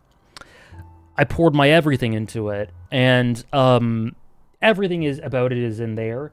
But I can confidently say, I said this today even, that Re-Trilogy has a chance of becoming, holistically, my favorite video game story of all time, my favorite game of all time, together.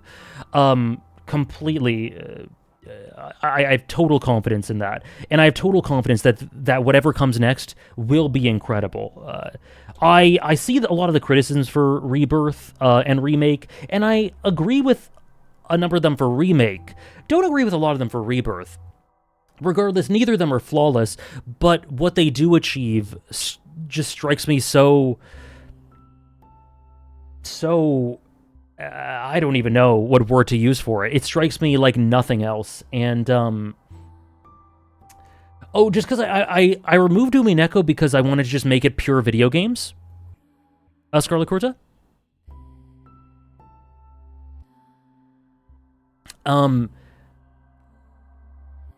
And yeah, it's just, I'll always be grateful to this series for unlocking something in me that I didn't really know was there. Unlocking a love for the story that I didn't know was there. Say one nice thing about Zack. The way that the story plays around with Zack's role from hero to fallen hero and sort of deconstructs and examines what it means to be a hero in a world like that is one of my sort of low-key subtextual and or understated favorite things about Rebirth.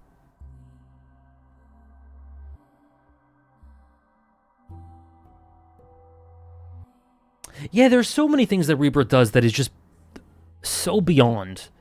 It's a dream of a game. What's the biggest difference between the remakes and the original? Well, aside from the visuals, it expands it. It expands upon everything. Sometimes to the detriment of the pacing. There are a few times in Remake where the pacing suffers as a result of this. But the biggest thing is that it takes everything the original does and makes it bigger and expands upon it and examines all of it. That's interesting, Pepino. People tend to love Zack in Crisis Core, and not like him in Rebirths. Or, well, he's pretty popular, but I've seen the opposite more.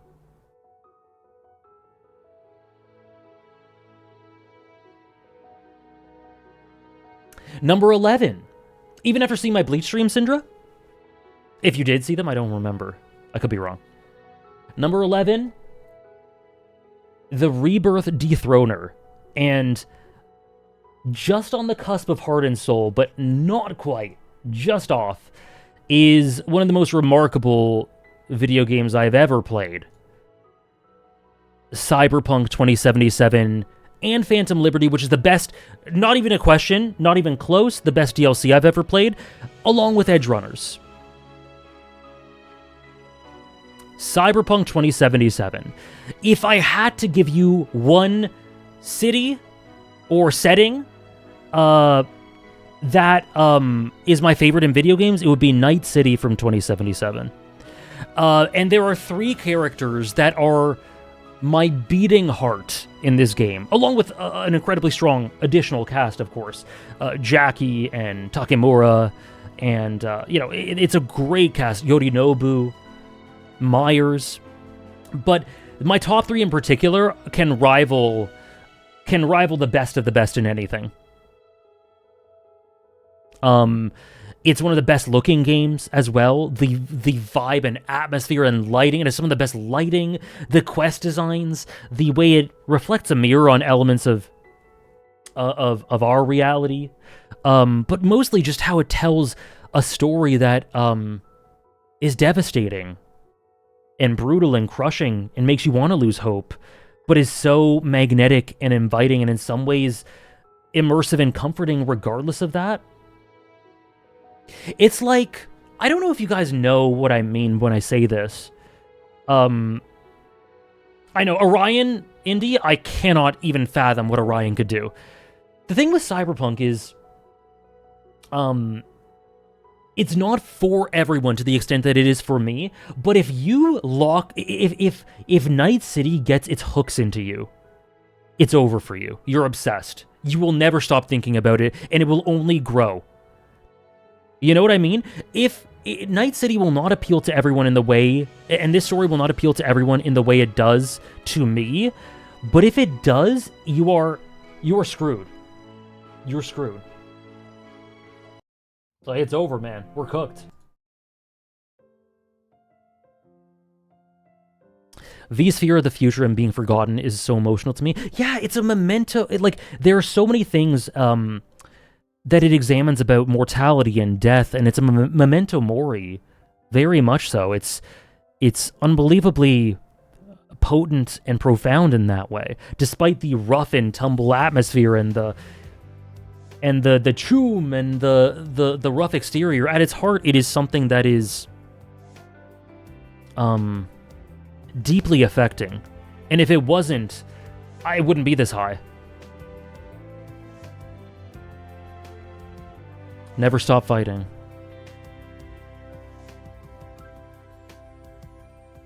Anyway, the trifecta of Johnny Silverhand, Song So Mi, and Solomon Reed. You can't beat that. You can't beat that. You can't. Best DLC I've ever played as well. Up to. And that is tier 1.5.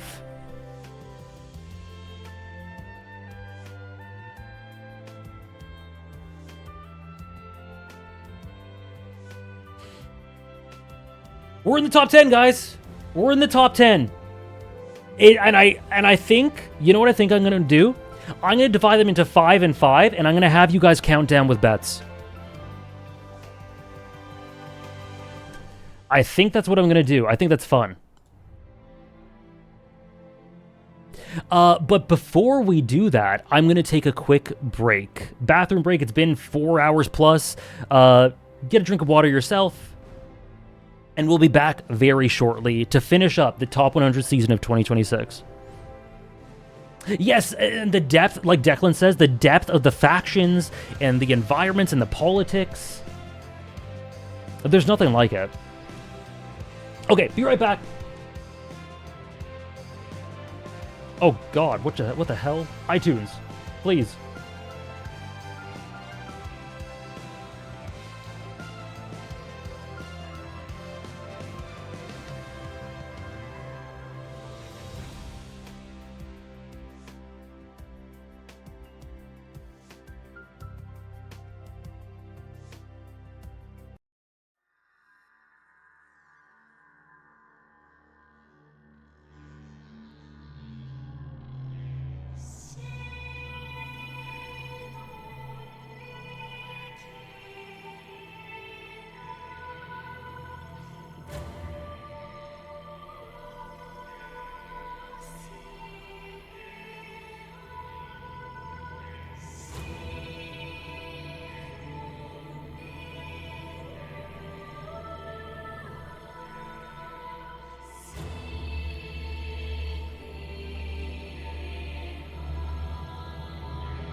We are back.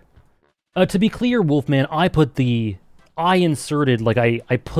music on iTunes. Okay. All right. Thank you for the welcome back.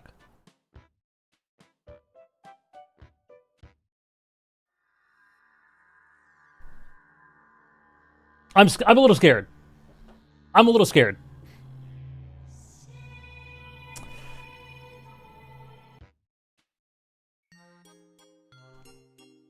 Okay, so I'll let people, I guess,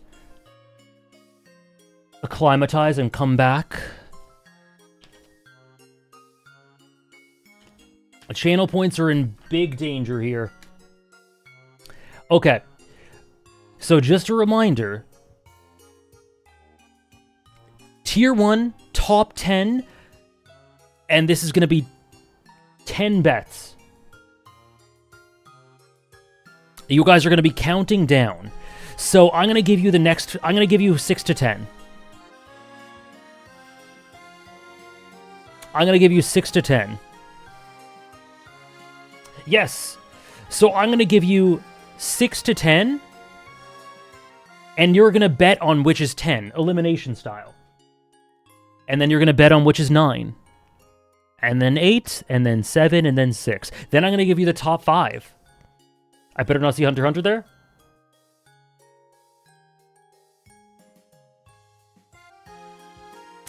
All right. Haikyuu, Attack on Titan, Hunter x Hunter in top 5. Let me show you last year's list. Last year, Fate Zero was 10. A Song of Ice and Fire was 9. Yakuza Like a Dragon series was 8. Berserk was 7. Attack on Titan was 6. Mad Men was 5. Umineko was 4. Final Fantasy XIV was 3. Haikyuu was 2. And Hunter x Hunter was 1. Can we bet on number 1? Yes, you're going to bet on all of them. You're going to bet on all of them. Okay, so let me... number 6 to 10. I'm going to give you the series, okay? None of these has appeared yet. It's the same top 10. Is it the same order? I don't know. Okay. Berserk versus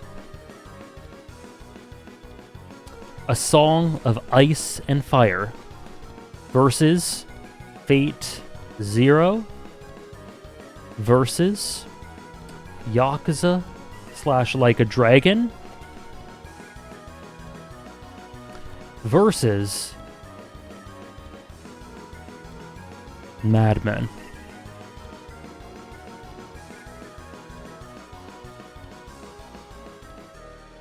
So, which is number 10?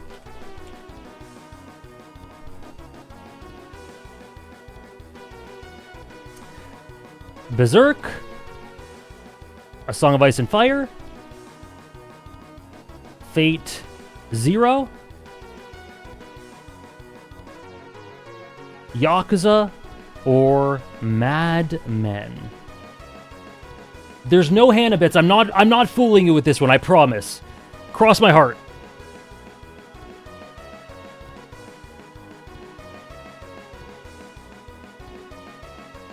And let me put it this way.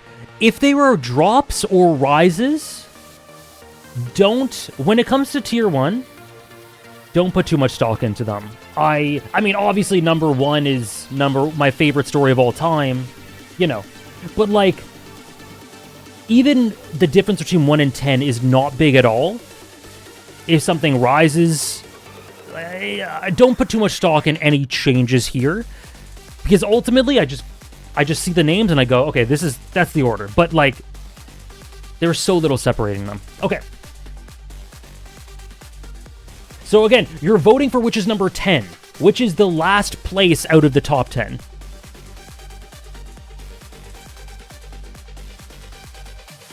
Yeah, Raph, yeah. Mad Men highest.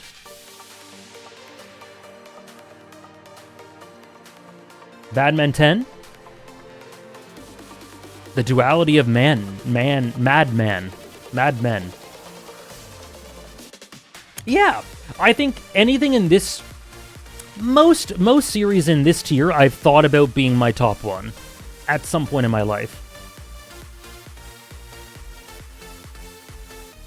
What is this? Oh, it's all A Song of Ice and Fire and Fate Zero. That's it. No one's betting on anything else. A tiny bit on Berserk.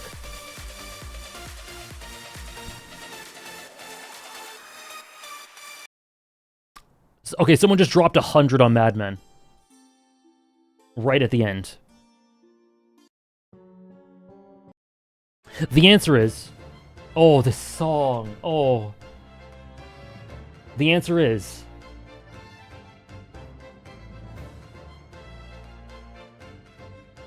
I don't want to spoil.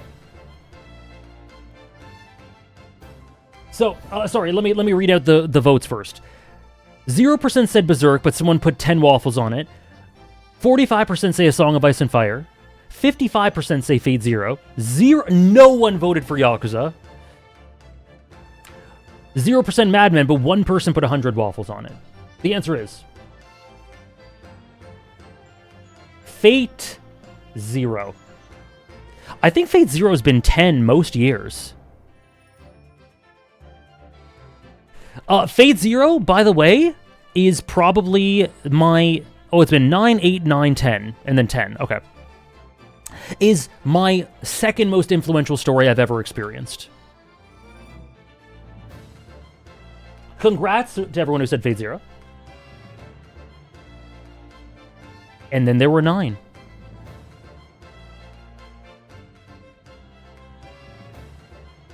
The Crystal Palace of my beloved fiction. Okay. Next up.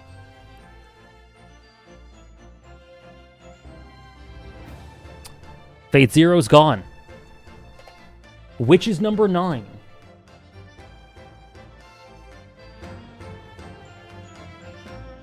I'm nervous, man. I don't know why I'm nervous. Again, you only have a minute, so votes are open. Has the Fate Cook this year elevated a bit, or is it just business as usual? It's pretty much the same, which is my 10th favorite piece of fiction ever. Yeah, it's pretty much the same.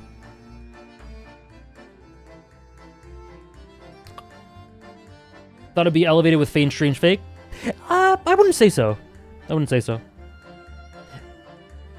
I think Fate Strange Fake works as a really cool sort of spiritual sequel to it.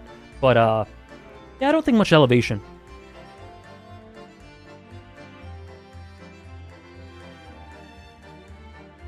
Redeem?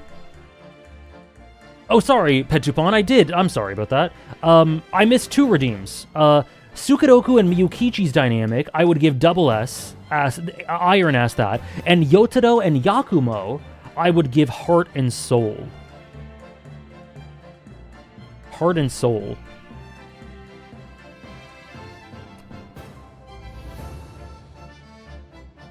There are twists. That's how writers feel when they want to drop a twist. Nervousness?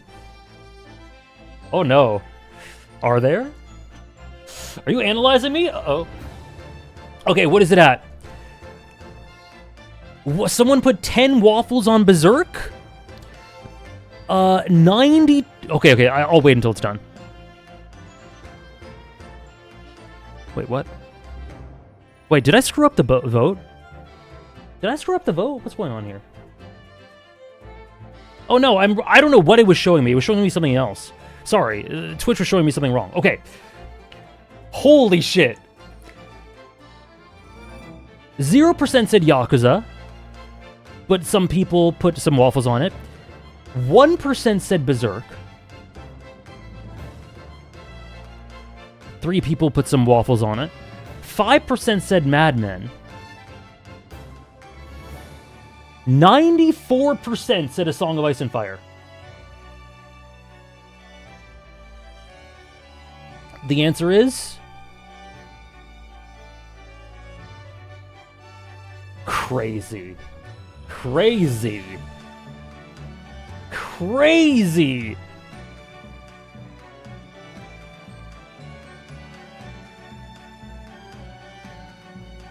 $1%. Who bet on this?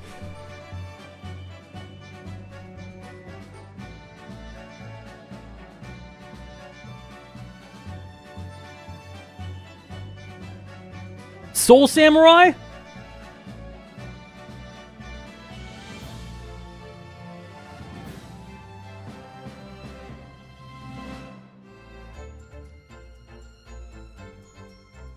Okay.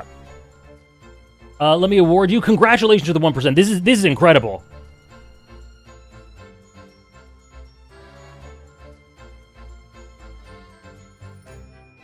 That's insane. Okay, let me just fix one thing. Okay.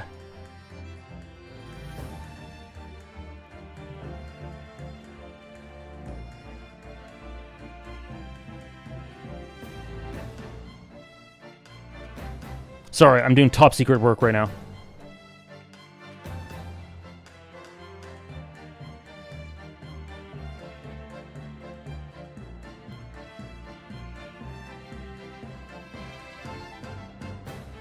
Okay, this song is so beautiful, holy shit.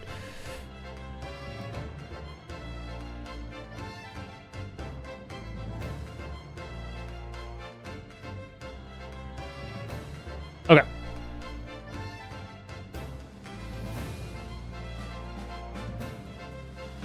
What will I do with my life now? Struggle onwards. Again, like I said, this means nothing for Berserk. I don't love it any less. This is just how the list shook out. My 9th favorite piece of fiction. Honestly, tomorrow it could be 8. Tomorrow it could be 7. Who knows? But that's just how it shook out. Literally this morning. Okay. Now, there are 3 left. Mad Men, Yakuza / Like a Dragon series, and A Song of Ice and Fire. Which is number 8? Sorry, I put the wrong thing last time. Which is number 8? Votes are open now. I have to be insecure?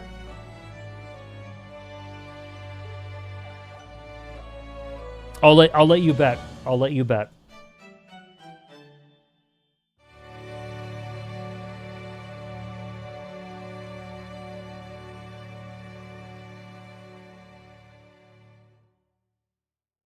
I can't believe the 1%. Can't believe it. Oh no.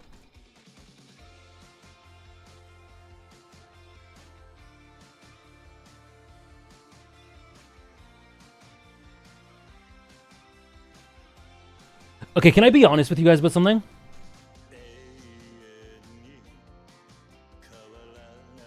Can I be honest with you guys about something? I decided what number 1 was during the bathroom break.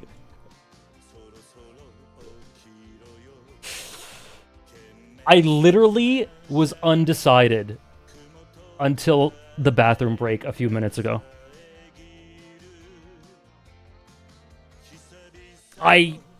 It was the closest it's ever been. LOL, you suck? I do. I guess I suck. I don't know. Sorry, I'm going insane.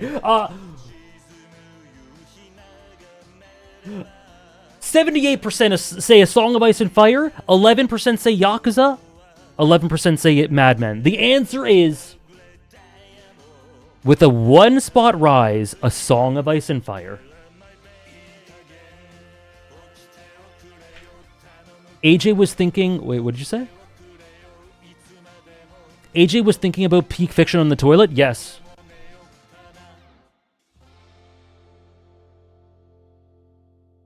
Congratulations, A Song of Ice and Fire and A Song of Ice and Fire Nation. I was actually really close to putting it at number 7. 7 left. And again, this includes A Knight of the Seven Kingdoms. Yes, it is Tyke, because it includes A Knight of the Seven Kingdoms. It includes other stuff for the first time, basically. It's Tomodachi Life. Trish, why'd you spoil? Game of Thrones is included? Like, the positives of Game of Thrones is included. Like, some additional Tywin stuff, some great Tyrion scenes, but, like, I don't hold the negatives of Game of Thrones adaptation against A Song of Ice and Fire universe.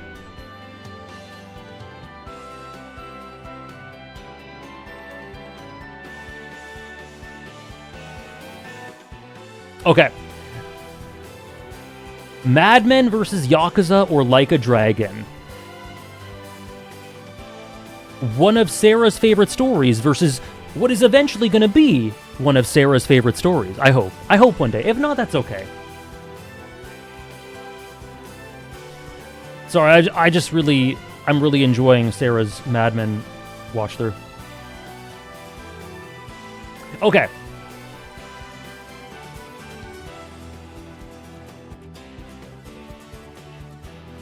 Which is number 7?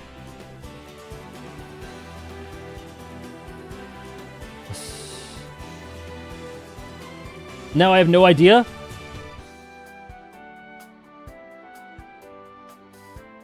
It's Peak. I love Season 3 so much. No waffles left anymore?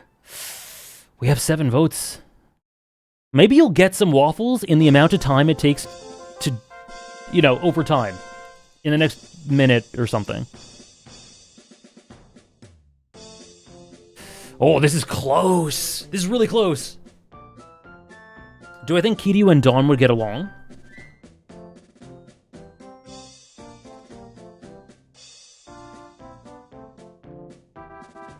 The idealist in me would like to say yes, but I also am not super confident. Yeah, remember, this is for 7th spot. 7th spot.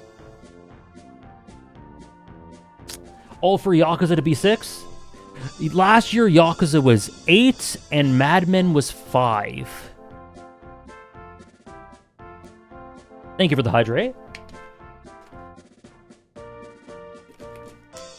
Almost dead even. 52% say Yakuza, 48% say Mad Men. The answer is... Oh, some people voted for the wrong thing. No!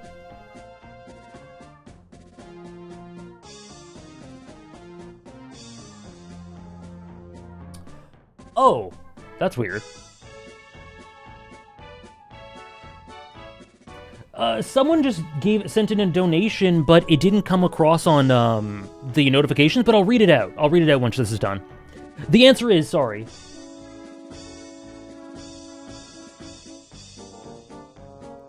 Yakuza. Yakuza with the 1-spot rise? And therefore, Mad Men is number 6. You're gonna make me so hydrated? Do it. Hydrate me. Congratulations. That was really close. Okay. And we're in the top 5. Oh my god, I'm nervous.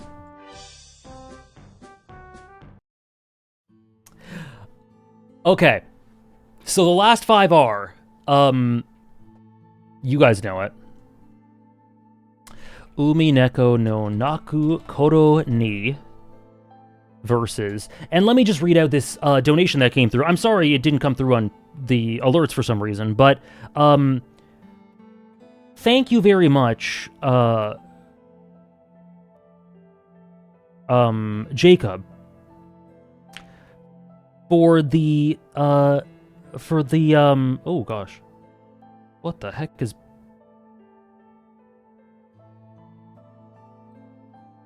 PayPal is doing weird things right now. Thank you very much, Jacob.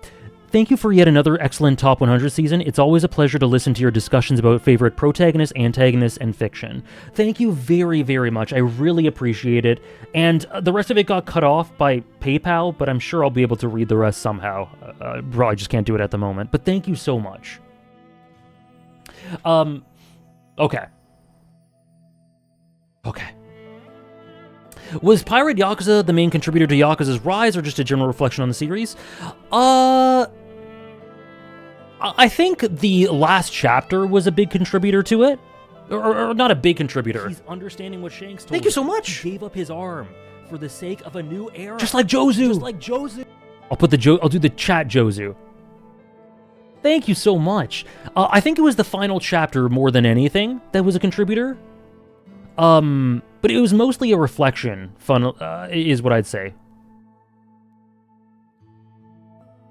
And the additional abstract character work it did for Majima. Thank you very much, D, who also, I think, got a discount for that. You should have got a discount for those 5 gifted subs. Thank you for the 5 bomb, for the final 5. Really appreciate it. Thank you so much, D. Okay, Umineko versus Hunter Hunter versus Haikyuu versus Attack on Titan versus Final Fantasy 14. At the moment, I'm not looking to check out Kiwami 3. Yeah, at the moment, no.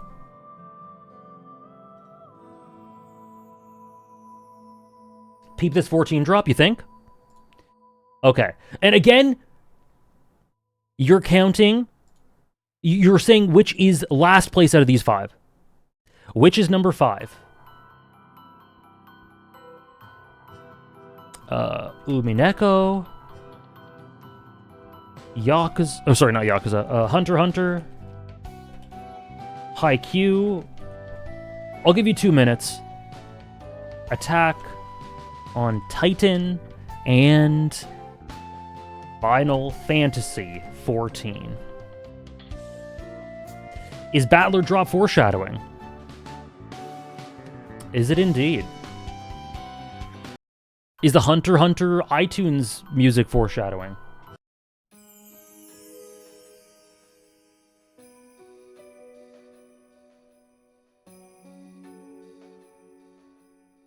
Okay. Whoa. So let me... Oh, I showed you guys last year's. 120... Whoa, look at this landslide. Look at this. Not a soul voting on Hunter Hunter and Haikyuu right now. One soul, singular soul voting on Final Fantasy 14. Want to go wild?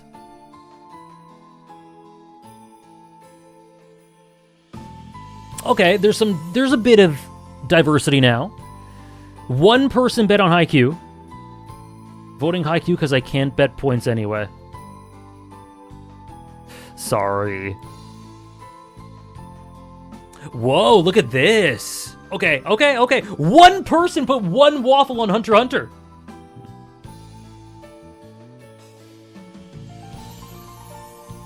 Or was Attack on Titan last year? I believe it was 6. Yep, it was 6.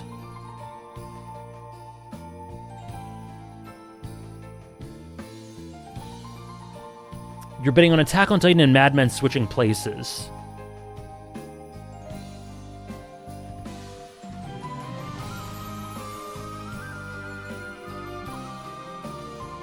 Whoa, someone just bet 4,000 on Hunter Hunter. Okay, this is a good one. I like this. Someone... Haikyuu has 67 waffles? Oh, man.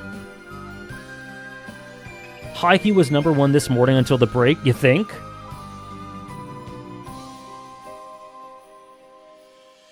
I did say I literally decided number 1 a few minutes ago when I was in the bathroom. Okay, let's see. 56% say Umineko is number 5. 31% say Attack on Titan. 12% say Final Fantasy 14. 2% say Hunter Hunter. And 0% say Haikyuu. Welcome in, Sebastian. Right in time for the top 5. The answer is, for number 5, so it was undecided, or did you decide if you wanted to switch 1 and 2 around? It was undecided, but there was an order to it. Like, I had to put something 1 and something 2, but last night I'm just like, I don't know if that's it. And I decided for certainty in the bathroom. Yeah, I'll tell you, Toomey. I'll tell you. Okay. Number 5, Attack on Titan. Attack on Titan and Mad Men switch spots.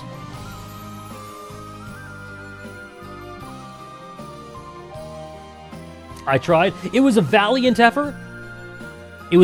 Honestly, at any given time, any one of these could be number 5 or number 1. Lost the house? No! Congratulations, Attack on Titan Nation. That should be a nice payout.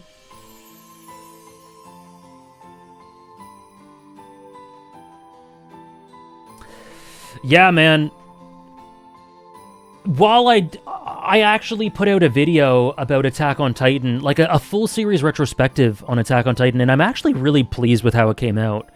Some of you guys have reached out and told me that it like meant a lot to you, and I really appreciate that. I talked about some problems I have with it, but mostly it was a celebration of the series, and it really reflects my 2025, 26 thoughts on it really accurately. It truly is so incredibly special to me, and I'm glad to say that at this point, the ending is one of my favorite endings to a story. I really think so.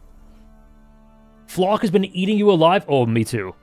But like specific, that's interesting, Rose.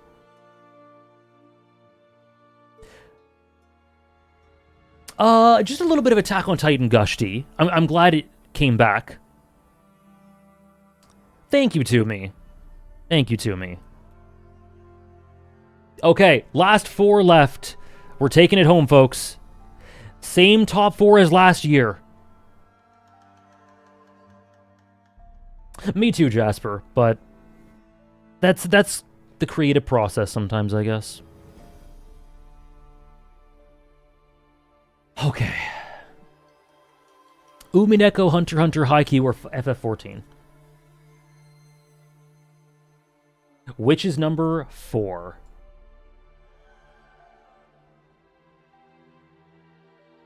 I'll give you 1 minute for this one.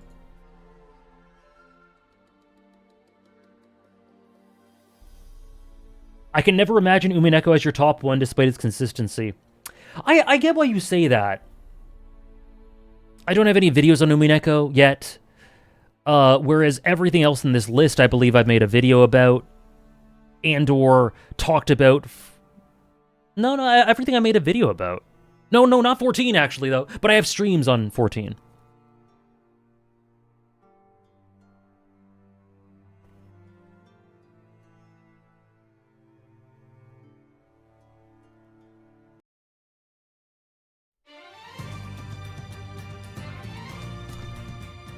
Video. I had a donation goal to do a 14 video, so it's on the docket. I just have no idea how I'm gonna do that. But it's there. Yeah, it got devoured by Rebirth. It really did. In Umineko, I've been meaning to do a video on for years now, and I will do it eventually.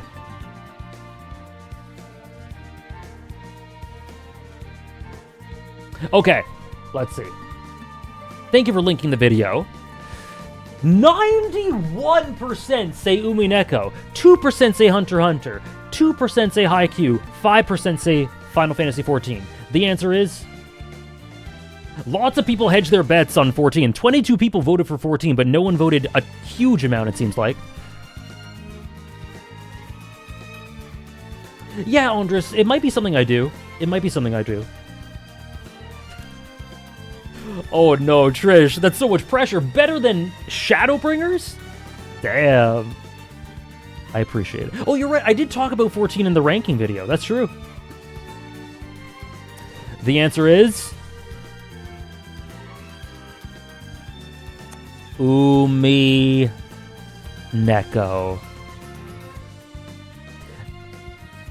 Where is Umineko year by year? 5, 4, 4, 4, 4. Lost the second house? No! Crazy consistency.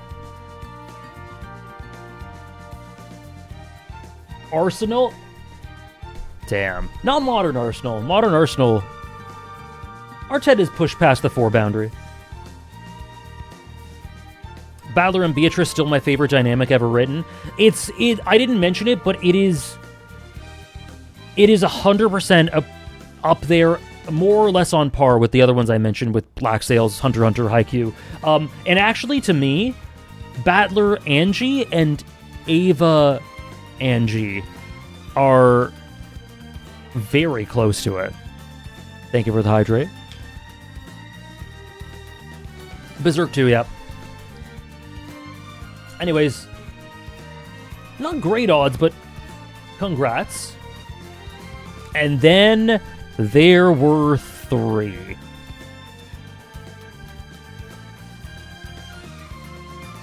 Which is number 3?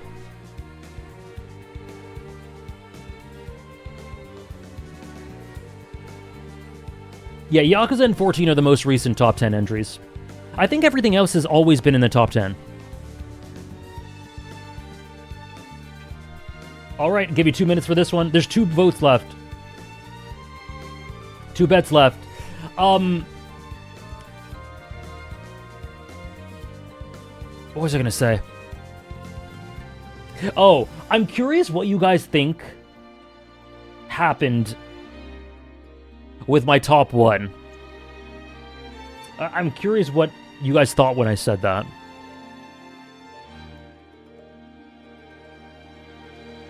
You're insanely confident in number 3? You think I'm consistent? AJ's big 3. I'll never forget the day where on Twitter I saw a random tweet came across my thing. And someone's basically said, I've been seeing a rise in the Alexander anime lately. Hunter x Hunter, Haikyuu, and Attack on Titan. And I just laughed my ass off at that. I'm like, the Alexander anime? I mean, I'll take it. All 3 are genuinely the peakest of the peak.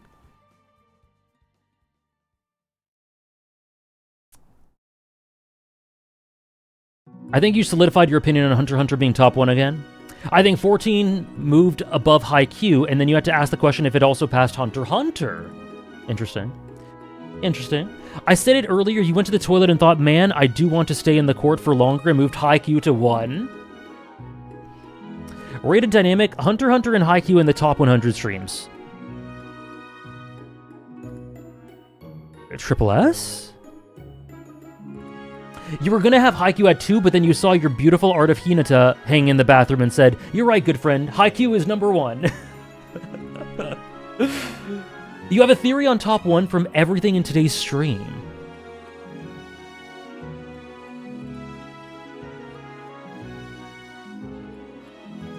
Interesting. Hunter x Hunter number 1. It'd be funny if after years of Haikyuu battling Hunter x Hunter for top 1, a new series comes out of nowhere and dethrones it instead. Well, 2 years ago, 14 was number 2. Could it happen again? Hunter x Hunter number 1, Nostalgia ICD. Okay. Okay, what is the vote? 7% say Haikyuu, 8% say Hunter x Hunter, 84% say Final Fantasy XIV. The answer is...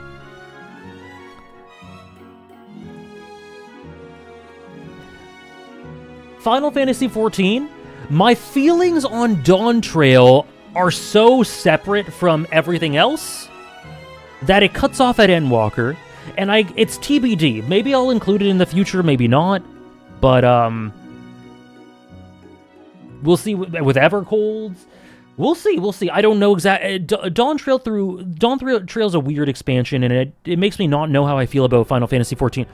The Shuffle!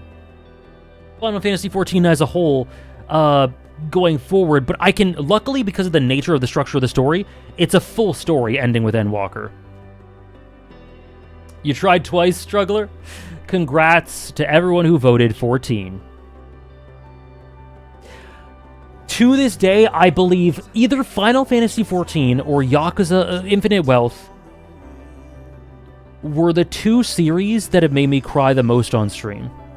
Ever since I finished Final Fantasy XIV, I just went, or like Endwalker, I just went, that story may never be beaten in terms of, it may never be dethroned as my favorite video game. There's a reason every time I'm really excited for a video game, I go, it could be the 14 killer, because 14 is the giant to slay. And it still is. It still reigns supreme. But this year we have a similar battle, an identical battle to last year. Say one nice thing about the Crystal Exarch. I think the Crystal Exarch is actually the character most responsible for me initially realizing that I loved Final Fantasy XIV as much as I do.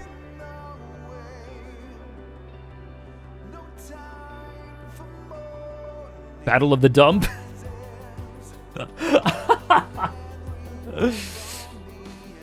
Alright, guys. Let's come to this. I'll give you 2 minutes for this one. And I'll tell you the story of what happened in the bathroom. Out of context, don't clip that. And you are voting, this time, I'm switching it around. You are voting for the winner. Vote for the winner. Vote for the winner. Vote for the winner. Which is number 1? Not number 2. Which is my number 1 fiction of all time? Vote for number 1. Vote for number 1.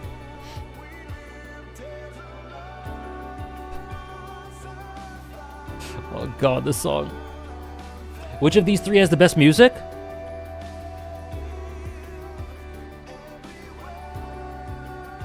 I think it might be 14.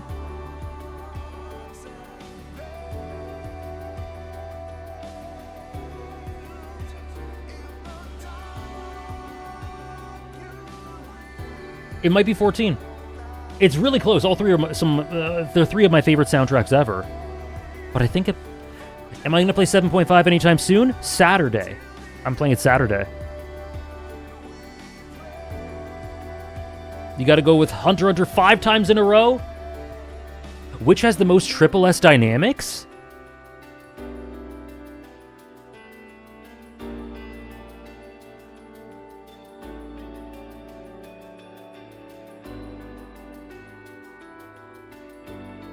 I don't know. 7.5 was pretty good? Cool. You're done already? I thought it came out today. I guess, oh, it came out yesterday. Okay. Yeah, I'm playing it on Saturday. I'll give my thoughts on it in the Discord. I should be able to finish it in an evening. How are we doing here? Oh, look at this! Hunter x Hunter? Whoa, it's like 2/3 or so? 59% Hunter x Hunter, 41% Haikyuu. What is insanity? Doing something again and again while expecting a different result? Call me insane? Can we get to 1 million?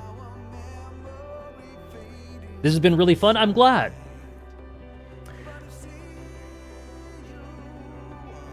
Oh my god. Okay.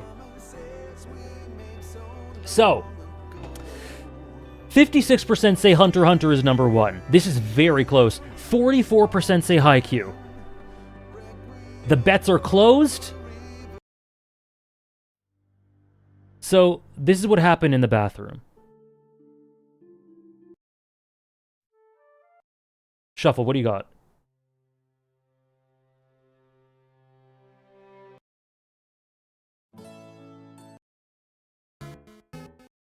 I can't allow it to be any... I need an appropriate song. I can't! Stop playing Hunter x Hunter and Haikyuu music!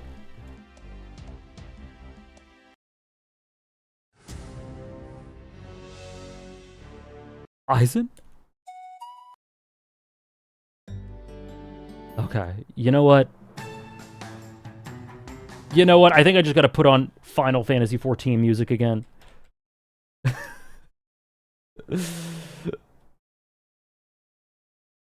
Okay, so Here's the thing. For 2 months now,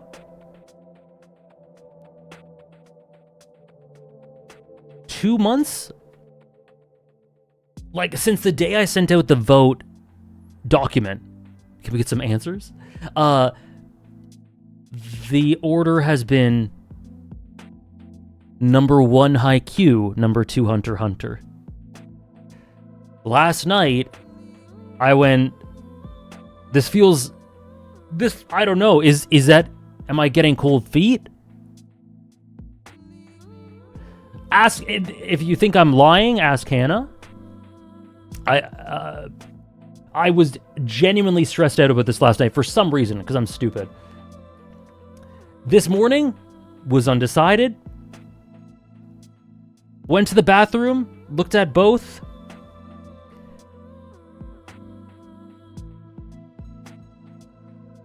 And thought to myself,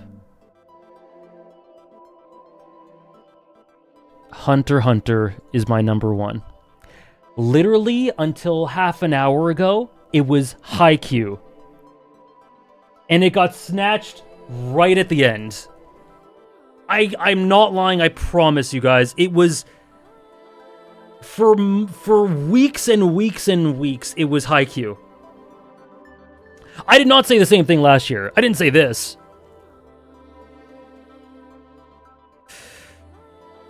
L toilet.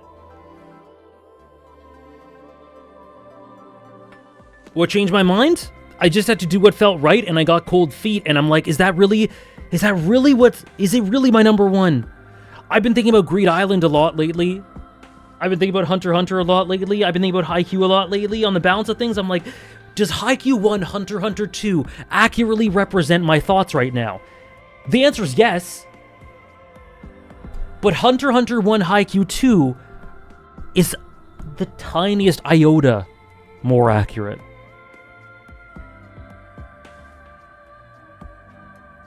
And so, just like last year, we have the number 1 protagonist from Haikyuu, the number 1 antagonist from from Final Fantasy XIV, the number 1 fiction from Hunter x Hunter.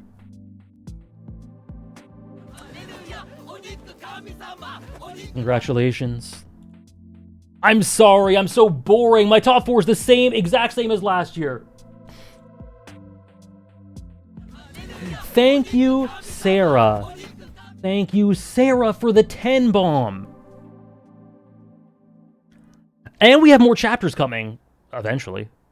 Can you go to the bathroom and rethink it? Okay. Thank you so much. Thank you so much, Sarah, for gifting 10 subs to the community. Thank you very, very much. Put FF14 top 1. I say this all the time, but really, especially the top 3, it's basically a tie, but I have to put something 1. And that's the case this year as well. So, let me sum it up for you guys. We're done. Top 100 season is finished. I hope you guys had a good time. I had lots of fun. I had so much fun, as always. Now let me get the link to this so you guys can view it. Thank you guys. I'm so glad you enjoyed. Well, you can check out the VOD if you missed the stream.